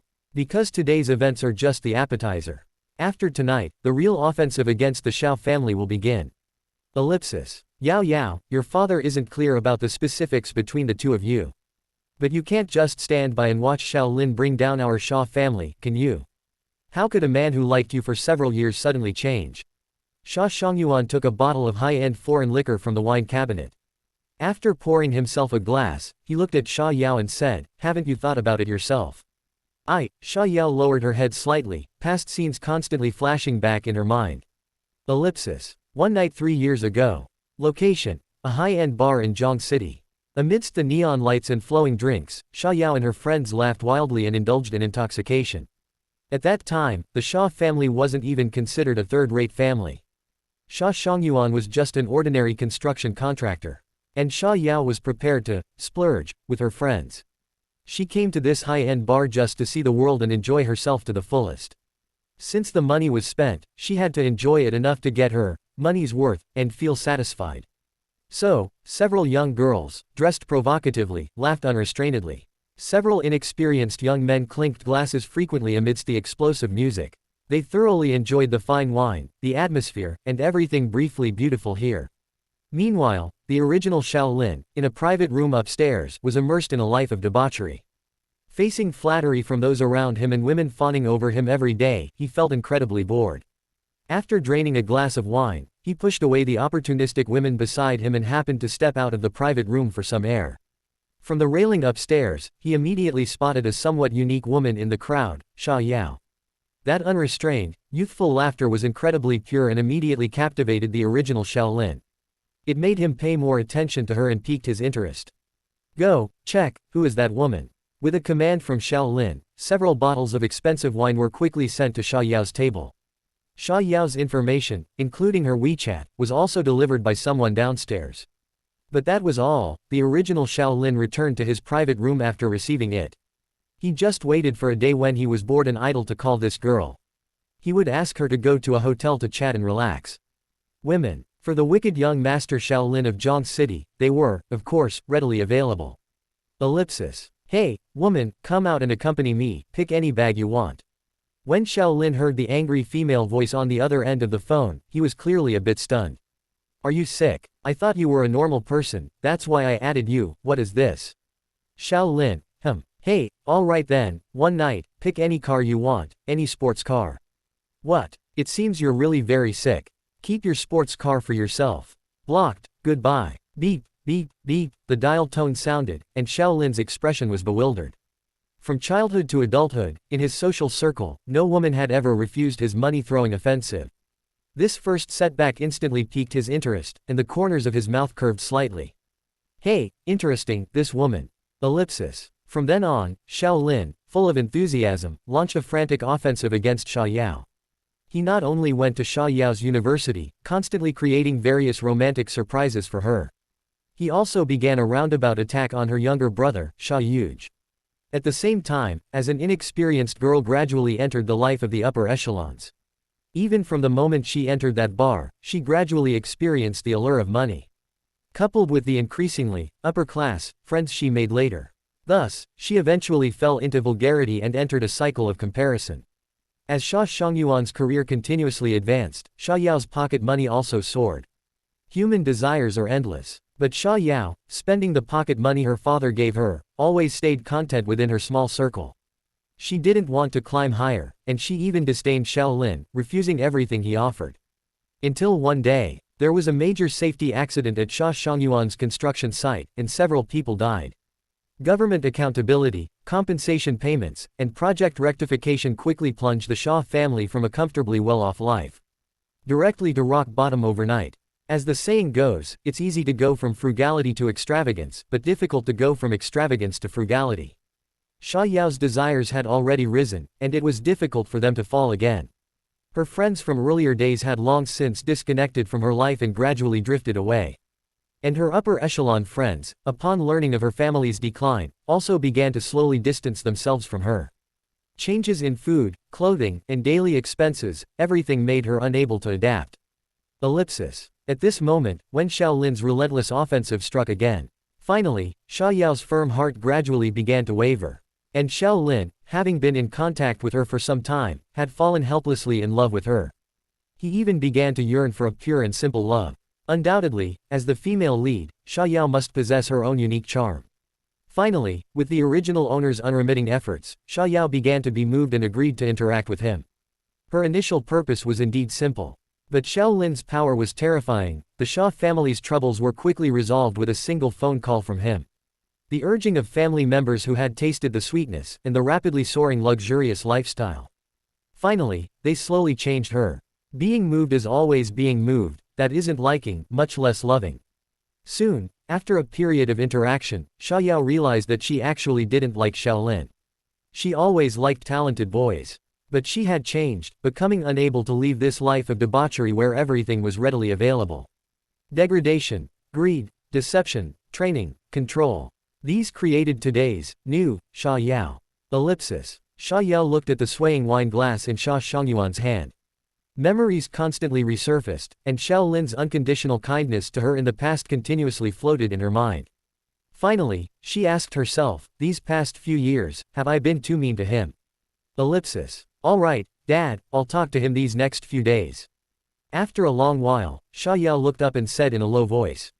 Not a few days, Yao Yao, the Sha family is already doomed. Alright, then I'll talk to him tomorrow. He blocked my phone number, so it's a bit troublesome. Sha Shongyuan's eyes flashed with surprise upon hearing how serious it was, then he sighed deeply. Ellipsis. Ding. Sha Yao's favorability towards you has increased by 10. Shaolin, who was showering in the bathroom at this moment, paused for a moment when he heard the notification sound. Sha Yao's favorability increased. What's going on? Hey, out of money, the crystal is about to shatter, and now she remembers me. Is that it? The spraying water streamed over Shaolin's almost perfect body. The increase in charm and vitality, along with the rejuvenation pill, had transformed his body to be even more perfect. Shaolin shook his head and picked up a bath towel to dry himself. He didn't have time to think about Sha Yao. Instead, he wrapped the towel around his waist and walked directly towards the master bedroom on the second floor. Su Ruihai and the Xiao family army soldiers were all arranged on the first floor. While Shaolin and Su Ruiyu stayed on the second floor. Pushing open the master bedroom door, in the dim light, a woman wearing a black gauze dress stood behind a transparent gauze curtain, looking at the moonlight. Her graceful curves were clearly visible even from a distance. Every curve made one's blood boil. Hearing Xiao Lin enter, Su Ruiyu turned around and smiled. Looking at the woman in the transparent nightgown, Xiao Lin threw off his bath towel and rushed over. He picked her up by the waist. "I'm here, my little darling." On the balcony, bathed in moonlight, the spring scenery was enchanting. 29 Chapter 29 Return to the Han family. AI model, Gemini 2.5 Flash. That night, Su Ruiyu gave her all. To repay Xiao Lin's kindness, and for the man she loved to be happy. She used every trick in the book. Lower half circle, heart. It went on all night, until dawn. After Xiao Lin had his fill of Su Ruiyu, and then ate the breakfast she personally made for him, he leisurely drove to the Han family. The time for Lin Fan's arrival was one day closer. Back at the Han family, Xiao Lin planned to start Han Qingyan's formal treatment today.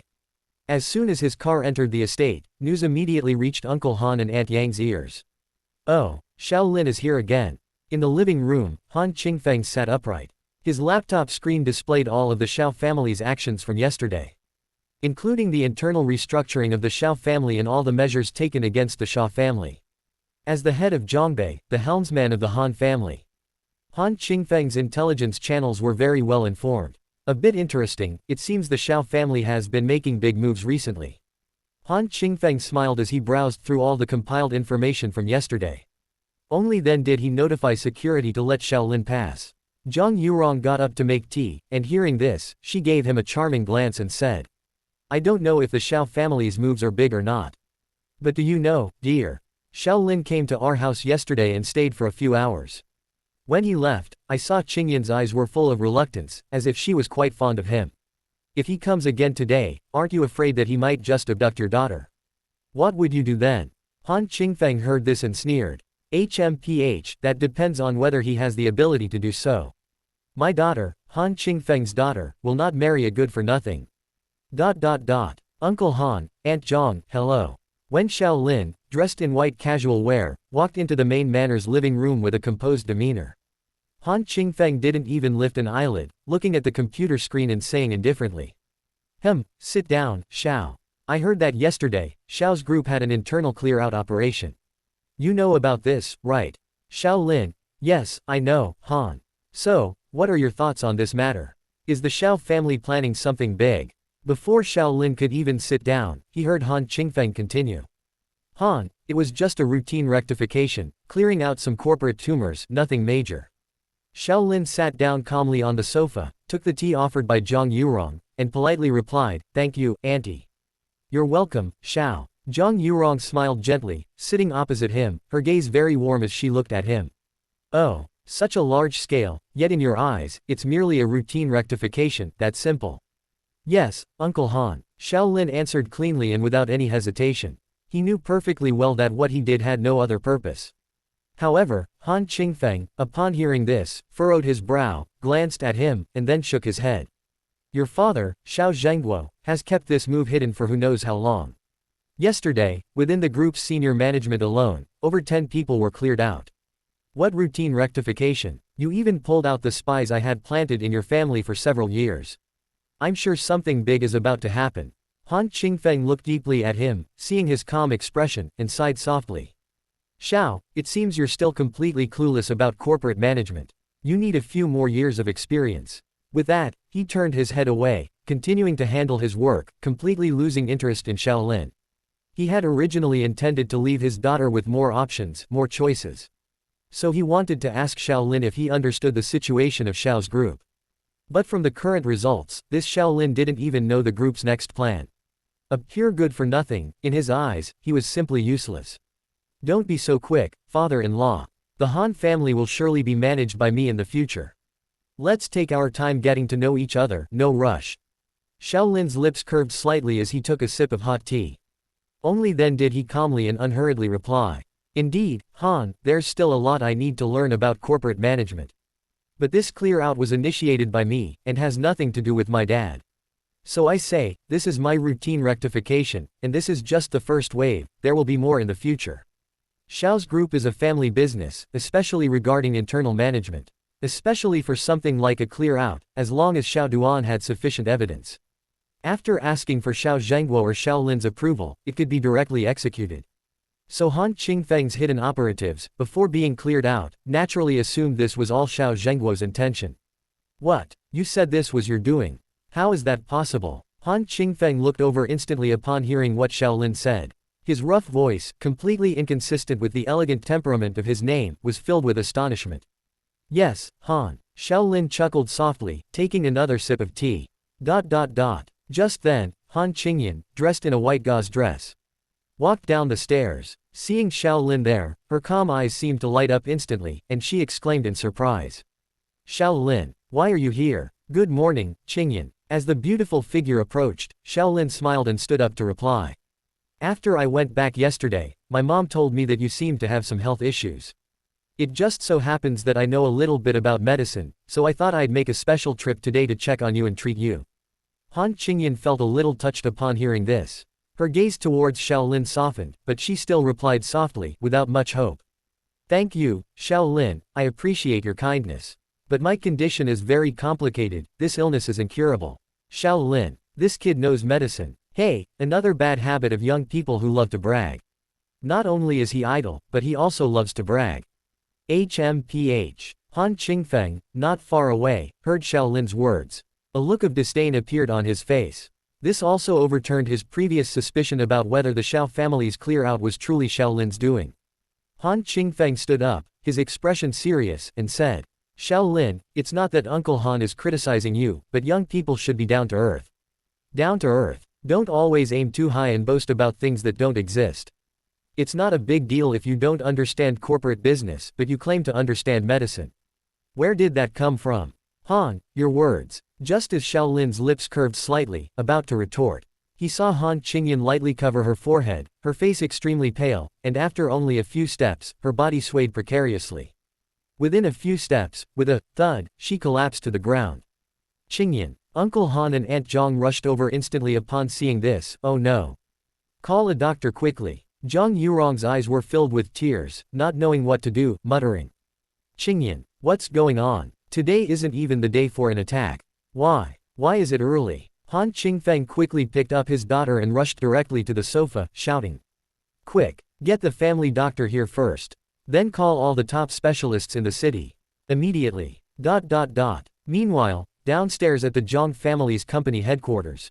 It was just past working hours, and the area downstairs was already swarming with reporters. Countless cameras and microphones were set up at the company entrance. Anyone who passed by would be questioned by reporters. Hello, are you an employee of this company? Do you know about your company's disregard for human life? Working at this company, don't you feel guilty? A dozen reporters blocking the entrance caused a huge headache for the company's security guards. Chasing one wave away was useless, another wave would soon arrive, sometimes not even the same group of people. The headlines in major Zhongcheng local newspapers today all featured the same content. Husband dies tragically at construction site. Why does company disregard it? Treating human lives as dirt. And on the entertainment section's front page. Breaking news. The numerous crimes of a certain rich second generation, Xia, in Zhongcheng. News like this quickly pushed the Xia family into the eye of the storm. 30 Chapter 30 Treating My Future Wife. AI Model, Gemini 2.5 Flash. The vast living room of the Han family was in chaos at this moment. The servants were busy preparing bedding, hot water bottles, and hot towels for Qingyan to use for hot compresses. Zhang Yurong wrapped her daughter in a blanket, holding her tightly with tears in her eyes. My poor daughter. Woo. It's still a few days until that day. Why did it act up so early? What should we do now? Woo. Han Qingfeng frowned deeply, standing not far away, watching his daughter. He was constantly calling various experts. In his urgency, he even called the most famous experts and professors in the capital. He told them to immediately take a special plane and fly over. Although he knew himself that even if a plane came to pick them up now, it would not be able to catch up with the severity of the illness. Han Qingyan lay quietly in her mother's arms. Her clear and beautiful face was as pale as snow, utterly bloodless. In just over 10 seconds, a thin layer of frost appeared on her purplish-white lips. Xiaolin frowned, took out silver needles and other items from his bag, and thought to himself. This isn't right. According to the novel's plot, it shouldn't act up now. It should indeed be as Zhang Yurong said, that the illness would only onset in a few days. But where did the problem occur? Could it be my appearance that disrupted the normal course of events here, causing her onset time to be brought forward? Just then, a blonde foreigner in a suit vest rushed over with an emergency kit, speaking with a strong accent. Sorry, Han, I'm late. I'll start treatment immediately. Saying that, he opened the emergency kit, took out a stethoscope, and prepared to auscultate Qingyan to make a preliminary diagnosis of her condition. Hurry up, Ross! Han Qingfeng roared, holding his phone to his ear and looking over. Qingyan's face was already completely bloodless at this time, and her heart rate had become extremely slow. If a stethoscope were placed on her, one would find her body even experienced a brief cardiac arrest. If she wasn't treated in time, her life would be in danger. Just as Ross's hand, holding the stethoscope, was about to reach Qingyan's body. Get out! Xiao Lin roared as he walked over, his face full of anger, holding a roll of silver needles in his hand. He kicked Ross aside, causing him to stumble. Ross quickly got up and asked with open hands. Sir, what are you doing? Xiao Lin, what are you doing? Zhang Yurong was rubbing her daughter's hands. Seeing this scene, she was instantly shocked and anxious. Xiao Lin, don't cause trouble here. Get out. Han Qingfeng also immediately put down his phone and rushed over, about to pull Xiao Lin away. But then, Xiao Lin half squatted on the ground, grabbed Qingyan's wrist. His fingers rested on her pulse point, quietly feeling, and he said coldly. Han Qingfeng, I call you Uncle Han out of respect for the friendship between our two families. But now, a life is at stake. If you dare to stop me, don't blame me for being impolite. What kind of rubbish is Ross? At a time like this, does he still have time to auscultate step by step? By the time he finishes, I'm afraid Qingyan will be gone. Xiao Lin's mental power, more than twice that of an ordinary person, played a role at this time. It allowed him to multitask while taking the pulse, and even talk to people. He felt Qingyan's pulse and already understood her condition in his heart. But he still needed to make a gesture of taking the pulse for everyone to see. In fact, even without taking her pulse, Xiao Lin knew her condition, it was all mentioned in the book. Han Qingfeng was filled with rage, stuffed his phone into his pocket, and his large figure was about to approach. Xiao Lin, if anything happens to my daughter today, I'll make your Xiao family pay. Get out of here, let a real doctor treat her. Get out. The main castle living room door opened with a bang, and another team of doctors rushed in. This was the Han family's professional medical team kept at home, complete with both Chinese and Western medicine practitioners. They usually waited on standby in the manor, and had just rushed over upon hearing the news. Quan, Xiao Lin roared, and Quan, who was guarding in the doorway, rushed over quickly. Stop Han Qingfeng for me. Yes, young master. Without the slightest hesitation, Quan's innate loyalty made him never doubt any of Xiao Lin's commands. Not to mention that Han Qingfeng was the richest man in Zhang City, even if he were a heavenly king.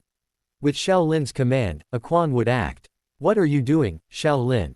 I think you're crazy. Someone, arrest these two. Han Qingfeng roared, and the Han family bodyguards around also rushed over. But they were no match for Quan's speed.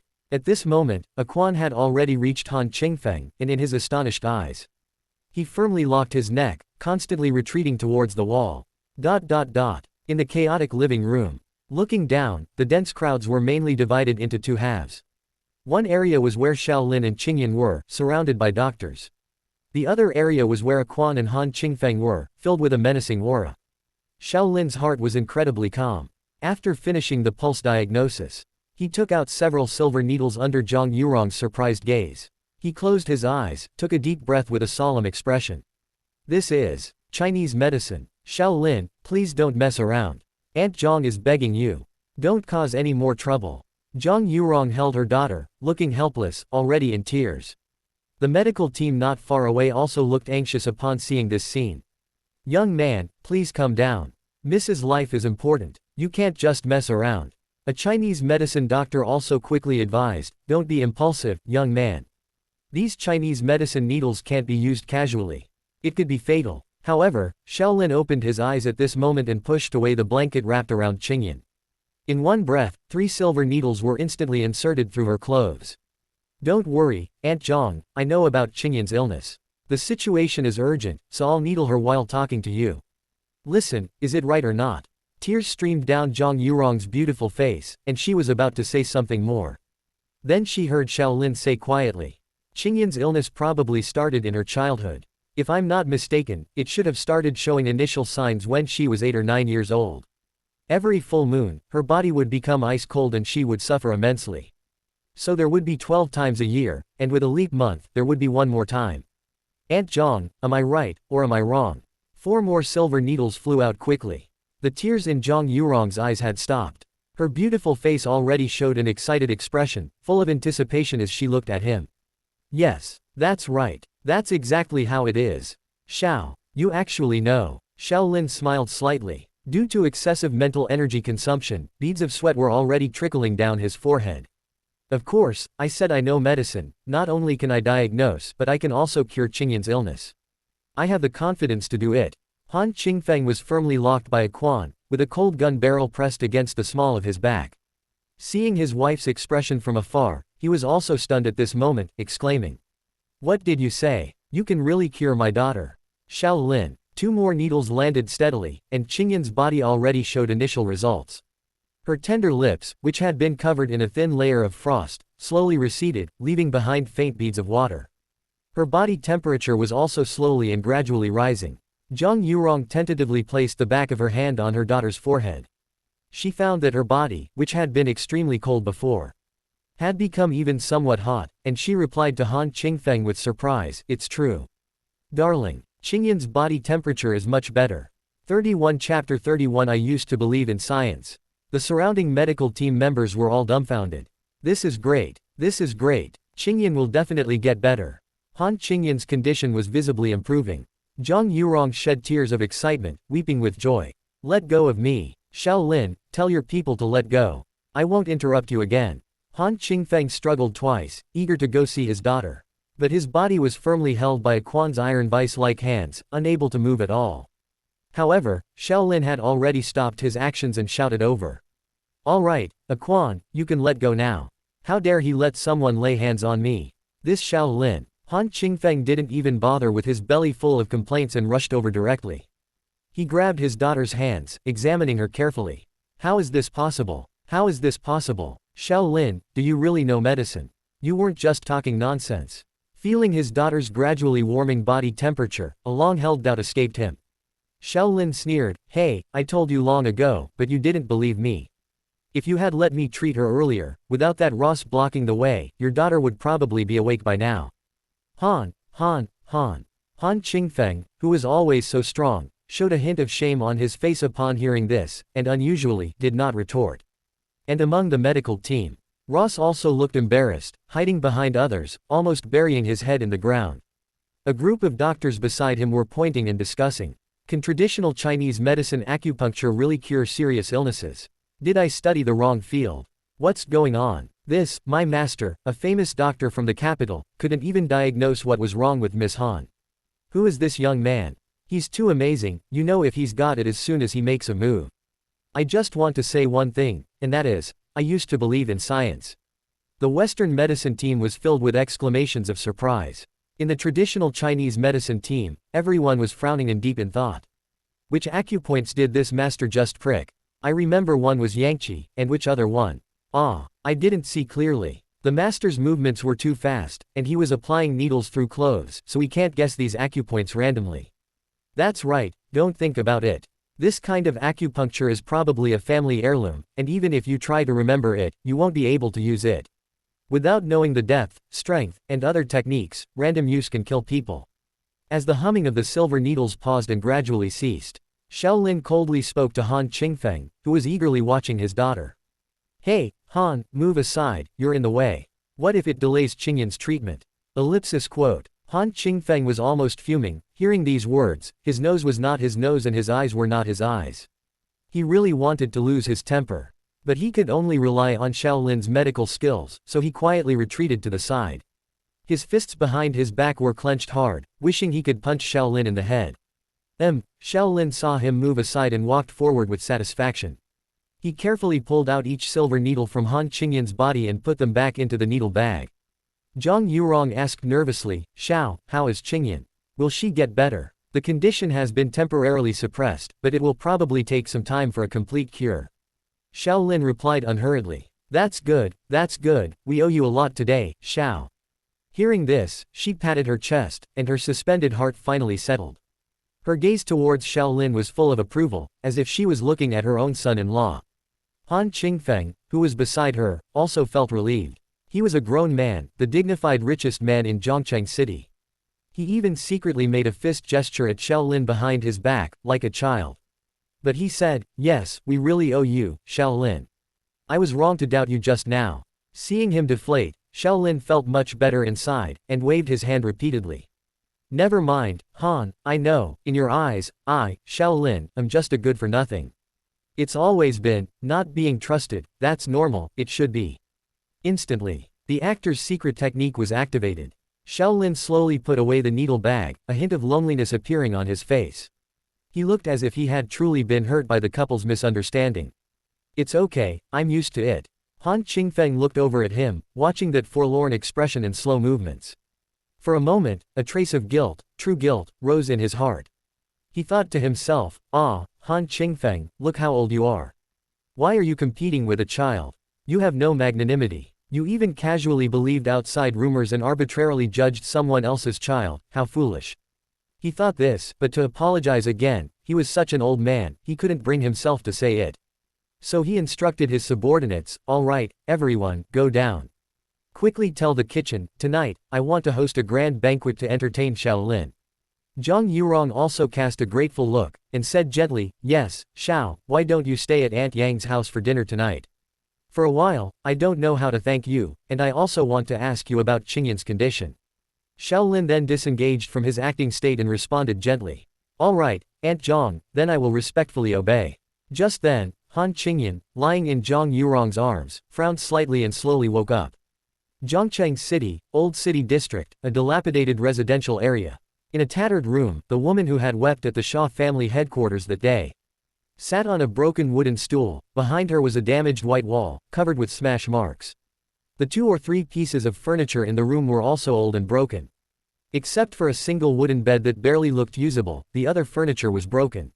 "Okay, the scene is ready, just follow the script we prepared beforehand."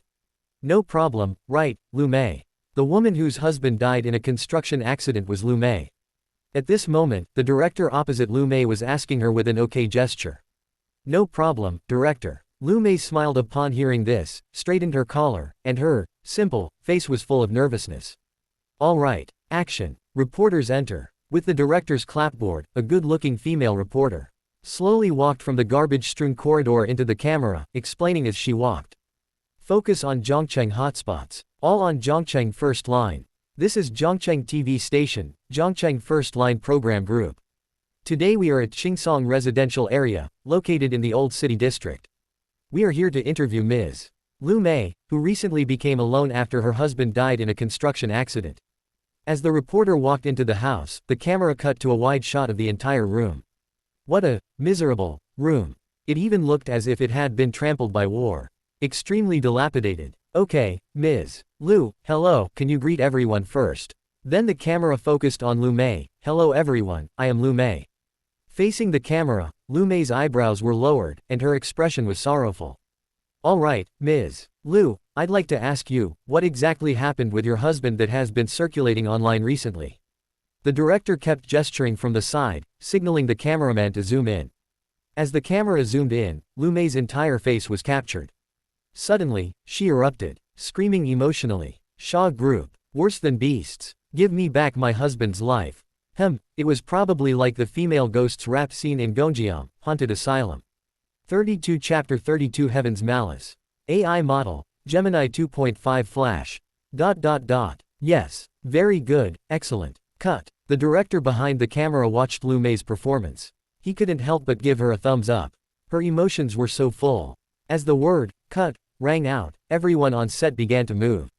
Lu Mei walked over joyfully, asking the director in her accent, "Director, was my acting all right?" The director immediately clapped his hands and laughed, "All right. It was more than all right. You're no different from a professional actor. Keep it up." After saying that, he pulled out his thermos, took a sip of water, and then shouted, "All right, let's get ready to continue. Lu Mei, it's time to record the second part now. That's the part after the editing, when your emotions have calmed down, understand?" Lu Mei's face tightened upon hearing this, and she immediately reined in her smile. She began to get into character, preparing to go deep. She sat back down on the wooden chair without a word, her gaze tilted 45 degrees towards the ground.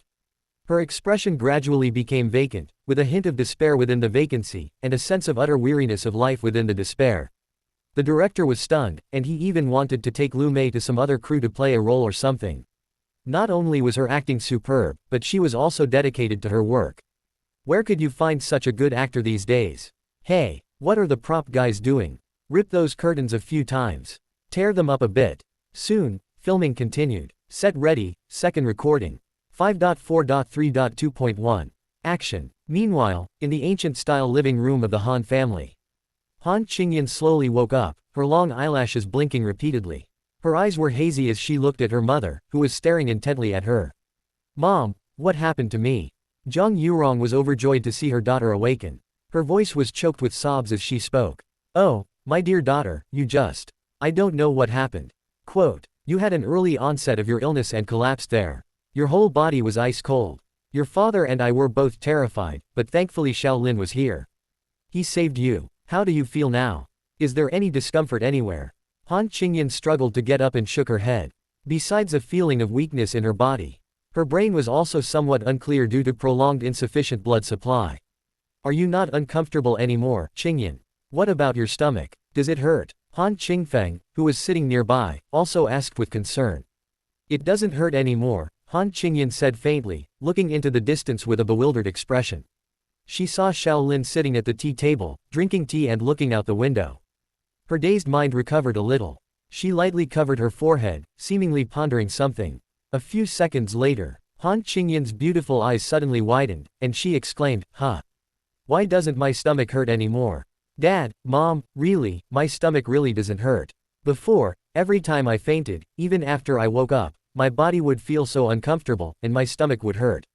But this time, it really doesn't hurt, and Dad, Mom, you just said that Shaolin cured me. Zhang Yurong smiled, greatly relieved to see her daughter's spirit recovered.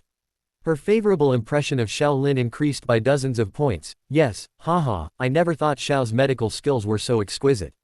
You really can't judge a book by its cover. So she recounted everything that had just happened to Han Qingyan, from beginning to end. Although Han Qingfeng inevitably embellished the story, Han Qingyan could still sense how critical her situation had been at the time, and how terrifying Shaolin's medical skills truly were. Because just before today, the entire Han family had been extremely worried about the little princess's illness. They had sought out countless top doctors, both domestic and international, one after another. Each of them was world-renowned, yet no one could cure her illness. That's why Han Qingyan was so desperate. From childhood, she had always maintained a cold demeanor towards people. But in reality, she had a cold exterior and a warm heart. She was just afraid of dying young. Befriending people for nothing, only for them to leave when she was gone, bringing unnecessary sorrow to those who loved her. She also didn't want to marry some so-called disciple of a divine doctor, she would rather die when she turned 22. But starting today, everything was different. Light appeared in Han Qingyan's eyes, and she stood up, smiling, and spun around. Feeling a lightness in her body she had never experienced before, her mood brightened considerably. The hem of her white gauze dress flared out as she moved, revealing her fair, long legs beneath. Her smile was as brilliant as an elf's, very warm and moving. Dad, Mom, I'm so happy. I've never felt my body this light before. My illness seems to be cured, I feel warm and fuzzy. Hee hee. The couple watched their daughter with delight and embraced each other tightly. Good, that's great. What a harmonious family scene. Ding, ding, ding, ding, ding. Hearing the continuous cascade of notifications in his mind, like firecrackers going off. Shaolin looked over and immediately saw Han Qingyan smiling and twirling her dress. So beautiful. As expected of my pre-booked wife, she's delightful. Quote, ding. Han Qingyan's favorability towards you has increased by +5. Ding. Han Qingyan's favorability towards you has increased by +10. Ding. Han Qingyan's favorability towards you has increased by +15. With one act of heroism, Han Qingyan's favorability directly increased from 30 to 60 points. Ding. Congratulations, host. Han Qingyan's favorability has reached 60. She has begun to develop feelings of admiration for you for the first time. Reward. 1000 luck value. +5 destiny value. Ding. Congratulations, host. You have successfully interrupted a crucial plotline for Lin Fan. Reward: 3000 luck value. Plus 10 destiny value. Given that your destiny value has reached 51 points, significantly exceeding ordinary people by several times, the heavenly Tao's malicious inclination towards you has clearly strengthened, and the system has added a skill for you, danger precaution. And the items in the system shop have been fully updated and upgraded. You can check them at any time. Xiao Lin took a sip of clear tea and had just put down his cup. When he heard the system say this, he quickly asked, "Danger precaution, I know what that is. But the heavenly Tao's malicious inclination has strengthened. What does that mean?" System. The female voice of the system immediately replied, "Host, since you are set as a villain in the novel's plot, the heavenly Tao of this world, in order to protect the development of the Son of Destiny, has set the manifestation of your destiny value increases, in addition to allowing you to obtain more opportunities.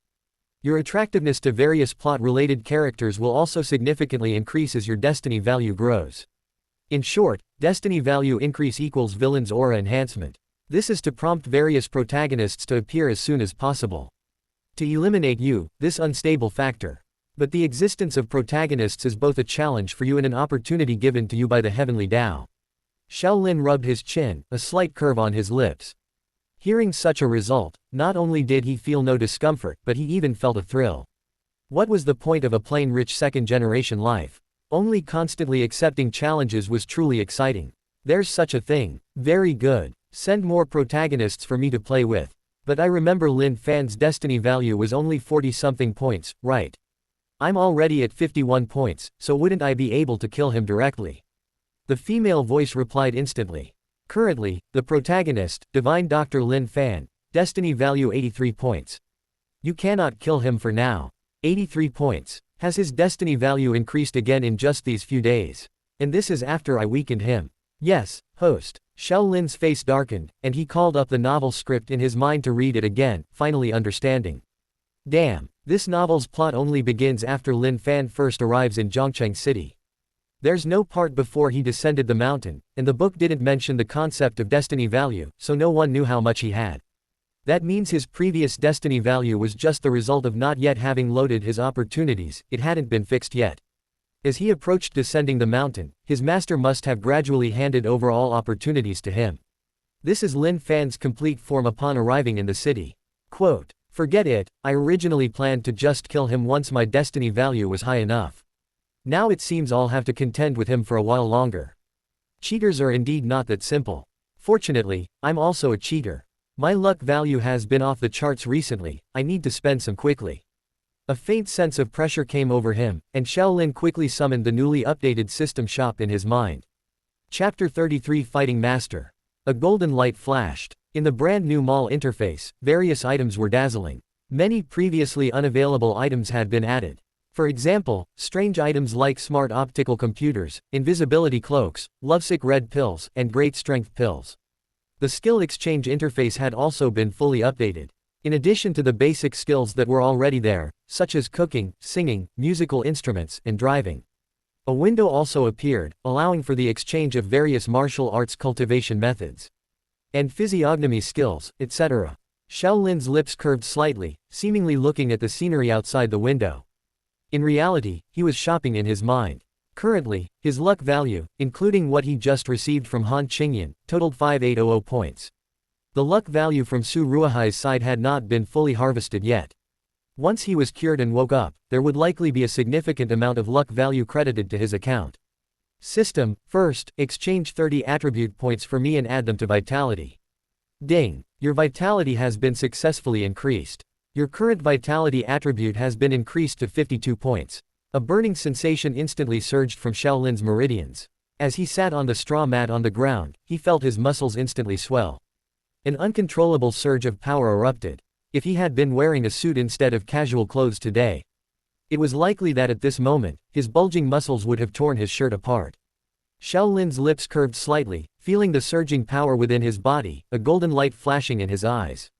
He picked up the teacup, and with a bang, the exquisitely crafted teacup was instantly crushed and fragmented under his grip. Excellent, as long as my luck value continues to increase. Even if I can't kill Lin Fan temporarily, I can at least torment him. System. Exchange a combat skill for me, directly upgrading it to the mastery level. Okay. Esteemed host. Ding. You have successfully exchanged mastery-level combat techniques. Shaolin closed his eyes, and various combat techniques instantly flooded his mind. For example, which punching angle could maximize power usage, how to kill, how to subdue enemies, and various evasion techniques. A series of combat technique images continuously flashed through his mind. At this moment, Shaolin had transformed from the physically weak second-generation rich kid he was when he first transmigrated. He had become a truly powerful combat master. In the center of the living room, the family of three. The three of them had been discussing in low voices for a while, and as they spoke, they occasionally glanced towards Shaolin. Han Qingyan's pretty face was flushed, and she sat beside her parents, looking very shy. Han Qingfeng said with a smile, "Hee, it's good now, Qingyan, your illness is cured. We don't have to listen to the old man and let you marry some mountain village boy. Quote, when that boy comes knocking, Dad will directly reject him for you. It was never a suitable match anyway. I really don't know what your grandpa was thinking, treating an illness is one thing, but what's with this childhood engagement?" Zhang Yurong chimed in from the side, "Yes, daughter, yesterday Shaolin's mother also came to talk to me. I've considered it all, our two families, whether from background or various aspects, are well acquainted and quite compatible. It was only because of your illness and that marriage contract that I helped you refuse before. Now that I see your illness is cured and that matter is gone, I actually think Shaolin is a good kid. And I see that you seem to quite like him, don't you? You can try to get along with him first." Han Qingyan covered her pretty face with both hands, and hearing her parents' words, she said coquettishly, "Oh, Mom, how long have we even known each other? Besides, does he even have that intention?" Han Qingfeng, however, let out a soft snort, looking at Shaolin calmly drinking tea in the distance. He was full of displeasure, recalling the time when Shaolin directly called him by his given name and had a Quan act against him. He said arrogantly, "HMPH. I don't care if he has that intention or not. I think this matter needs more consideration. That brat, he dared to act against me earlier. There are so many young talents in Zhang City, is he the only one? Dad will find someone else for you." Upon hearing this, Han Qingyan immediately retorted on Shaolin's behalf. "Dad, wasn't the situation urgent then? Shaolin was also anxious to save me, otherwise, would you want your daughter to not be saved in time?" "Oh, that's not what I meant." Han Qingfeng's eyes widened, and a hint of awkwardness flashed across his face. Seeing this scene, Zhang Yurong immediately smiled mischievously, stroking her daughter's cheek and saying, "Oh, these two haven't even done anything yet, and my daughter already knows how to speak up for someone else. Girls grow up and can't be kept at home, hee." Seeing Shaolin sitting alone there for a long time, she spoke up. "All right, Qingyan, our family must repay Shaolin's life-saving grace. No matter what, we'll just wait for your dad and I to come up with a way. Now, you go accompany Shaolin first and thank him properly. It's not good to leave him hanging there." Han Qingyan nodded and took a step. Her pretty face was full of restraint, and she walked over shyly. "Shaolin, thank you for saving me today. How about, we go upstairs for a while and chat?" In front of the tea table, Han Qingyan stammered, her fingers constantly fiddling with her skirt. Her gaze was low, not daring to look directly at Shaolin, her heart pounding with nervousness. She thought to herself, "Previously, Grandpa set up an engagement for me, so that divine doctor's disciple would treat my illness, and after I was cured, I would have to marry him. Of course, I was unwilling, but now, Shaolin is the one who cured my illness first, so doesn't that mean? If it's him, he's so excellent, proficient in piano and music, and has such superb medical skills. Oh, how embarrassing. Han Qingyan, what are you thinking?" Shaolin, of course, wouldn't know the constant shifting of Han Qingyan's little thoughts. He simply smiled faintly and replied, "All right, let's go upstairs first then." Quote, so, the handsome man and beautiful woman walked one after another towards Han Qingyan's boudoir upstairs. At this time, it was already noon. In front of the Shaw family headquarters, several white cars slowly stopped. 10 or so plainclothes patrolmen got out of the cars, hurrying directly towards the company building. Make way! Make way! The patrol station is handling a case. We have received multiple reports that your company is suspected of economic crimes. Where is the person in charge? Tell him to come out." Among the crowd, a heroic female captain took the lead. She pushed past the security guard's obstruction and strode inside, giving instructions as she walked. "You few, guard all the company exits to prevent any suspects from secretly leaving. You few, come upstairs with me, control the suspects, seal all materials. Take them back to the patrol station for unified processing. Yes, Several young men responded, responsible for questioning the downstairs security about the building exits and coordinating work. Meanwhile, the female captain led a group of people, aggressively heading directly upstairs. Upon reaching the Shaw family's office floor, they immediately took control of everyone, prohibiting anyone from leaving. Chapter 34 Shaw Family Rebellion. In the moderately sized office building, many patrol officers entered in an orderly fashion. Patrol station on official business. Your company is suspected of economic crimes. Everyone, please put down everything you're doing, stand aside, and cooperate. The busy workers were so frightened that they all raised their hands. They had never seen such a scene before, and they all looked at each other, obediently standing to the side. These past few days, the Shaw family's company had not been very peaceful. Various contract terminations and breaches came one after another. The employees were already greatly disappointed with the company. Unexpectedly, it had only been a few days. Even people from the patrol station had arrived. They only regretted not leaving the company sooner.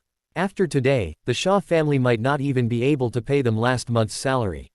In the office floor, the patrol officers were very busy, collecting various documents and putting them into storage boxes, waiting to take them back for review. Meanwhile, the heroic female captain strode towards the chairman's office. She pushed the door open and had just taken out her patrol station identification. She saw Shaw Shongyuan standing in front of a shredder, nervously stuffing documents into it. Don't move. The female captain immediately pulled out her sidearm from her waist, aimed it directly, and said in a serious tone.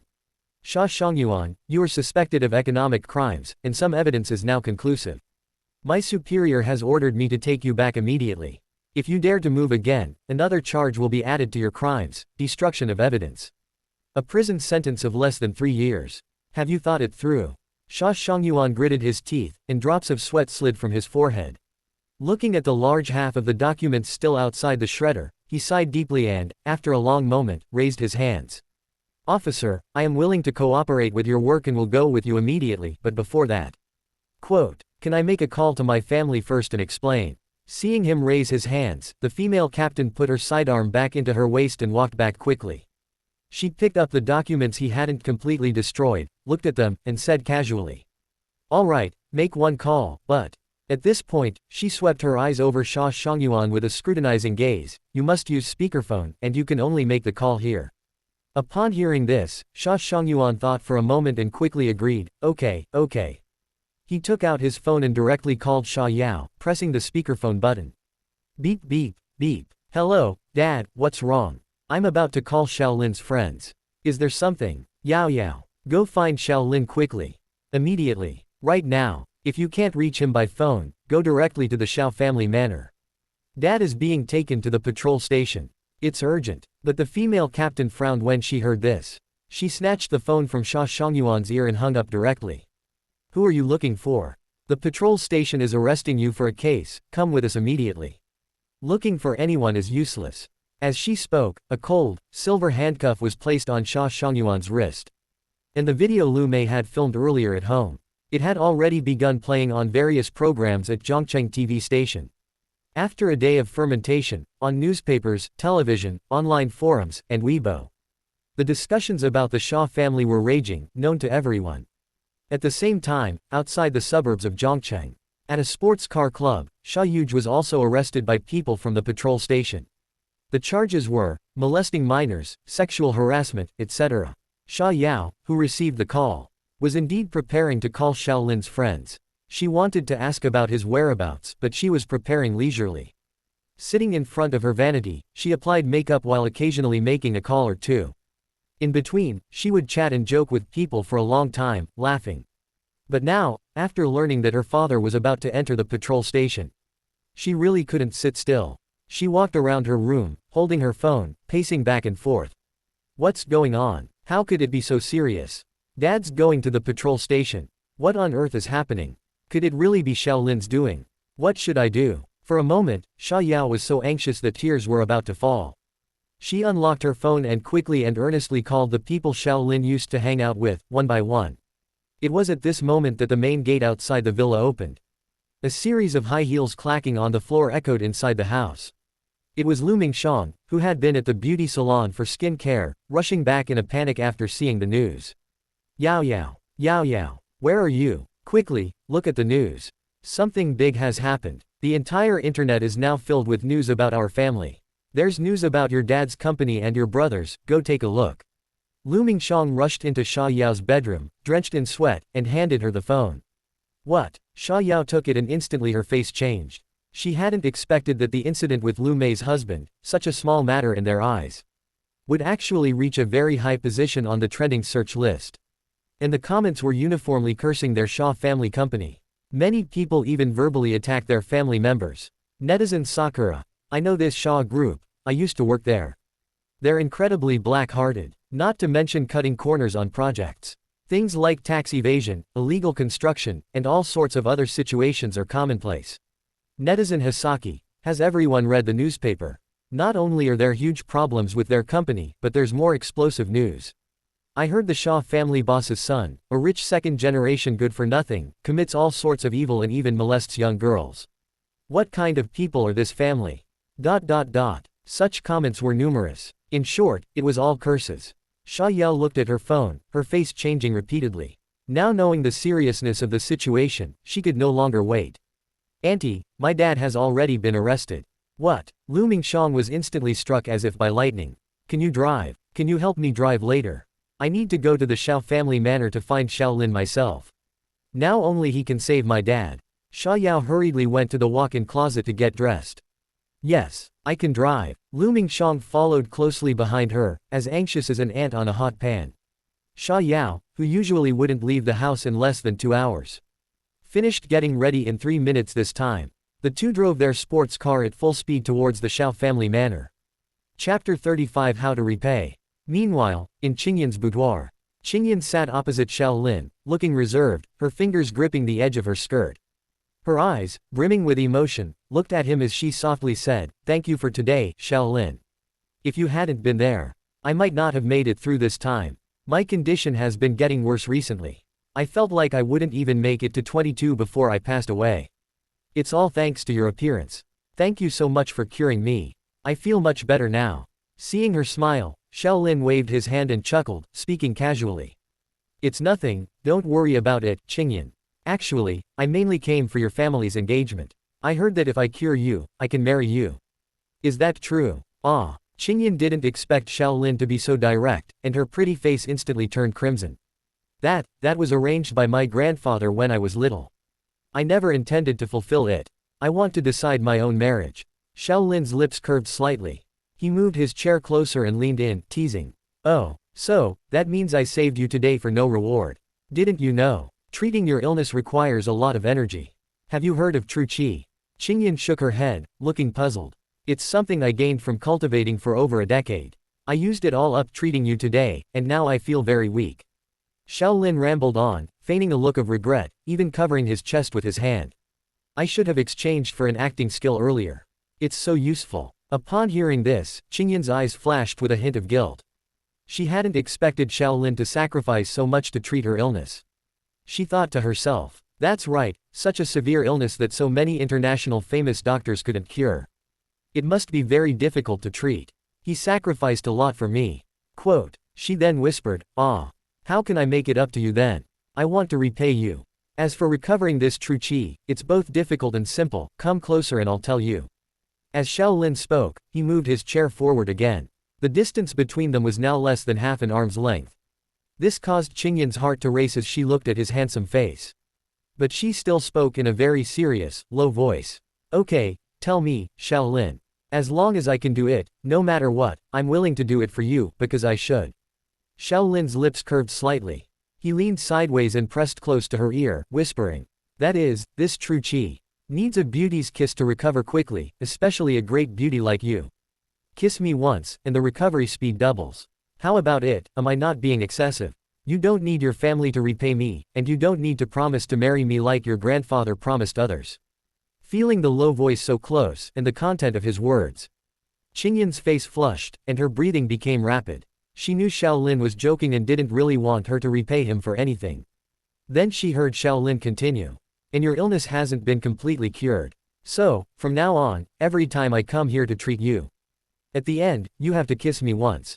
That's enough. What do you say, Qingyan, is this method acceptable?" After Shaolin finished speaking, he sat back in his chair, watching Qingyan's shy expression. Without waiting for her reply, he leaned in again, closing his eyes and waiting. He waited for a full 4 seconds. For Qingyan, these 4 seconds felt as long as years. She thought carefully, there really wasn't anything she could do to repay Shaolin. Marrying him directly and giving him a marriage contract. Given their current relationship, it was impossible and would be a very demeaning thing to do. And the Xiao family would not lack anything the Han family had. Then, a crisp, boing sound. Shaolin, with his eyes closed, felt a pair of incredibly moist lips press against his face. Soft and fragrant, with a silky touch. The duration was a bit short, though, and it wasn't a kiss on the lips, just the cheek. But overall, the feeling was quite good. I'm going to the restroom.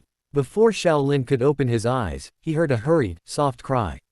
Qingyan, blushing, ran away, covering her pretty face, a sweet smile on her lips, and a light step. Ding. Qingyan's favorability towards you has increased by 3. Ding. First major physical contact with the main female lead, Qingyan. Reward. 300 luck value. Haha, not bad. A little comfortable, and I got some rewards too. Shaolin laughed heartily. The hurried figure in the distance heard the laughter and ran even faster. Her appearance was truly amusing. Just then, his phone rang, and he answered it directly.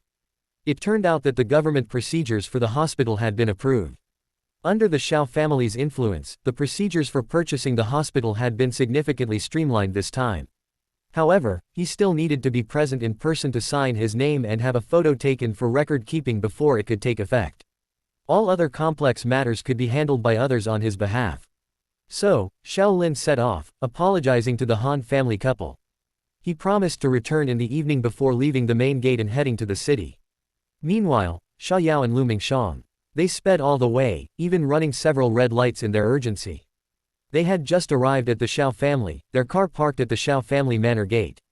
At this moment, inside the Xiao family manor, only Sister Shen was in the entertainment villa, playing mahjong and having afternoon tea with a few of her girlfriends. After hearing the security report, she frowned. As she discarded a 3 of dots, she said, "What are these two doing here? Didn't that kid dump Sha Yao? Why are they back again?" "Forget it, alright, let them in." Security received the notification and immediately granted them entry. Hearing that only Sister Shen was present, Sha Yao felt extremely afraid, knowing that Shaolin's parents had always looked down on her and would not give her a good look. But she also knew that at this point, she had no other choice. Apart from a top-tier existence like the Xiao family, no one else could save her father, so she had to brace herself and go for it. The wives from several first and second-tier Zhang City families at the mahjong table teased one after another. "Oh, is Xiao Xiaoyi's ex here? Sister Shen, you keep telling us to help you find a suitable match for your son, but we don't know what kind of girl to look for. It just so happens that Sha Yao is here, she can give us a reference. What kind of girl does Xiao Xiaoyi like, sisters, don't you agree?" He. Yes, I want to see what kind of person this Sha Yao is, to have Xiao Xiaoyi infatuated for 3 years, completely out of his mind. Amidst the lively discussions of the noble wives, Sha Yao and Lu Mingxiang, panting, arrived at the scene. Chapter 36 Humiliation of Sha Yao. A vast manor covering 250,000 square meters. And various buildings with their own uses, swimming pools, sculptures, etc., within it. The two had long been dazzled, feeling as novel as Granny Lu entering the Grand View Garden. Lu Mingxiang was a beautiful countrywoman, brought from his hometown by Sha Shangyuan. To describe her with a blunt saying, long hair, short insight. As for Sha Yao, even after her father's business took off and she saw some of the world, she had never been to such a luxurious place as Xiao Family Manor, nor would she dare to. At this moment, the two pushed open the villa's main door. Sha Yao nervously adjusted her hair a few times, then walked in uneasily. Lu Mingxiang was even more terrified, her steps trembling. In her eyes, Shen Yu was practically a warlord's wife. How could she not be terrified? Under the magnificent furnishings, the two passed through the first floor, Shaolin's usual gaming area, and went straight up to the second floor. They immediately heard the continuous sound of mahjong tiles hitting the table. Interspersed with it were a few people discussing Shaolin's blind date. Aunt Shen sighed, "Oh, what a pity. That girl from the Han family is really good, not only beautiful and lively, but also well-behaved. My Liner is also amazing, he only stayed there for a short while, and I felt like that girl was already a little fond of him. When the two of us left, that girl was still looking at him wistfully, quite reluctant to see him go. Quote, the noble ladies listened and immediately chimed in, asking in confusion. Ah, then what's Sister Shen regretting? Hurry up and develop it. Exactly, wouldn't it be great if the Han family and our Shao family became in-laws? Shen Yu, do you think I don't want to? It's just that the girl already has an engagement, set by her grandfather. No one dares to defy it. Zhang Yurong and Han Qingfeng, their words don't count and are not valid. Everyone listened and expressed their regrets. Sha Yao stood in the staircase corridor, suddenly hearing such a conversation. Her face was filled with disbelief, she really couldn't believe that only 3 or 4 days had passed. Xiaolin had already found a new love. This can even be put aside for now. The key point was that the so-called Zhongcheng's most beautiful woman actually took a liking to Xiaolin too. That man, Xiaolin, who had always been a useless good-for-nothing in her eyes. What in the world is happening? Sha Yao couldn't help but wonder. In a daze, she felt her phone vibrate in her handbag. Sha Yao quietly and hurriedly walked down the stairs, went to a corner on the first floor, and answered. It was Chen Shu, Sha Yuzi's friend, calling. Hello, Chen Shu, I have something urgent right now. Whatever it is, let's talk later. Just as she was about to hang up, she heard Chen Shu's shouts from the other end. He yelled, this is bad. Big sister, Yuj has been arrested. Sha Yao was far from the receiver, yet she heard it clearly. What did you say? Yuj has been arrested too. Yes, they said he molested some girl, and the patrol station directly arrested him. Oh my god. In an instant, Sha Yao felt dizzy and almost fainted. Thanks to Lu Mingxiang, who was behind her, supporting her, she managed to steady herself. After a long while, she replied in a low voice, okay, I understand. Thank you for the notification, Chen Shu, I'll find a way. After speaking, she hung up the phone, her eyes red, wanting nothing more than to cry. How could things have escalated to this point? So serious. At this moment, both men in this family have been arrested. If she couldn't hold on any longer, the makeshift structure of the Shaw family would collapse in an instant. So, she leaned against the wall and calmed down for a while. After a long time, she silently walked up to the second floor. Under the scrutinizing gazes of the noble ladies, she bowed, greeted, and smiled, hello, Aunt Shen, I am Sha Yao. At this time, the mahjong game at the table was not yet over. Aunt Shen glanced down at her, then looked back at the tiles in her hand. She casually said, you're here, find a place to sit yourself. If you have anything to say, just say it directly. The other ladies, however, stared intently at Sha Yao. The light that flickered in their eyes, she didn't know what emotion it stemmed from. Was it scrutiny, examination, or disdain? Today, Sha Yao wore a luxurious long dress. Her beautiful and radiant face was only lightly powdered. She looked very beautiful and refined, and her figure was curvaceous, very striking. That, Aunt Shen, these matters of mine are a bit inconvenient to discuss right now, can you give me some time, so we can talk privately, please, Aunt Shen? Sha Yao said with a slight tremble in her voice, her heart pounding under everyone's gaze. What is it that you're asking me for help with? I already know that our Liner has broken up with you, and you still come to ask me for help. Shen Yu said indifferently, discarding a mahjong tile. Yes. Sha Yao bit her silver teeth tightly, her hands clenched together. It's about our family's matters. I'd like to ask for your help, or you could let me contact Xiaolin. I really have no other choice. Facing Sha Yao, who had a request, Shen Yu remained expressionless, not even acknowledging her words. Instead, she started a new topic and continued to speak on her own. A long time ago, I told Liner that our two families were not compatible. You, this girl, are ambitious and materialistic. Saying that, she looked Sha Yao up and down. Besides being pretty and curvaceous, good for bearing children. You are utterly useless in every other aspect. Sha Yao's self-esteem felt as if it had been shattered at this moment. Listening to Shen Yu's words and looking at everyone's gazes, she felt incredibly uncomfortable and pained. In fact, on the way here, she had considered that this might be the situation today. But she hadn't expected it to be so humiliating. In the past, when she was outside, relying on the Shao family's reputation, she had been able to command respect everywhere and was used to being flattered by others. But upon truly arriving at the Shao family, she discovered that she was actually nothing. At most, you could be my son's concubine. That's more like it. Are you interested? Shen Yu picked up a tile, pushed it down, and laughed loudly, mahjong. Ha ha. The other ladies immediately chimed in with smiles. Oh, Sister Shen, you won again. How is your luck so good today? Exactly, this game is too boring, Sister Shen always wins. Why don't we change the game later and have a dance party at my house or something? Shen Yu draped her coat over herself and replied with a smile, that's not impossible. Within the confined space, it was as if an invisible wall of air appeared, separating the circle of noble ladies from the disheveled Sha Yao. No one paid attention to the two, they just went off to the side to drink tea and chat on their own. Sha Yao looked at the scene, clenching her fists. After a long while, she gathered her courage again and walked back to Shen Yu's side. Her voice was faint, as if speaking had drained all her strength. Mrs. Shen, I beg you, my father and my brother have both been arrested by the patrol station. The situation is truly critical. If you can agree to help me rescue my family, I am willing to pay any price. At this point, Sha Yao's eyes were filled with tears, and her voice trembled. Shen Yu was now sitting at a round table, holding a cup of coffee and blowing on it. After a moment, she slowly replied, this matter depends on my son's wishes. If he wants to save them, I will help you.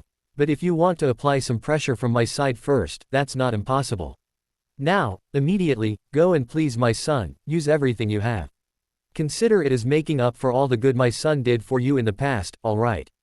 But for you to marry into my Shao family in this lifetime, that is absolutely wishful thinking, don't even bother thinking about it anymore, do you understand? Chapter 37 made Sha Yao. Sha Yao clenched her fists, her silver teeth biting down hard. The tears that had been welling in her eyes for a long time finally slid down silently. Shen Yu's words made her feel a strong sense of sorrow. This feeling, of course, did not come from being unable to marry into the Shao family. Instead, it stemmed from her own insignificance, and even more so, from the actions of her father and younger brother. It was a feeling of helplessness, where she, a mere woman, had to bear the consequences for everything. After a while, she stammered in reply. I understand. I promise you, Aunt Shen. So, can you help me now? It's really an emergency. Otherwise, I wouldn't have come to beg you. Upon hearing this, Shen Yu glanced at her, put down her cup, and picked up her phone to make a call. The Shao family was a top-tier noble family in Zhong City. Passed down to this generation, apart from Shao Zhengguo's direct line holding power. There were also many distant relatives who were doing well, including high-ranking officials in government. Immediately, news came back. Sha Yao, I just asked for you. Your father's matter is quite complicated and is currently under investigation. I've already had them slow down the investigation progress. However, due to the intense public opinion right now, it can't be suppressed for long. Unless you can satisfy my son, then other matters can be discussed later. Shen Yu put down her phone and took a sip of coffee. Upon hearing this, Sha Yao was filled with gratitude, pressing her hands together and bowing to her, finally feeling a sense of relief. Thank you, Aunt Shen. Thank you very much. Thanks to you. Shen Yu waved her hand, interrupting her directly. Don't be so quick to thank me. Your brother's matter is more complicated. The charges are currently established, and he'll likely have to go in for a while. It's not easy to manipulate. Sha Yao's expression visibly tightened, and she was about to speak when she heard this. Shen Yu said impatiently, all right, go find my son. Go satisfy him first. Your family's matters are all minor issues. So don't waste my time here. I don't know who your small Shah family offended, but they do have some tricks up their sleeves. The person Shen Yu had just spoken to was a high-ranking official within the system. When Shaolin manipulated things, he merely found some small-time characters. For a clear-cut accusation like the Shah families, it didn't require much power. At most, it involved spending a bit more money on Lu Mei and the film crew's shooting. But it was only a matter of a few 100,000 yuan, just for fun. Therefore, this unequal information gap directly led to Shen Yu's intervention in the Shah family's affairs. Alright, Aunt Shen, I'll go find Shaolin right away and accompany him, serve him. Sha Yao's face flushed, and she spoke with an embarrassed expression. Looking at Shen Yu's expression, there was nothing unusual from beginning to end. This made her unsure whether the Shah family's troubles were truly caused by Shaolin. Shen Yu nodded upon hearing this. She made another call to Shaolin and, learning he was at the hospital signing a contract, didn't ask further. Her son was fine, buying a hospital to play with was nothing. She only said that she had found him a new personal maid, one who would serve him 24 hours a day. She would wait for him at the hospital entrance after he finished his business. In the director's office of Zhong City Third People's Hospital, Shaolin sat in the office chair, having just signed the merger contract. And at the urging of the government official, he reluctantly took a photo together for record-keeping and accountability. 800 million Sha Kingdom currency was directly transferred from the bank to the government's account. The remaining miscellaneous matters, such as property rights reform, would naturally be handled by the Shao family's team. Congratulations, Chairman. Congratulations, Chairman. You've successfully acquired a hospital. Shui Dingliang bared his teeth, congratulating Xiaolin with a fawning expression. Get lost. Did I ask you to flatter me? Seeing your idiotic look just annoys me. Xiaolin propped his feet on the desk, his eyes cold as he said, what's the situation with the Su family these past 2 days? Ah, Xiao, I've already misled them as you instructed. However, since this morning, they've even been monitoring my residential compound, which is a bit inconvenient. You were also seen by them when you went upstairs just now. Shui Dingliang stood respectfully beside Xiaolin, bowing humbly. Let them see. I just wanted some peace and quiet these past 2 days. I couldn't be bothered with Su Ren. In a few more days, I'll cripple him. Shui Dingliang kept his mouth shut, as if he had heard some earth-shattering news, his heart filled with dread. Then he saw Xiaolin straighten up at this point and look at him intently. There's one more important thing you need to remember. Yes, please tell me. Shui Dingliang took out a notebook and picked up a pen, ready to take notes. Xiaolin looked utterly speechless, his tone impatient. That is, this hospital has now been acquired by me. Be clear, I didn't buy this mess just for you to play at being the director, I spent all this money for a reason. When I run a hospital, I will make it the best. Soon, I'll find someone to specifically manage the hospital for me. As for you, just be an idler and stay here for a while. I'm only giving you one task. In the next 2 days, there might be a person named Lin Fan coming to the hospital. You keep a close eye on him for me, and inform everyone, big and small, throughout the entire hospital, that as soon as they see this person, they are to notify me immediately. Whatever he wants to do, for example, if he wants to treat people or do anything else, have someone stop him without exception. Don't let him succeed, understand? Shui Dingliang diligently jotted it down, muttering Lin Fan. Understood. That. Young Master Xiao, there are too many people named Lin Fan, how will I know which one it is? Xiaolin burst out laughing, stood up, and walked directly towards the door, his voice echoing throughout the office. Just remember, the one wearing a vest, slippers, and large shorts, that's him. Xiaolin put on his sunglasses and swaggered out of the hospital under the gaze of the Su family's informants. As soon as he exited the main entrance, he saw Sha Yao standing there gracefully, her expression reserved. It was a complete contrast to their usual demeanor when they met. At this moment, Sha Yao had taken the time to go home and change her clothes. She wore a white, waist-bearing, sleeveless top, with her ample chest heaving and her arms as fair as lotus roots. Below, she wore an ultra-short pleated skirt, her long legs fair and straight, with a curvaceous figure. Seeing Xiaolin approach, his exceptionally handsome figure was like that of a completely different person from before. Sha Yao covered her face with her hands, utterly shocked as she said. You're Xiaolin, you're that maid. They both spoke in unison. Chapter 38 Get Out. He froze for a few seconds. Then, Xiaolin smiled playfully and strode forward. In just a few seconds, he had figured out the cause and effect. He already knew the progress on the Sha family's side. The father and son, hand in hand, had entered the police station. So it must have been Sha Yao, who went to her mother to plead for mercy, which led to this maid situation. Maid, come on, let's get in the car and talk. Xiaolin pulled the soft and fragrant Sha Yao into his arms. Then he urged her directly towards the car. Sha Yao's mood at this moment was beyond words. Looking at the man beside her, his handsome profile, feeling his strong muscles. Although from the outline, it was clear that it was still the same person. But it had only been a few days since they last met, and his appearance had improved too much. It even made her inexplicably feel a stir in her heart. A feeling she had never experienced in the past 3 years. Is this man really Xiaolin? So handsome. Why didn't I notice it before? Quan, find any of our family's restaurants, I want to sit down.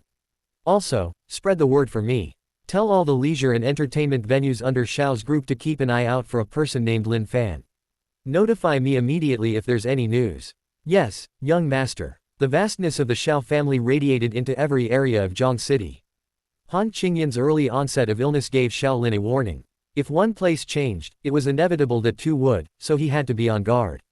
Lin Fan might also come down the mountain earlier than expected. In the car, Xiaolin gave Quan an order. Only then did he turn to look at Sha Yao beside him, scrutinizing her from head to toe with his gaze. You're the new maid my mother sent me.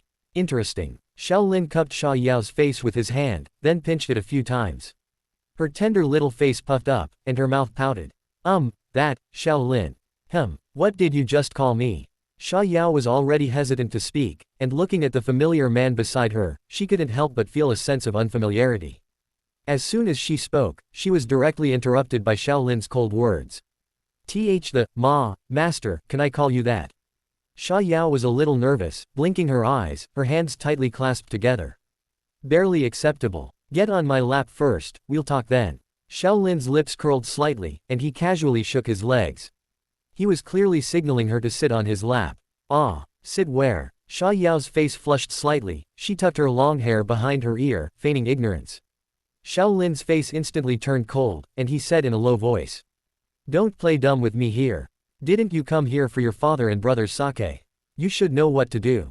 Saying that, he pinched Xia Yao's chin. You're making me very dissatisfied right now. Xia Shangyuan sighed. Xiao Lin drew out his words, then abruptly stopped speaking. The full threat was evident in his expression. It really is you. Why? Why are you doing this? Xiao Lin. Upon hearing this, Xia Yao instantly broke free from Xiao Lin's hand, her expression agitated. Even if we broke up, you wouldn't go to such lengths, would you? Why are you trying to wipe out our family? Why are you doing this? The hand gripping Xia Yao was directly shaken off by her. Coupled with her questioning tone. This made Xiao Lin very displeased, and his face gradually darkened. He said coldly, not to such lengths. How much has your father taken from my Xiao family over the years, relying on you? You say, not to such lengths. Are you worthy, Xia Yao? You, of all people, are not qualified to say that. What I want to do is my business. I'll do whatever I want. Even now, I haven't had my fill. A chilling aura instantly rose within the car. Upon hearing this, Xia Yao's angry expression abruptly ceased. Honestly, she indeed had no right to say that. She also knew that what her father and brother did was purely their own fault. But how could a man who had been infatuated with her for 3 years resort to such ruthless tactics? Wasn't he being too heartless?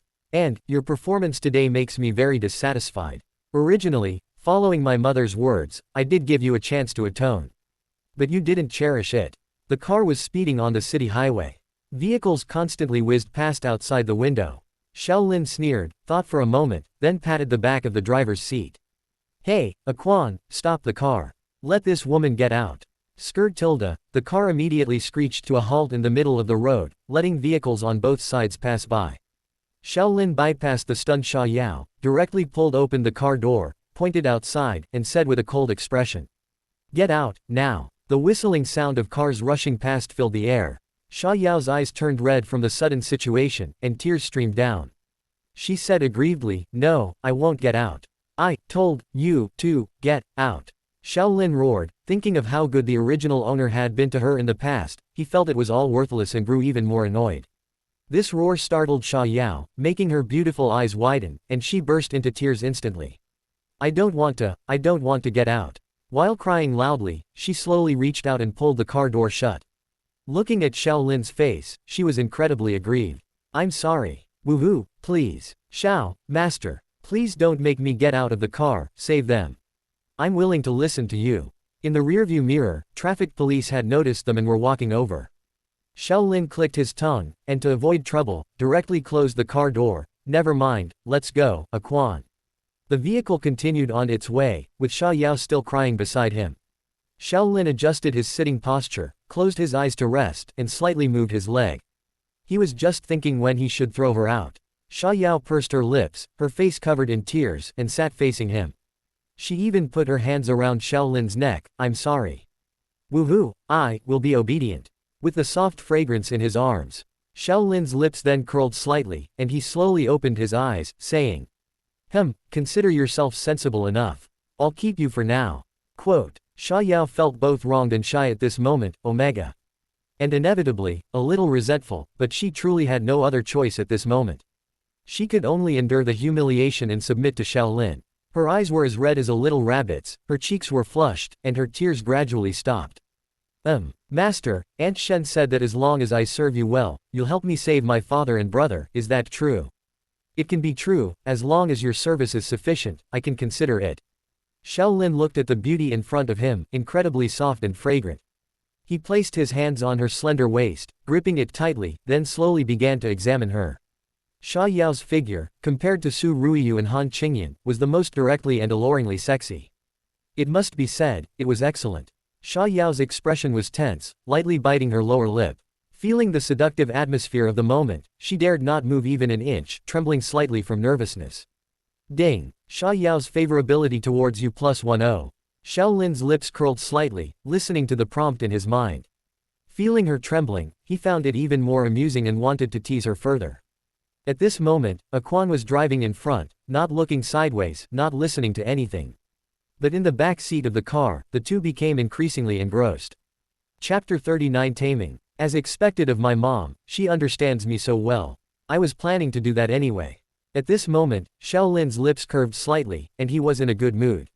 However, Xia Yao, who was beside him, had her cheeks flushed red. She only dared to bury her head in his arms, pleading in an extremely soft voice, "Master. Don't." Actually, regarding the Xia family, their reputation had already hit rock bottom after this incident.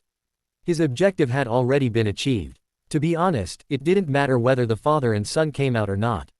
The decline of the Xia family was already set in stone, making it difficult for them to rise again, and it wouldn't affect him in any way. Xiao Lin's hands didn't stop as he looked at the woman in front of him. Her perfectly flawless face was fair with a rosy blush, as beautiful as a peach blossom. Her eyes, like water, were full of emotion and allure. Coupled with her fresh, cherry-red lips, she was incredibly seductive and captivating. Her figure was so hot that it could make one's blood surge. Of course, it had to be enjoyed by him. Thinking this, he pulled the woman's limp body towards him. In her surprised eyes, he fiercely kissed her lips. Xia Yao's heart pounded like a drum. At this moment, she and Xiao Lin were tightly embracing each other. Her small, weak fists gently thumped against Xiao Lin's back. One after another, each one slower than the last. It looked like she was pouting, and soon she stopped moving. But her heart was in turmoil. Oh no, that was my first kiss. This Xiao Lin, he's gone too far. Quote. After the car passed 3 or 4 traffic lights, Xiao Lin finally stopped, a faint smile playing on his lips. He looked at Xia Yao with interest. How was it? Did you like it? Like what? That was my first kiss. At this moment, the two had separated, and Xia Yao was both shy and angry. Unknowingly, she reverted to her old habits. But she was still on Xiao Lin's lap. Xiao Lin's expression turned cold. What did you say? Oh, I'm sorry. Master, I shouldn't have spoken like that. Xia Yao was suddenly startled, realizing her mistake, and her expression became flustered. I'll ask you again, did you like it? Xiao Lin said, his expression fierce, and he kissed her again fiercely. This time, it was just a quick touch and then separation, and then Xia Yao said, Li. Slap. Before she could even say, K, a crisp sound echoed in the car. Xiao Lin seemed to have no intention of letting her answer. Instead, he forcefully kissed Xia Yao's soft lips again. Xia Yao's blush spread from her face to her neck. After a long moment, the two separated, and she quickly gasped for air, shouting. I like it. I really like it. Super, like it. Xiao Lin finally nodded in satisfaction, and rubbed the beautiful hair on top of her head.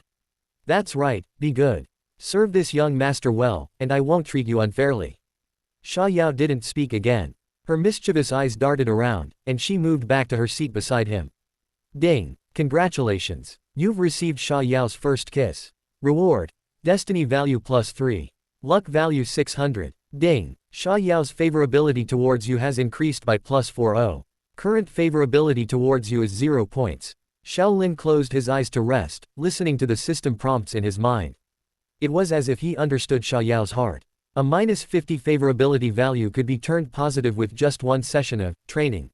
He firmly believed that if it weren't for her father and brother being imprisoned by him, the favorability increase this time would definitely not be just this much.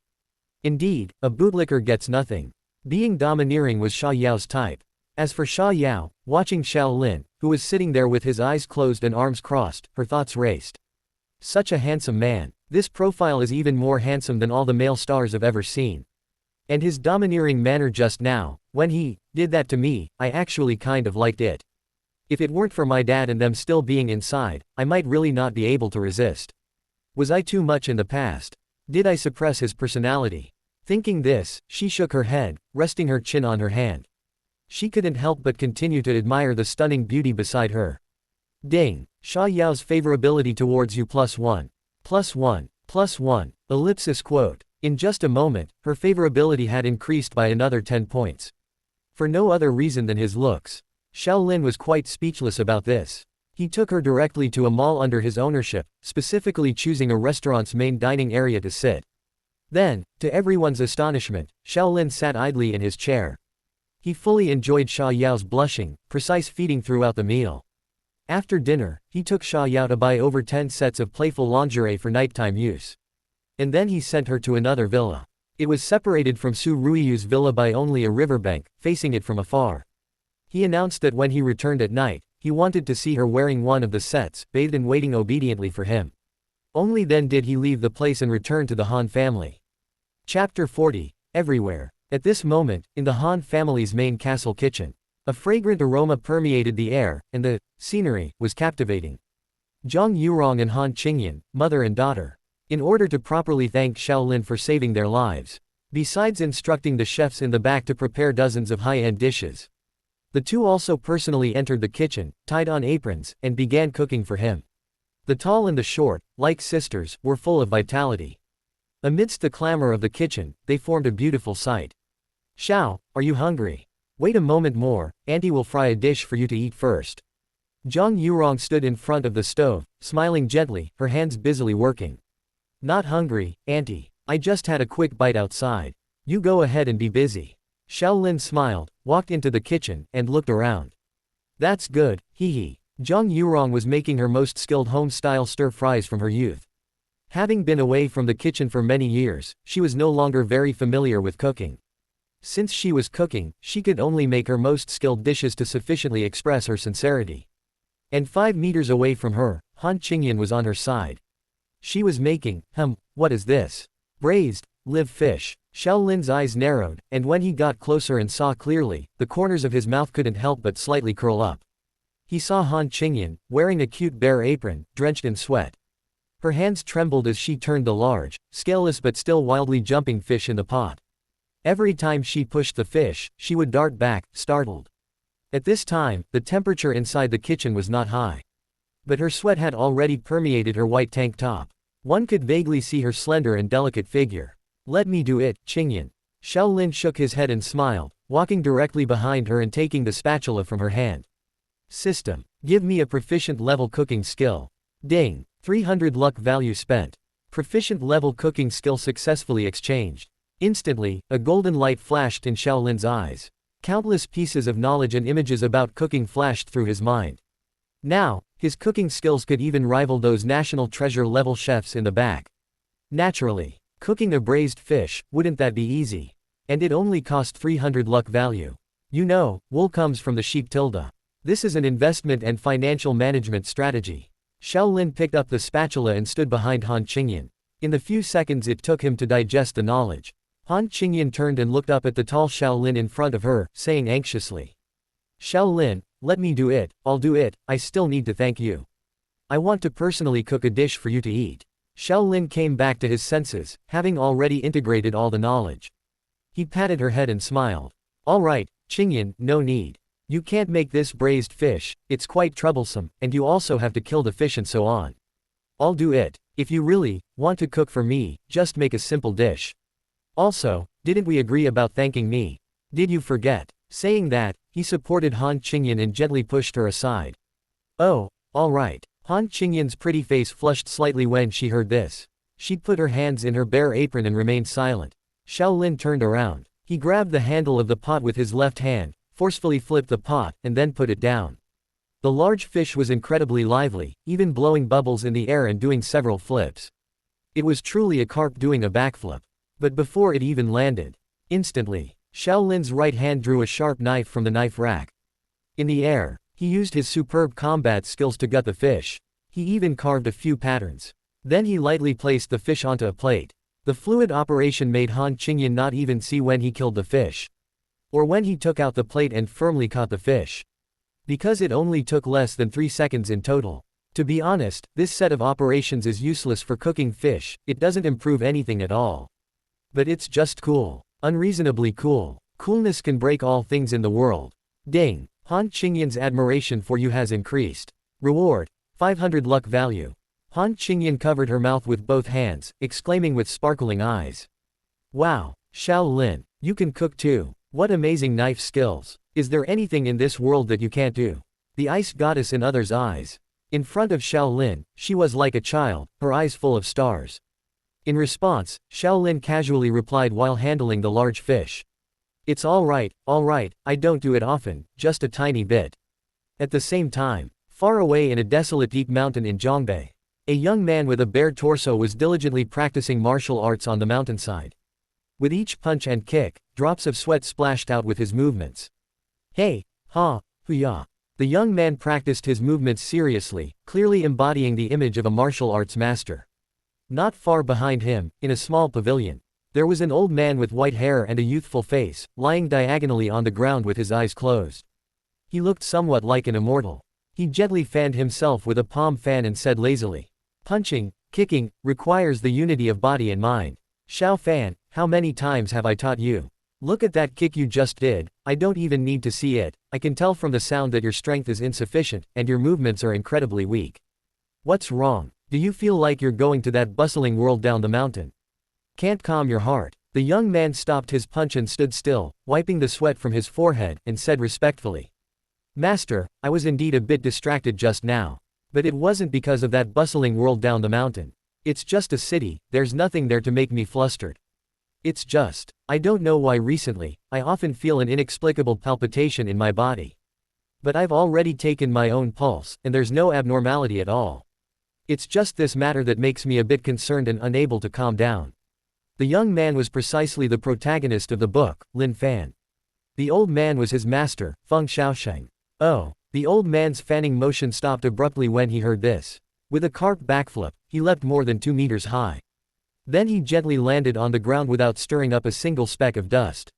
This showed his profound strength and mysterious movement technique. "Come here, let your master take a look at you." Yes. Lin Fan strode to his master's side and extended his wrist. The old man unhurriedly placed his hand on Lin Fan's pulse point. His tightly closed eyelids moved again and again.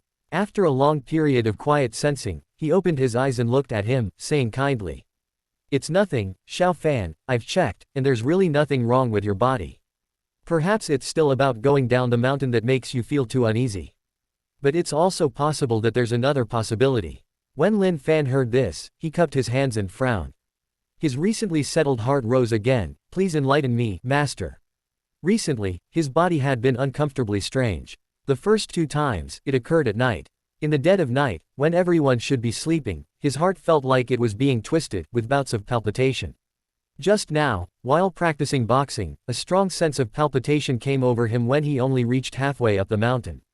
It was as if in the unseen world, he had lost something that originally belonged to him. But there was no reason for this at all. In the world down the mountain, he had nothing at all, so how could he talk about losing something? The old man gently fanned himself with the palm fan, slowly walking on the mountainside.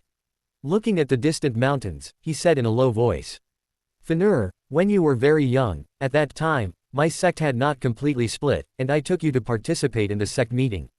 My senior brother, Taoist Xing Shi, felt something unusual in his heart the moment he saw you, and once divined a hexagram for you. He said, 'You are the son of luck, favored by destiny, and everything you do in life will be smooth and unobstructed.'" At this point, the old man turned to look at him, his gaze sharp. "Just now I checked your meridians, and found no abnormalities in your body either. So perhaps, your palpitation this time might be related to that unseen luck value.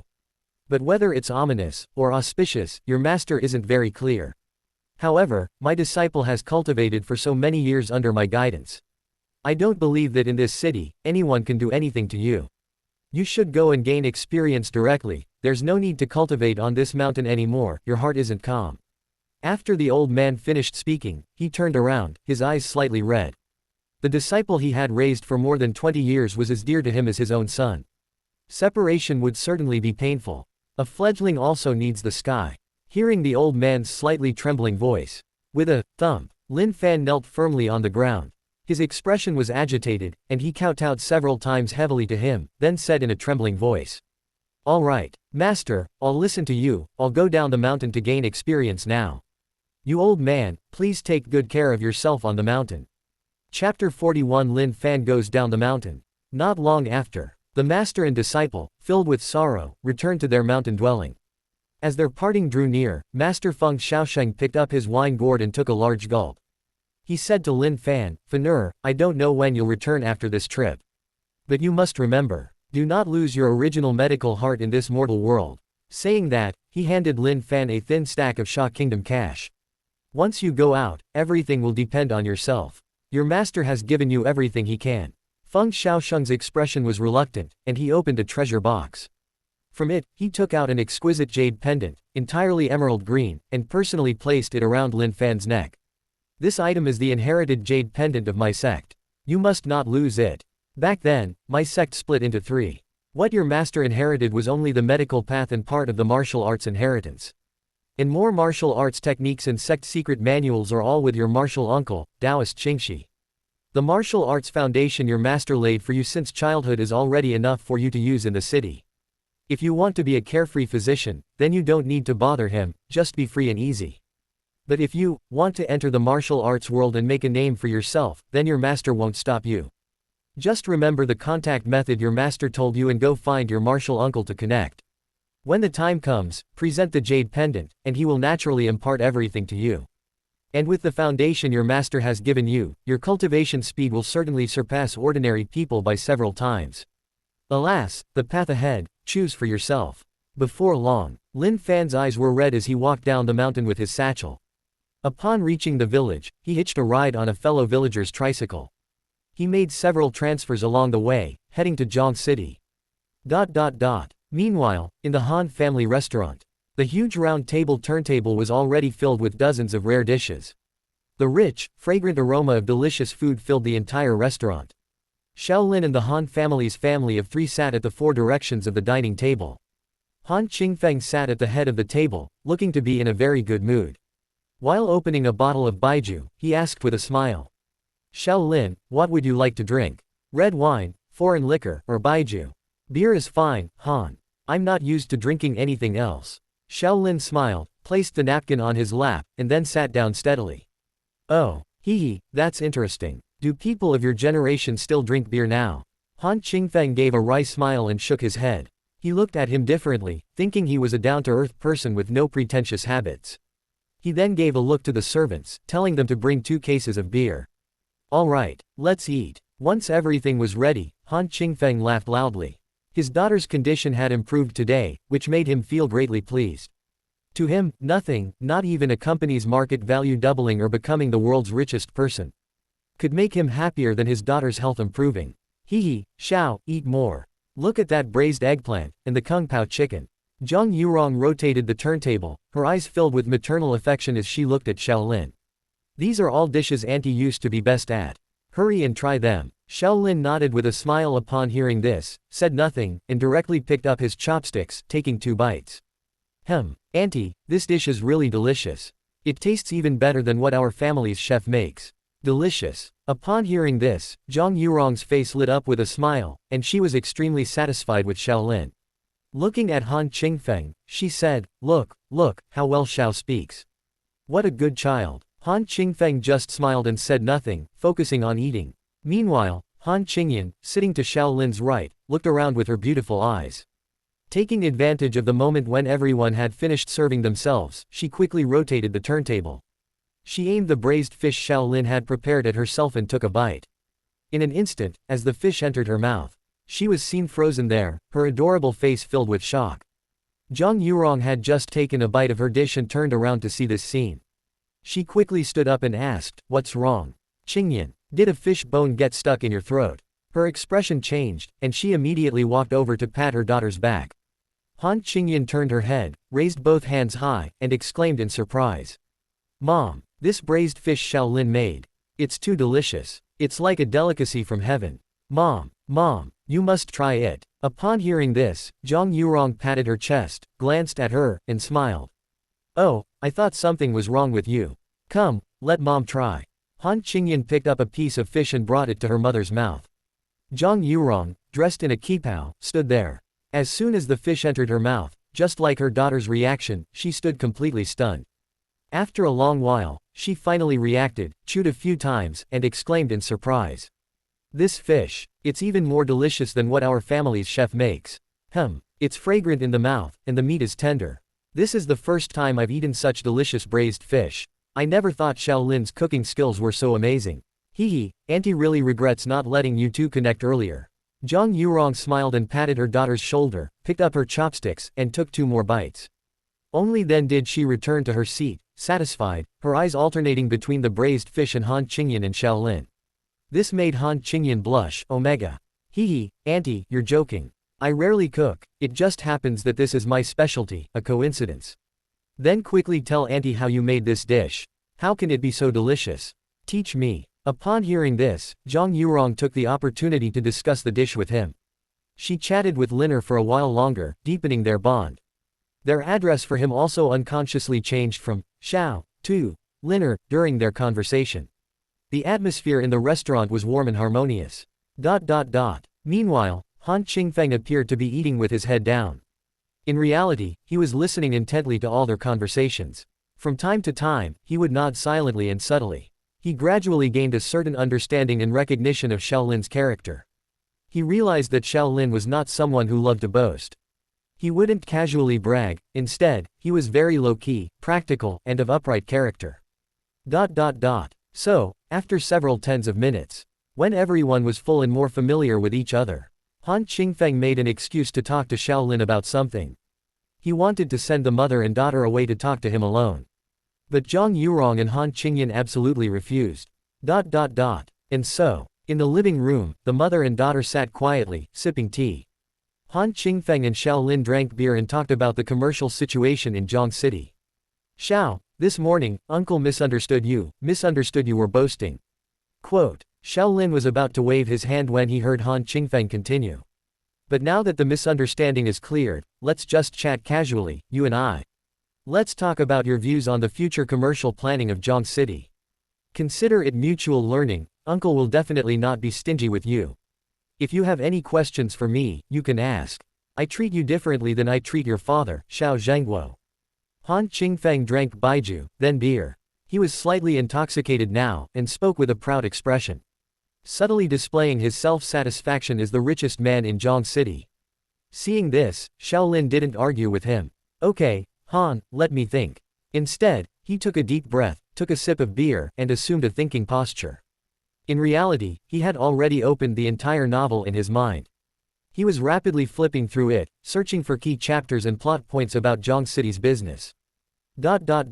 According to the original operating rules of this world, if he, the transmigrator, had not appeared, then in the future, the biggest dark horse in Zhang City's business world would not be Xiao Zhengguo, nor Han Qingfeng, but someone no one expected.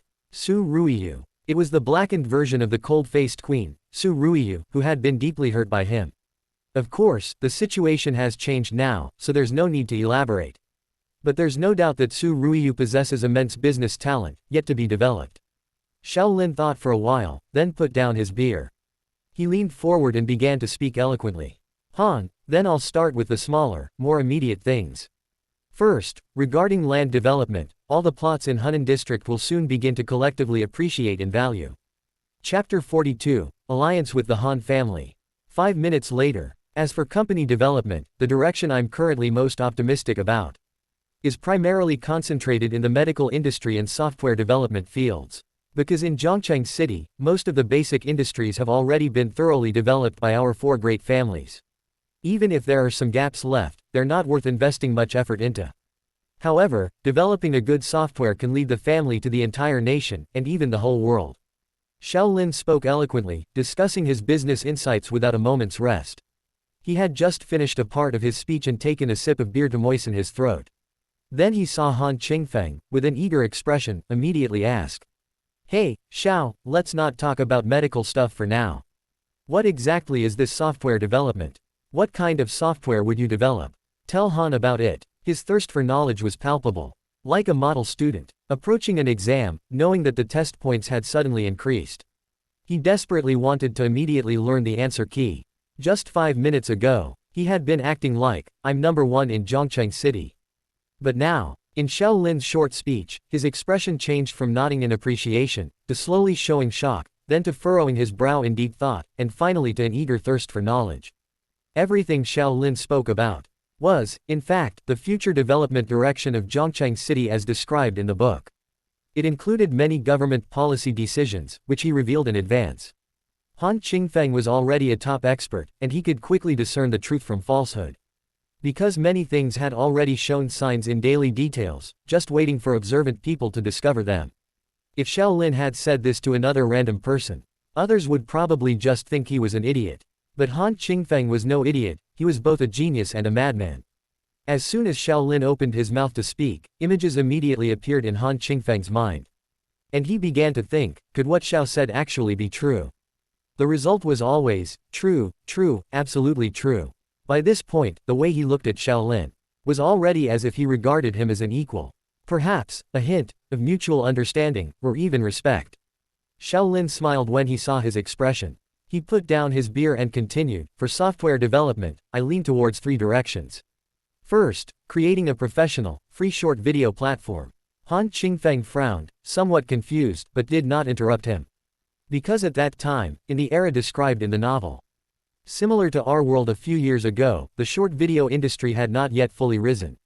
Even if similar software had appeared, it hadn't gained momentum. It can feature various life moments shared by users. Through recording videos, spending a few minutes, or even tens of seconds, or a dozen seconds, to post an update. And in the initial stages of the software's development, we'll hire a large number of celebrities to join, as well as various outstanding ordinary people, to boost its influence. For example, various beauties, talent masters, dance masters, video skit creators, and so on. Directly fill it with a batch of high-quality videos to first attract everyone's attention. Then, in terms of data statistics and user profiling analysis, invest the most and focus on analysis. Design a product that, as soon as someone opens the software, it will immediately play exactly what they like to watch the most. Han Qingfeng finally couldn't help but ask when he heard this. Xiao, are you sure this will work? Can it make money? Xiao Lin smiled and continued. Han, do you usually like watching movies? Huh. Han Qingfeng was startled. It's all right, so. I'm very busy. Xiao Lin almost rolled his eyes. Right, ask the wrong person. Who would be like him, an all-rounder with cheats, who can predict the future, and for whom making money is easy? What about Qingyan? Xiao Lin turned and asked. Han Qingyan smiled sweetly, I like watching them. Occasionally, I'll specifically set aside some time to watch movies for entertainment. I also like watching live music videos. It's just that I don't have much time for it, because watching once takes a lot of time, and I'm also a bit busy. Xiao Lin listened, smiled, and nodded, replying. Hee, I also like watching what you mentioned. Maybe we can watch together sometime. Then he immediately turned to face Han Qingfeng's instantly darkened face and continued. What if I told you that this software, knowing you like music, would recommend music to you? When you open the software, you'd see one stunning live music performance after another. And it would only take a few seconds of your time to experience it. Han Qingyan clasped her hands together and nodded, saying, then I would definitely use it. I like watching music videos. Quote. Xiao Lin clapped his hands, his eyes sparkling as he looked at Han Qingfeng. Good, now for the key point. Upon hearing this, Han Qingfeng immediately sat up straight and listened intently. When you don't have enough time, but you want to relax, and most forms of entertainment require a lot of time to prepare, build up, and finally enjoy. Then what if I told you that my software only requires a few seconds of your time to provide you with a short burst of happiness? This cost is so low that when you're waiting for an elevator, in those few dozen seconds, you can experience happiness 5 times. Then, Han, do you think this software will be used constantly? It's no exaggeration to say that the cost of this happiness is so low that it will make you forget time, ignore everything, and you'll get instant gratification the moment you open it. And self-control is precisely what humans severely lack. People watch, giggling and laughing, and in a few minutes or tens of minutes, time just passes by without them realizing it, doesn't it? At this point, Xiao Lin took another sip of beer. He felt there was no need to say more, a hint was enough. Han Qingfeng frowned in thought for a moment, then suddenly clapped his hands and burst out laughing.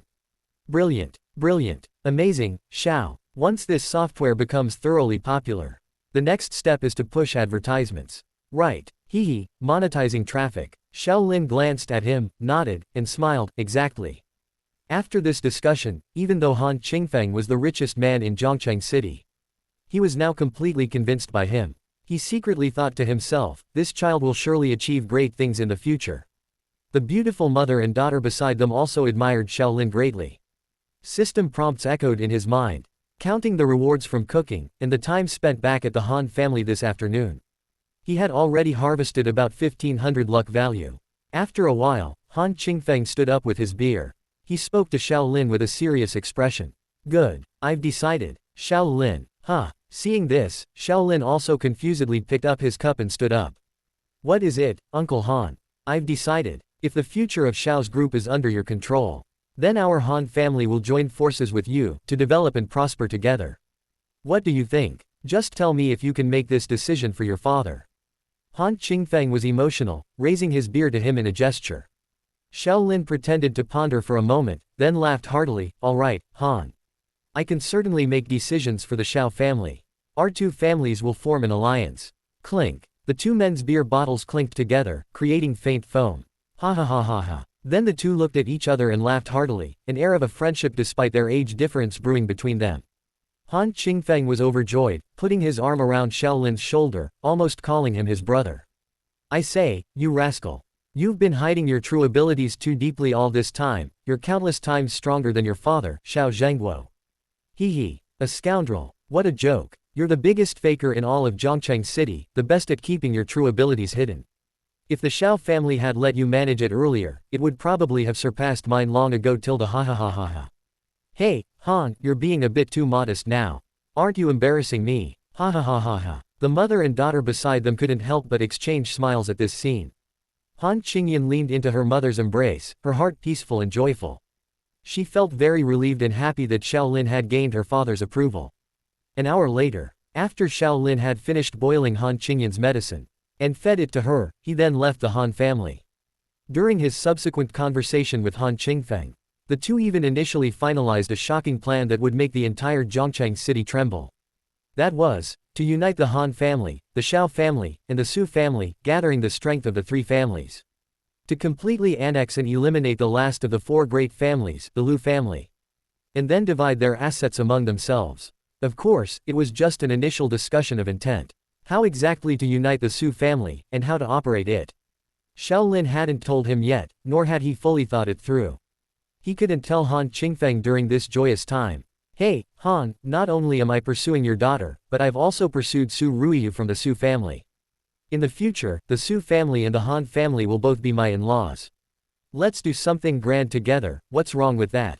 Meanwhile, on the other side, carrying a cloth bag, Lin Fan, wearing slippers, large shorts, and a large tank top, had already arrived in Zhongcheng City amidst the dazzling neon lights. Chapter 43 Cat and Mouse Natural Enemies. Who is the cat? Who is the mouse? Hello. Who is it? What do you want? Hurry up and say it. Hey, why don't you unleash your ultimate move? Damn it. Half an hour later, Lin Fan had settled into the hotel. Standing on a city street, with nothing to do. The first person he thought of was his best friend from when he attended primary school in Zhong City, Zhao Yuxuan. Even after he graduated from primary school, left Zhong City, and went to the mountains to practice. The two would often correspond through letters. Because for Zhao Yuxuan, a rich second generation, a pure friendship was truly rare. Communicating by letter meant they didn't have to meet, and he could vent all his troubles to him. Damn it, I died again. The jungler doesn't gank, and the support doesn't roam. Can't you see three people ganking me? What are you paid players for? Huh, oh, Yuxuan, don't be angry. I don't know how to play this game. How about I make it up to you tonight? Wait a moment. Hello. Speak up. Why are you calling without speaking? Who are you? Lin Fan walked down the street, listening to the agitated voice on the phone. He smiled faintly. Yuxuan, it's Lin Fan. I've arrived in Zhong City. Who did you say you are? Zhao Yuxuan on the other end of the phone froze for a moment, then his voice became urgent. In his haste, sounds of headphones and other items hitting the keyboard could be heard. It's Lin Fan. You can't recognize my voice. Lin Fan. Holy sh*t, you really came to Zhong City. Hee, yes. Want to hang out later? My treat for dinner. Lin Fan felt the thin stack of cash in his pocket and smiled. Oh, where are you? Hurry up and tell me. I'll come pick you up right away. My treat. Why would you treat me? Zhong City is my territory. Zhao Yuxuan pushed away the heavily made-up woman beside him. He happily walked out of the internet cafe private room. Let me see. Lin Fan looked up, squinting at the countless neon signs above. He picked out the largest one and read, "I'm at Bright Moon Mall." "Wait, I'll be right there." The call ended, and Lin Fan smiled. He put down the smartphone he had just bought for 1,000 yuan. He walked towards the largest and brightest Bright Moon Mall entrance across the street. He found a step and sat down directly. Click. A security guard had been watching him from afar for a long time. As soon as he walked over and sat down, he immediately took out his phone, snapped a photo of him, and then hurried away. This caused Lin Fan to frown. He looked down at his clothes, shaking his head, not understanding. Not long after, an orange Ferrari roared over and stopped directly in front of the mall. A young man dressed in a Givenchy suit with a wild expression stepped out. He walked over laughing and gave Lin Fan a bear hug. "You rascal, you've gotten so handsome after all these years. Let's go. My treat for dinner." "My treat, we already agreed." Meanwhile, Shaolin, after leaving the Han family, he went straight to the villa where Su Ruiyu and her father resided. He performed the second silver needle treatment for Su Ruiyu's father. Then he drove across the Zhang River Bridge to where Xia Yao was. At this moment, he was in the living room watching a giant screen TV. He was eating fruit and enjoying a delicate massage from the maid, Xia Yao. A little more force, your technique isn't skilled enough. It seems I'll have to send you to my house for professional maid training when I have time. Your current skill level is definitely not enough to serve me." Shaolin was relaxed, half reclining on the large sofa, watching TV.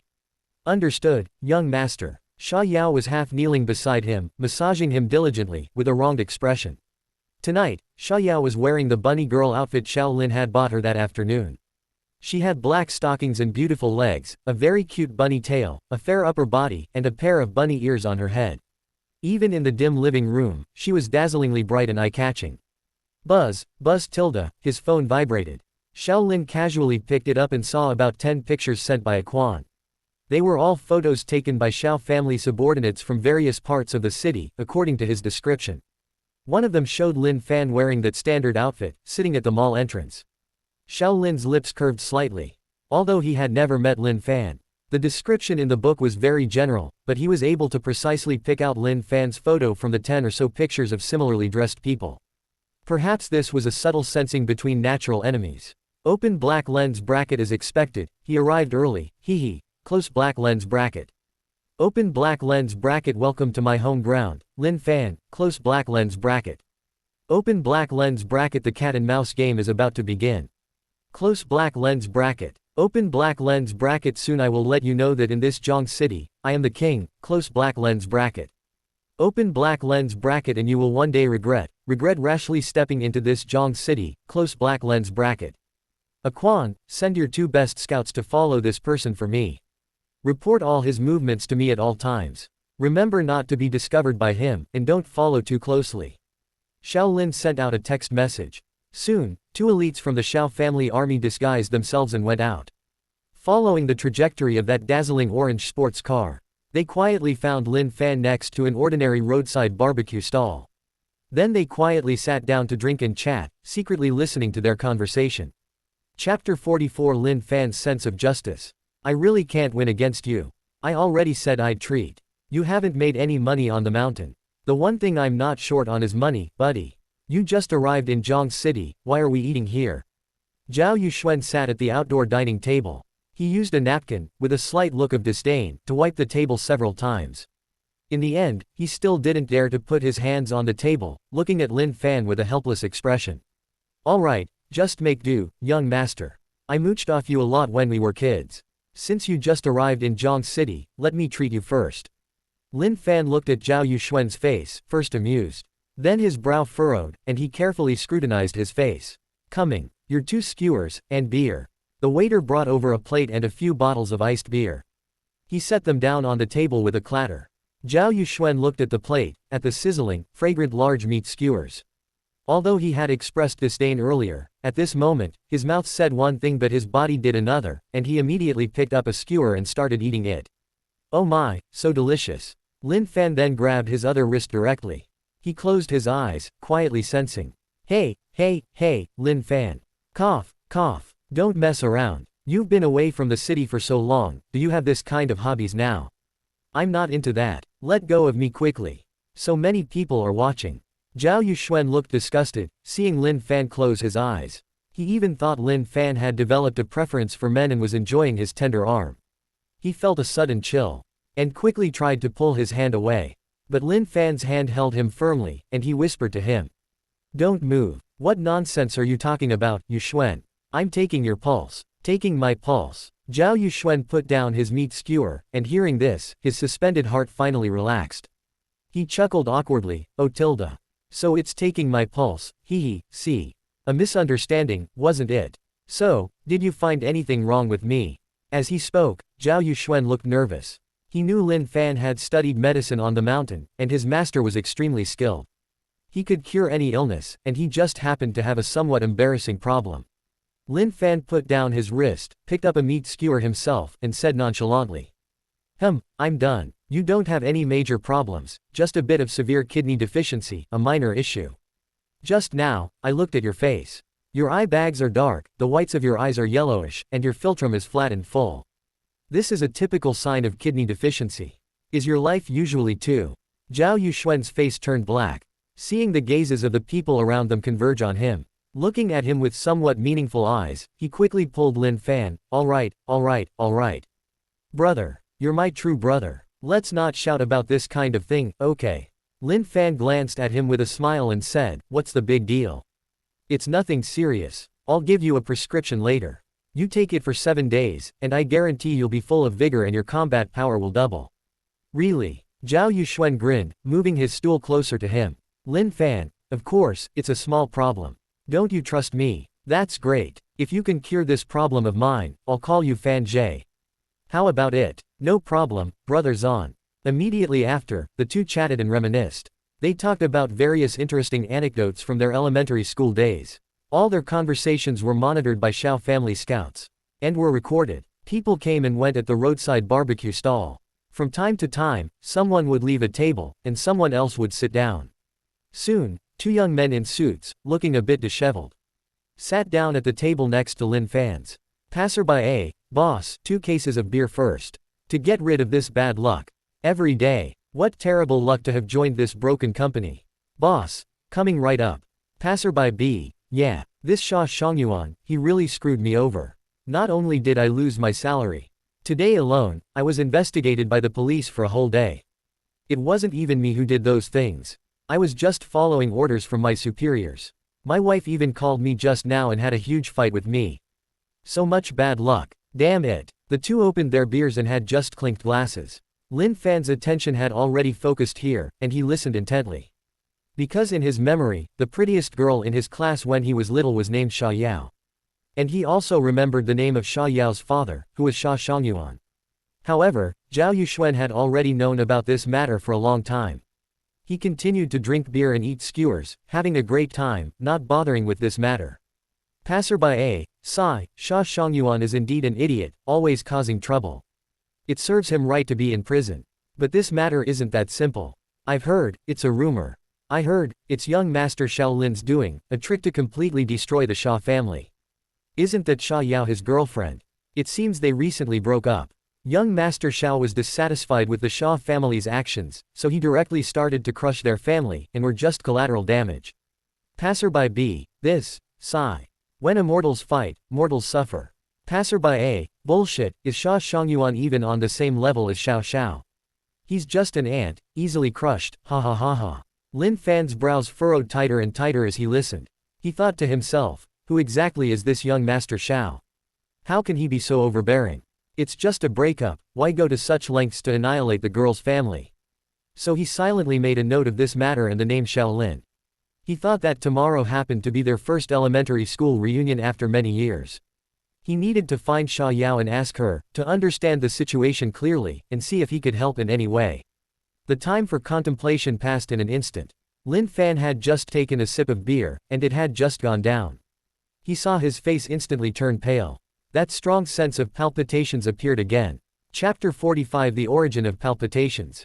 With a thump, Lin Fan gritted his teeth, pressing one hand on the table to maintain his balance. His other hand was pressed tightly against his chest. He was trying to alleviate the agonizing pain in his heart. Even though the outside temperature was scorching hot at that moment, it couldn't stop his pale face from turning incredibly cold, with drops of cold sweat sliding down.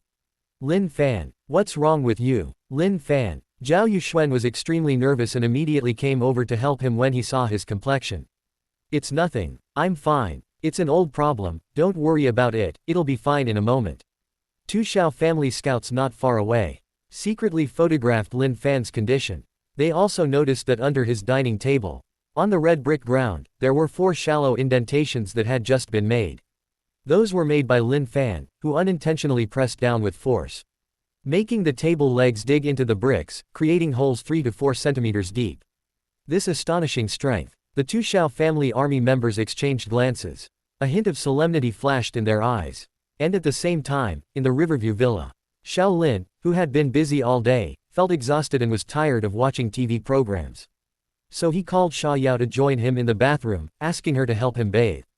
In the spacious and bright luxurious bathroom, Xiao Lin sat on the edge of the huge bathtub, his hands resting flat on both sides of the rim. He looked down, his tone playful. What are you still doing? Why aren't you coming in to help this young master bathe? At this moment, Xia Yao, at his request, had changed into a new outfit. She was now wearing red thin gauze, the lightweight kind. Ah, how can I do that? I'm embarrassed. Young master. Xia Yao had originally walked in with her arms crossed. At this moment, seeing Xiao Lin's strong muscles and perfectly sculpted physique, her face flushed crimson, and she quickly covered her face with her hands, secretly peeking through the gaps. Her heart was also pounding uncontrollably. What a charming physique. How come I never noticed before that he has such a good physique? He's making me so shy. Do I really have to go and help him bathe? Xiao Lin splashed water on himself and said indifferently. Oh, it's fine if you don't come. Anyway, your dad has only been in the patrol station for a dozen hours. He's probably just finished eating communal meals and is watching TV with his new friends right now, isn't he? That's good, free meals, and he lives safely and securely, at least no one comes to collect debts. Upon hearing this, Xia Yao's heart tightened, and she took small, hesitant steps forward. She pouted and said aggrievedly, I know, young master Tilda, I'm coming now. As she swayed her steps, she mumbled softly. HMPH. He always uses that to threaten me. I was just about to have my soul snatched away by your physique, and now you immediately sobered me up. You stinky man. Xiao Lin frowned, hearing her mumbling, and turned his head to ask. What did you say? Nothing, nothing. Xia Yao quickly waved her hands, biting her lower lip as she stepped into the bathtub. Xiao Lin rested his neck on the edge, closed his eyes slightly, and completely relaxed his body. Don't keep mumbling, do your job properly. For a small matter like bathing, I don't need to teach you hand by hand, do I? Xia Yao's pretty face was flushed, and her movements trembled. At this moment, the hem of her clothes was completely soaked by the bathwater, revealing a pair of smooth, fair legs. Understood, young master, I'll start right away. Then Xiao Lin grunted, said nothing more, and quietly enjoyed himself. So, handsome. Xiao Lin, how can you be so handsome? This physique, how can I resist it? The notification sound in his mind kept ringing. Favorability was steadily increasing. Ding. Xia Yao's favorability towards you +1. +1. +1. It increased by another 10 points. Xiao Lin had long been accustomed to this. Isn't this only natural? Handsome men are popular everywhere. No way, I'm just too handsome Tilda. Hey, do you even know how to work properly? Apply the shower gel all over. Ah, I'm shy. You're shy my foot. Get to work. Meanwhile, on Lin Fan's side, his intense palpitations, as time passed, after a short while, they slowly subsided, almost to nothing. It wasn't until Xiao Lin had completely finished his bath that he finally returned to normal, and went back to his hotel room, preoccupied. He also made plans with Zhao Yuxuan to first accompany him to buy some clothes tomorrow. Then the two of them would go to the gathering venue together. Chapter 46. What is the protagonist's constitution? Night deepened. On the large bed, the fine silk quilt slowly shifted. Xiao Lin was holding Xia Yao, who was a mix of fragrant softness and stiffness, and asked, Hey, do you have a class reunion tomorrow at Fengqi Building? At this moment, Xia Yao's forehead was covered in fragrant sweat. Hearing this, her face was flushed, and she suddenly popped out from under the covers, asking curiously. Master, how did you know? That's our elementary school reunion. You even knew about this. Could it be, you've been secretly paying attention to me? Xia Yao gave a playful smile, her heart filled with sweetness. Even her stiff body relaxed a lot. If it were the original her from before, she would probably only question him. You're monitoring me again. What are you doing? Are you coming with me again, following me everywhere? Aren't you annoying? However, now. Ding. Sha Yao's favorability towards you +3. Xiao Lin ignored it directly and said impatiently. Why would I pay attention to you? I'm warning you, dress beautifully for tomorrow's reunion. Is my maid going out? Don't disgrace me. Sha Yao pouted when she heard this and said. Oh, I know. I won't disgrace you. I thought you were worried.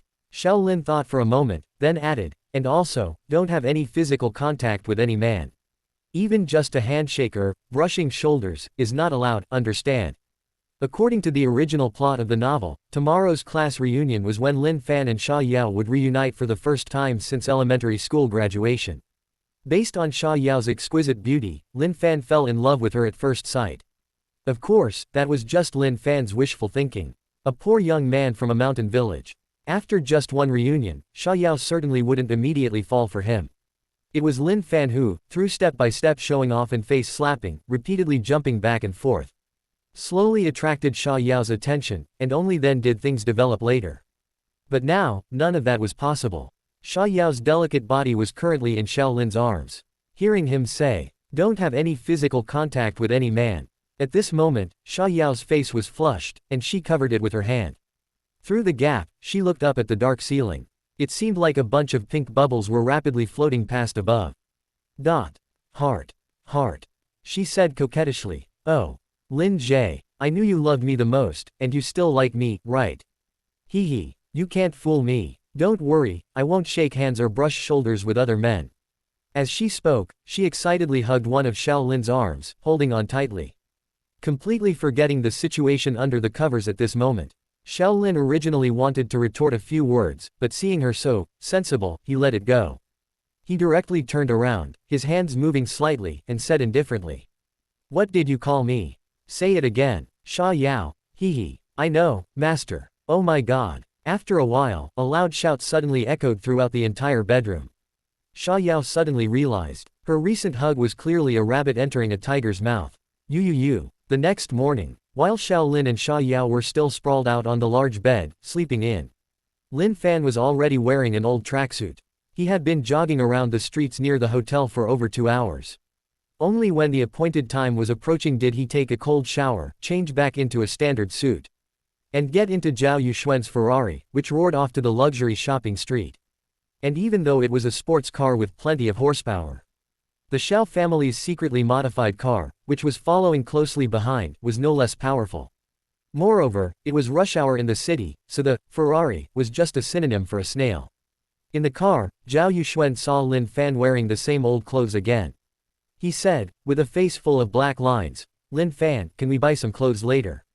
I'll pay for it, you don't have to spend anything. Why do you wear this one vest every day? To this, Lin Fan said, huh. No, I wasn't wearing this one yesterday. I have 3 sets of the same vest and shorts, which I rotate and wash. As they approached the entrance of the luxury street, Zhao Yuxuan listened to his words. He was so angry he wanted to laugh, and he slammed on the brakes. I'm really impressed by you. What a talent. My Fan Jie. Then he got out of the car, threw the car keys to the security guard, and stuffed a few large bills into the security guard's pocket. He strode off with swinging arms towards the bustling area inside, with Lin Fan following closely behind him. Not long after, the two emerged from a donkey store. They were carrying a dozen or so bags, which they handed to the security guard who had finished parking the car and caught up to them. Then they turned and entered a Vacherin Constantine store. The operation was smooth and seamless, without any hesitation.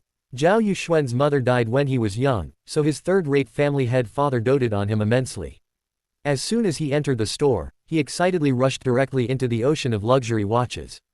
Lin Fan, on the other hand, was bored and wandered around the store, casually looking. Upon reaching the second floor, he saw an old man with half-white hair. He was standing alone in front of the counter, leaning close to the glass, carefully observing a watch. Whose elder is this, so lonely? Seeing his appearance, Lin Fan couldn't help but think of his own master and shook his head slightly.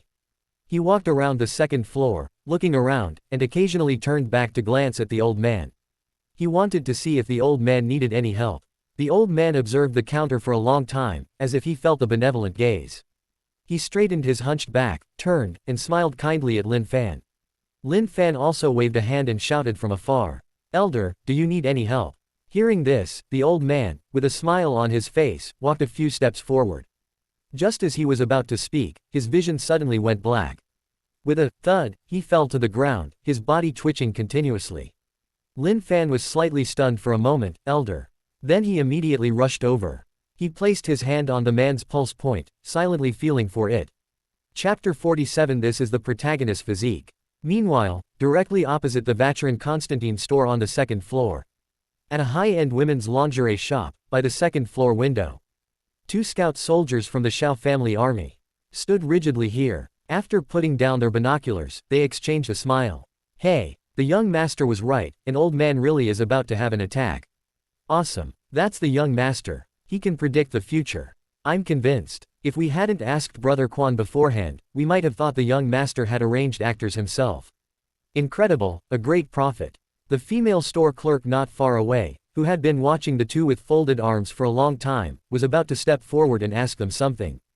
Just then, the two took a photo of the opposite side, then made a gesture, turned around, and left.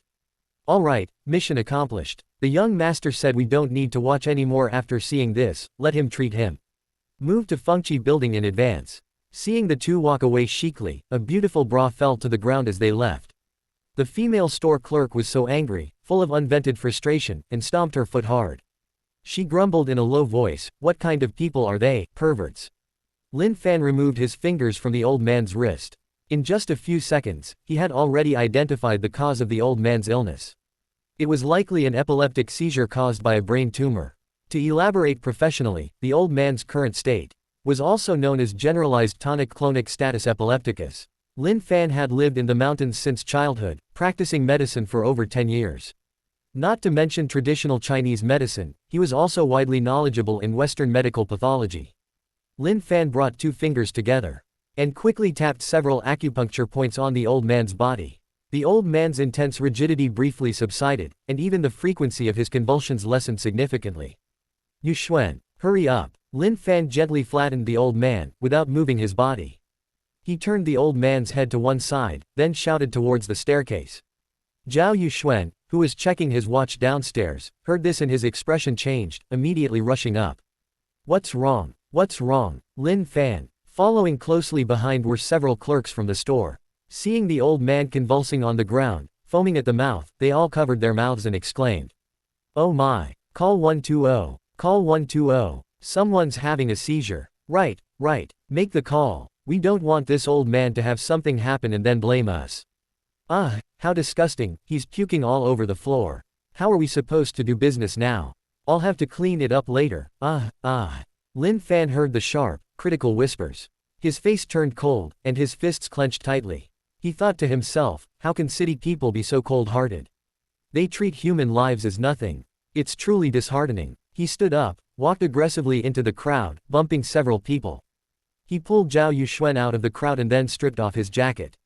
I'm borrowing this, Yuxuan. Then he returned to the old man's side. Ouch! What are you doing? Don't you know to watch where you're going? What kind of person is that? Exactly. Look at that shabby appearance. The female clerks, seeing his attire, already looked down on him. Now that they had been roughly bumped, their opinions grew even stronger. Their eyes were filled with disdain as they looked at him. Although Zhao Yuxuan was also somewhat confused, he still pushed the female clerks hard a couple of times first. So what if I bumped you? I'll push you too. Shut up and stay quiet. Damn it. Foul mouths. Then he asked Lin Fan confusedly. Hey, Lin Fan, you're treating him, but why are you taking my clothes? The clerks knew Zhao Yuxuan's identity.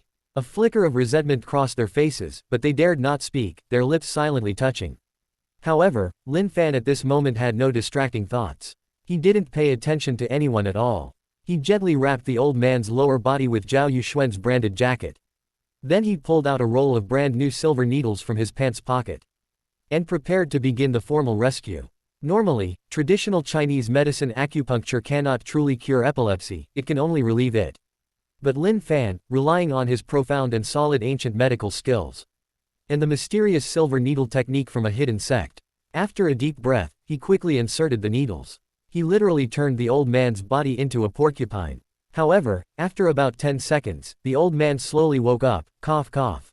Cough cough. The clerk's emergency call had just connected. She hadn't even had time to give the address when she saw this scene before her eyes, and was instantly astonished.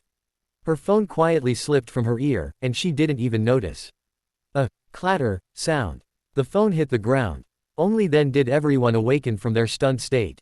They exclaimed repeatedly, "Oh my! A divine doctor among the common people.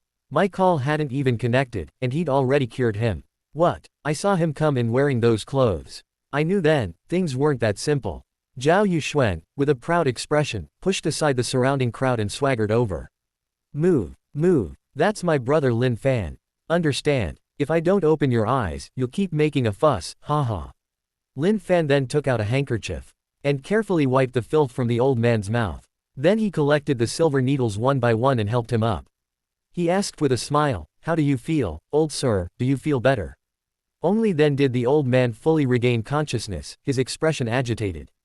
"Did you save me, young man? Oh my, thank you. Just now, I thought you looked a bit like my son who lives abroad, and I got so excited that I had an attack. Thanks to you, thank you, I'm much better." He gripped Lin Fan's hand, shaking it with an agitated expression. "I saved you, old sir, but you don't need to be so polite." Lin Fan chuckled lightly, patted the old man's hand, and reassured him with a smile. "It's just that it's not convenient for you to stay here right now, let's go outside to talk first." Yes, all right." The old man was grateful and didn't ask why. He quickly agreed to Lin Fan's words and, supported by him, went downstairs and walked out of the store. And as the three passed the staircase, where the group of heavily perfumed female clerks were, one of the women slightly wrinkled her nose, sniffed, and asked doubtfully, "Why does it smell like urine? Where is it coming from?" The others heard this, sniffed carefully as well, and responded, "It really does. Is it that old man, peed?" The manager downstairs, hearing the commotion, rushed over to handle the situation. All right, hurry up and clean it. Why are you bothering about whether he peed or not? I'm already burning incense that the old man didn't stay in our store and extort money from us." This morning, Lin Fan had originally planned to accompany his brother to buy clothes and go shopping. Unexpectedly, this incident occurred, and his overflowing medical empathy meant he was no longer in the mood to shop. Leaving the store, the two helped the old man walk towards the exit of the luxury street. "You're not shopping anymore, young Master Zan." It was the familiar security guard who rushed over, smiling fawningly. "No more shopping. Bring the car over, damn," Zhao Yuxuan said, holding the old man with one hand and pinching his nose with the other. He was about to curse but caught himself in time. He was a bit annoyed, but it was only about 80,000 yuan anyway, so never mind. Only now did he finally completely understand what Lin Fan wanted his clothes for after all. So it was. His expensive 80,000 yuan jacket was used by Lin Fan as a diaper for the old man. The old man had been incontinent during his seizure just now. Lin Fan had anticipated this and had wrapped him up beforehand. As for why he used Zhao Yuxuan's clothes instead of taking off his own vest, well, because Lin Fan felt that he wouldn't be short on money in the future. He used it, and he'd repay the favor later, plus it would double Zhao Yuxuan's performance in that area. Isn't that worth 80,000 yuan? And what kind of appearance would he make by going shirtless? Thank you, young man, for letting me embarrass you both. The old man's face was embarrassed, his neatly combed hair now disheveled. Others could smell the strange odor, and he himself gradually became aware of it. He felt even more that Lin Fan was meticulous and cared for his dignity. He was even more grateful to him, gripping Lin Fan's hand slightly harder and saying, "Young man, you worked hard to treat me just now, and I can't repay you directly right away. Quote, could you tell me your consultation fee, so this old man can repay you? Otherwise, I'll feel uneasy." Lin Fan heard this, shook his head with a smile, and patted his hand, saying, "No need, old sir, our encounter is fate, and saving you was just something I did casually. You don't need to worry too much about this, let's find a place to clean you up first. Then I'll give you the second round of treatment for your brain tumor." The old man heard this, his expression extremely shocked, and he stopped in place, stunned. "What? You, young man, you can even tell I have a brain tumor?" Lin Fan smiled and quickly helped him continue walking forward. "Of course. And I can cure you, your current condition isn't severe. I see you are kind, so I won't take a single cent from you. After you've showered, I'll treat you again. When you go back, take the medicine according to the prescription I write for a few days, and you'll gradually recover." The old man was incredibly shocked. Hearing this, he didn't know what to say for a moment and remained silent. Zhao Yuxuan, however, asked somewhat impatiently. Lin Fan, how long will all this take? Fengqi Building is serving dinner at 3 o'clock. After we eat, aren't we going to sing and play some games? I heard some of the sisters have grown up and become really beautiful, don't mess up my important business. Don't worry, it won't take long. Lin Fan replied casually. Hearing the words, Fengqi Building, the old man's eyes immediately lit up. He let the two of them help him into the car, and they found a nearby hotel.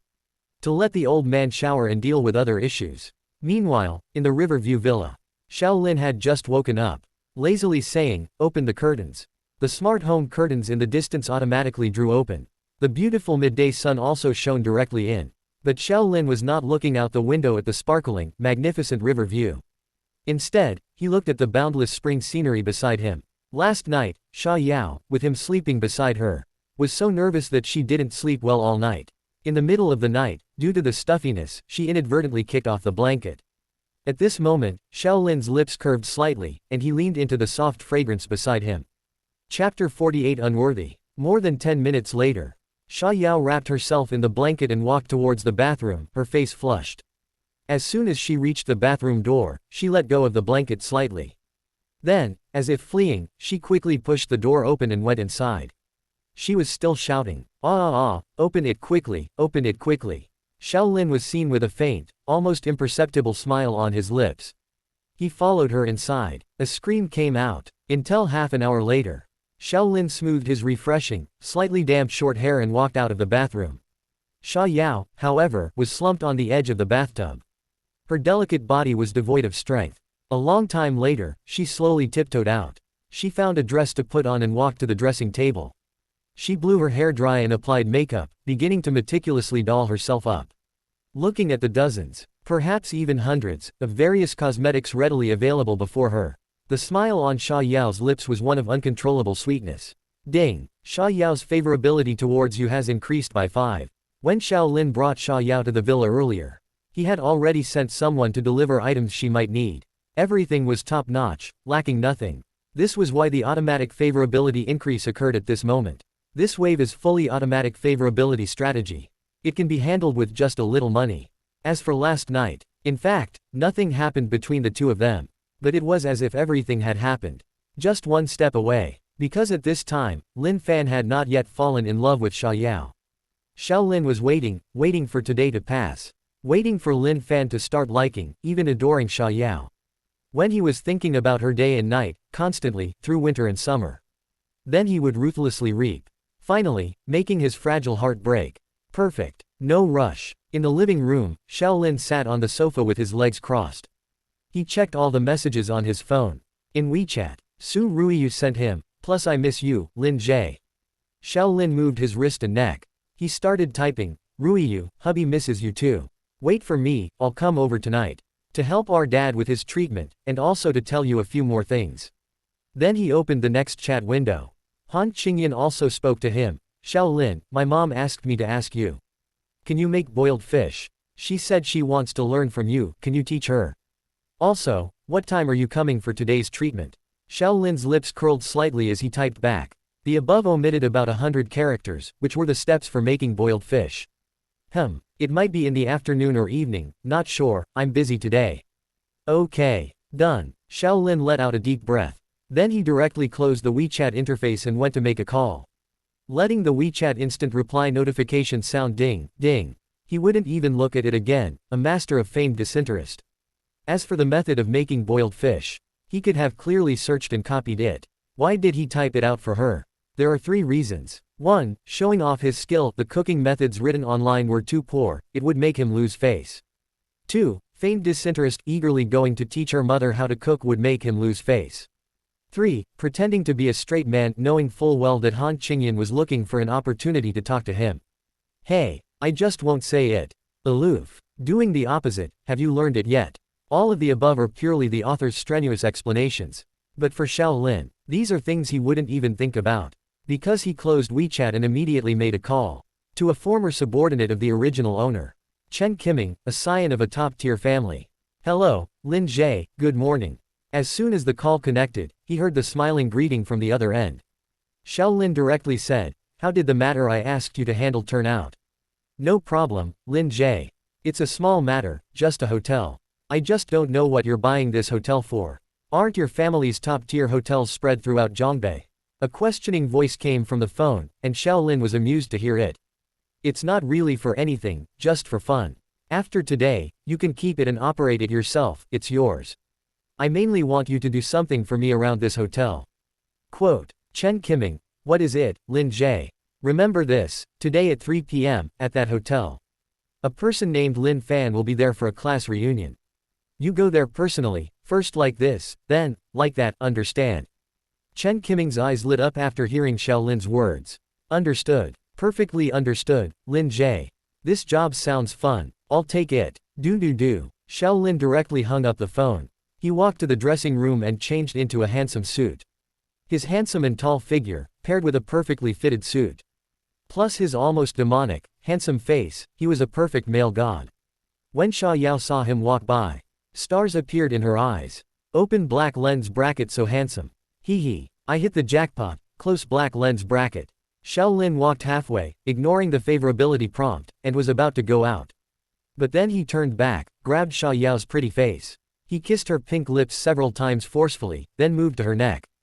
Only then did he turn and leave, his destination, Xiao family headquarters. He was going to implement the commercial planning he thought of last night. After all, he didn't come to this world purely to live for the child of fortune. He definitely had to live his own life well too. Be fierce when making money, so you can spend without restraint and live freely. As for Lin Fan today, having his subordinate accompany him is enough entertainment. He doesn't deserve for Xiao Lin to personally intervene. Chapter 49, A Lifelong Mistake. It was approaching 3 p.m. Xiao Lin was at the company, busy with the government's layout. He was trying to buy as much land as possible for the next phase of the plan. Meanwhile, at Fengqi Building, a group of special guests finally started arriving. Among them were many handsome men and beautiful women, and most of them were dressed very eye-catchingly. Even in this high-class restaurant, they were undoubtedly a very beautiful sight. In the top private room here, the Millennium Gate, many classmates had already arrived. Their faces were beaming with the joy of a long-awaited reunion. And a strong sense of novelty. They were all young, in their early 20s, with hormones running wild. After a long separation, meeting again for the first time, they couldn't help but blush. Soon, more than a dozen people walked into the room one after another.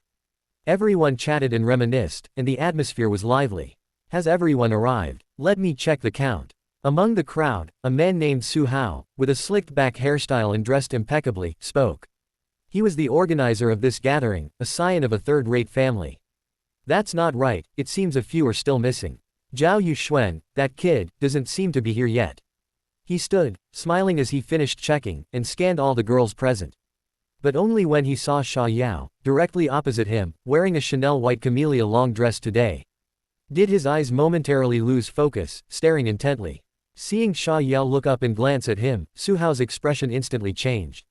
He quickly averted his gaze, looking for other prey. Wanner, I haven't seen you in so many years, you've become even more beautiful, tisk tisk. Su Hao sat down, his eyes leering, and said to the woman beside him. Oh, Hao Zhe, what are you saying? You're the one who's become so much more handsome. Upon hearing this, Wanner winked repeatedly, making Su Hao feel very confident. All right, I've got a target for tonight. Tomorrow's business can wait until tomorrow. He then raised his $2 million Patek Philippe diamond-studded watch and waved his hand, saying. Good. It's 3 o'clock. Let's eat. No more waiting. Whoever. Waiter. Serve the dishes. With a shout, the wooden door opened. About a dozen beautiful women in kipaos walked in from outside. They brought in various exquisite dishes, and at the end, a few bottles of good wine. Su Hao's eyes were practically popping out, completely dazzled. Until he saw a man in a vest and shorts walk in behind the beauties, blocking his view of their backs. His mood was instantly ruined. He asked with a dark face. Hey, who are you? Is this a place for a country bumpkin like you? Get out of here immediately. Security. Get him out. Others heard this and stopped what they were doing, turning their gazes to him. Some had expressions of disdain, while others looked thoughtful. I am Lin Fan, and only a dog's mouth spits out ivory. Upon hearing this, a hint of killing intent flashed in Lin Fan's eyes. He glanced at him, then directly sat down, saying coldly. Lin Fan. The people around the dining table immediately started discussing. As a group of people who graduated from a high-class private school, Lin Fan's attire was indeed the most unkempt. Hey, how dare you speak like that? Su Hao slammed the table, his face slightly angered. Just then, a distant voice came from outside. Speak like what? What's going on? So lively. It turned out to be Zhao Yuxuan, who had just gone to the restroom, walking in with a smile. Yuxuan is here. Hello, Zhan Jie, come quickly, sit down, sit down. Everyone immediately welcomed him in, very enthusiastically.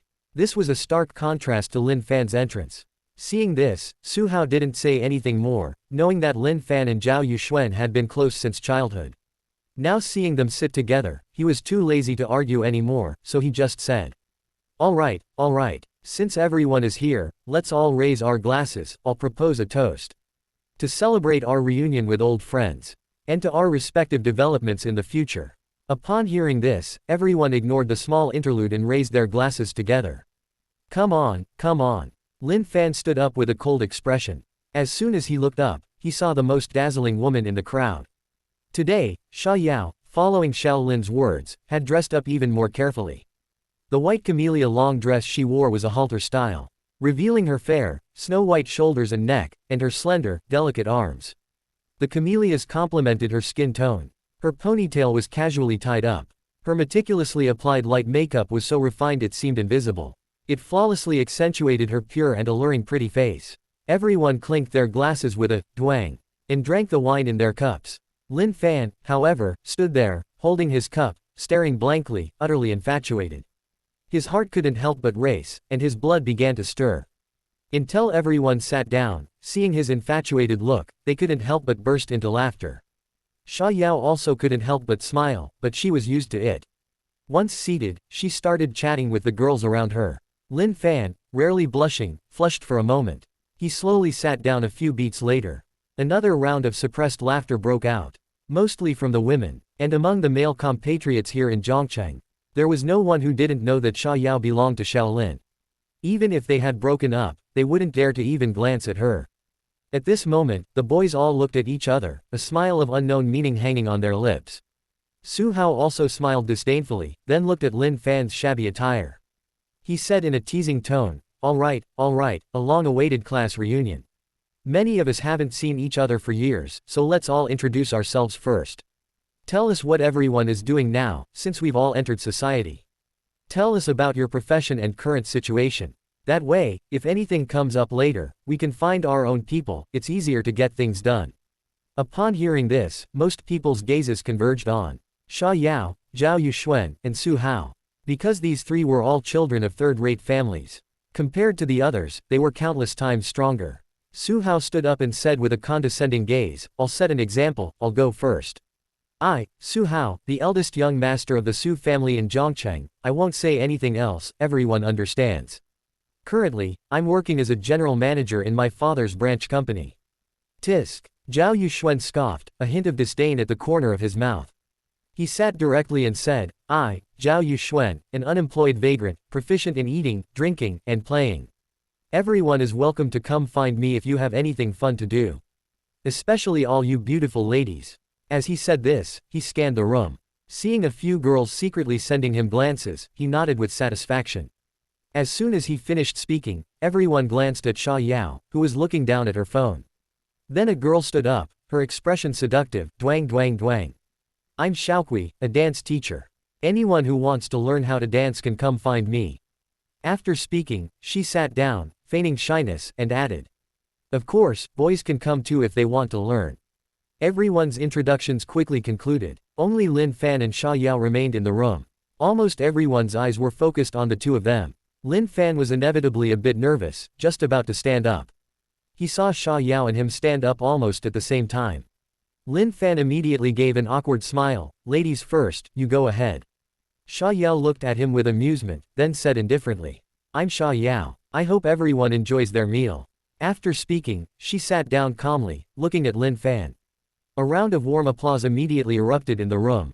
Zhao Yuxuan, who was beside them, had a black line across his forehead. Seeing Lin Fan's expression, he had already known something was off with him.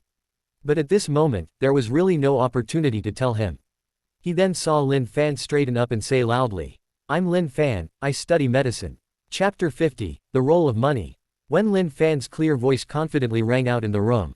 "Huh, a medical student. Which university did you graduate from?" Before he could even sit down, Su Hao asked in confusion. Everyone else also had a bewildered expression. "That's right, Lin Fan, did you go to the capital to study?"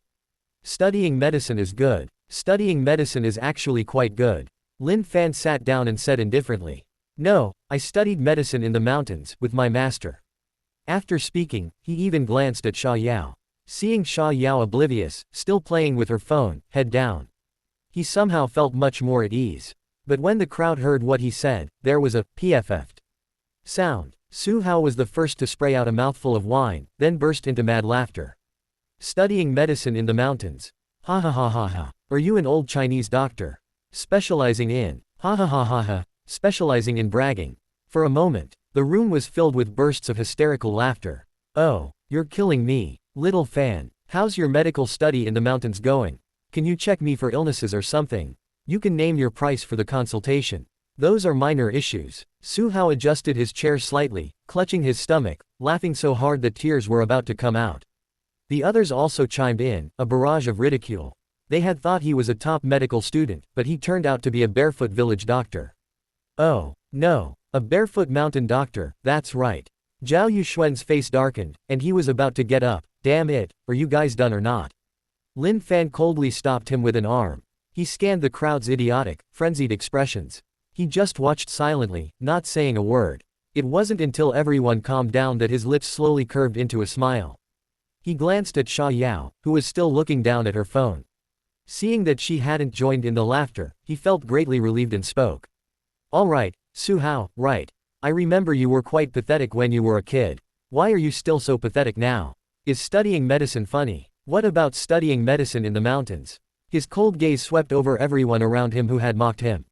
Then he turned back to Su Hao and spoke again. "Su Hao, your ears are thin and small, the whites of your eyes are yellowish, and your lips lack luster. The area under your eyes is dark gray, mostly due to excessive consumption of kidney qi. Additionally, I observe your trembling fingers when holding the cup, and when you step back, your heels feel sore and your steps are unsteady. It's mostly confirmed that you have significant issues in that area." At this point, just by observing his appearance and posture, Lin Fan casually stated. Seeing Su Hao's face turn ashen, looking displeased. "You're spouting nonsense. Just by looking at my face, you know all this." Lin Fan glanced at him and said, "All right, I saw it, you don't believe me. Then stick out your tongue and let me see your tongue coating, and then let me take your pulse." Who among those present understood medical skills? They only heard Lin Fan speak, and it seemed to make sense. So they already looked at Su Hao with strange eyes. But he was right, Su Hao did have this problem. At this moment, Su Hao was already furious, anger attacking his heart. Having his weakness exposed in public, he was utterly humiliated. How could he dare to actually let Lin Fan take his pulse and confirm the fact that he was not good? Quack. What kind of medical study? I'm perfectly healthy. If you're really capable, then examine everyone here. Then I'll be convinced. Su Hao angrily chugged a drink, glaring fiercely at Lin Fan. At this moment, his irrational reaction had already soared to a top level. "All right." Lin Fan smiled uninhibitedly, looking at the crowd, and spoke fluently. "You have gynecological problems, go get checked. You, based on my guess, you probably have liver problems. You're the same as Su Hao. ... Before long, Lin Fan had offended most of the people there. But he also made some people blush, unable to refute him. By this time, few people looked at Lin Fan with a good expression.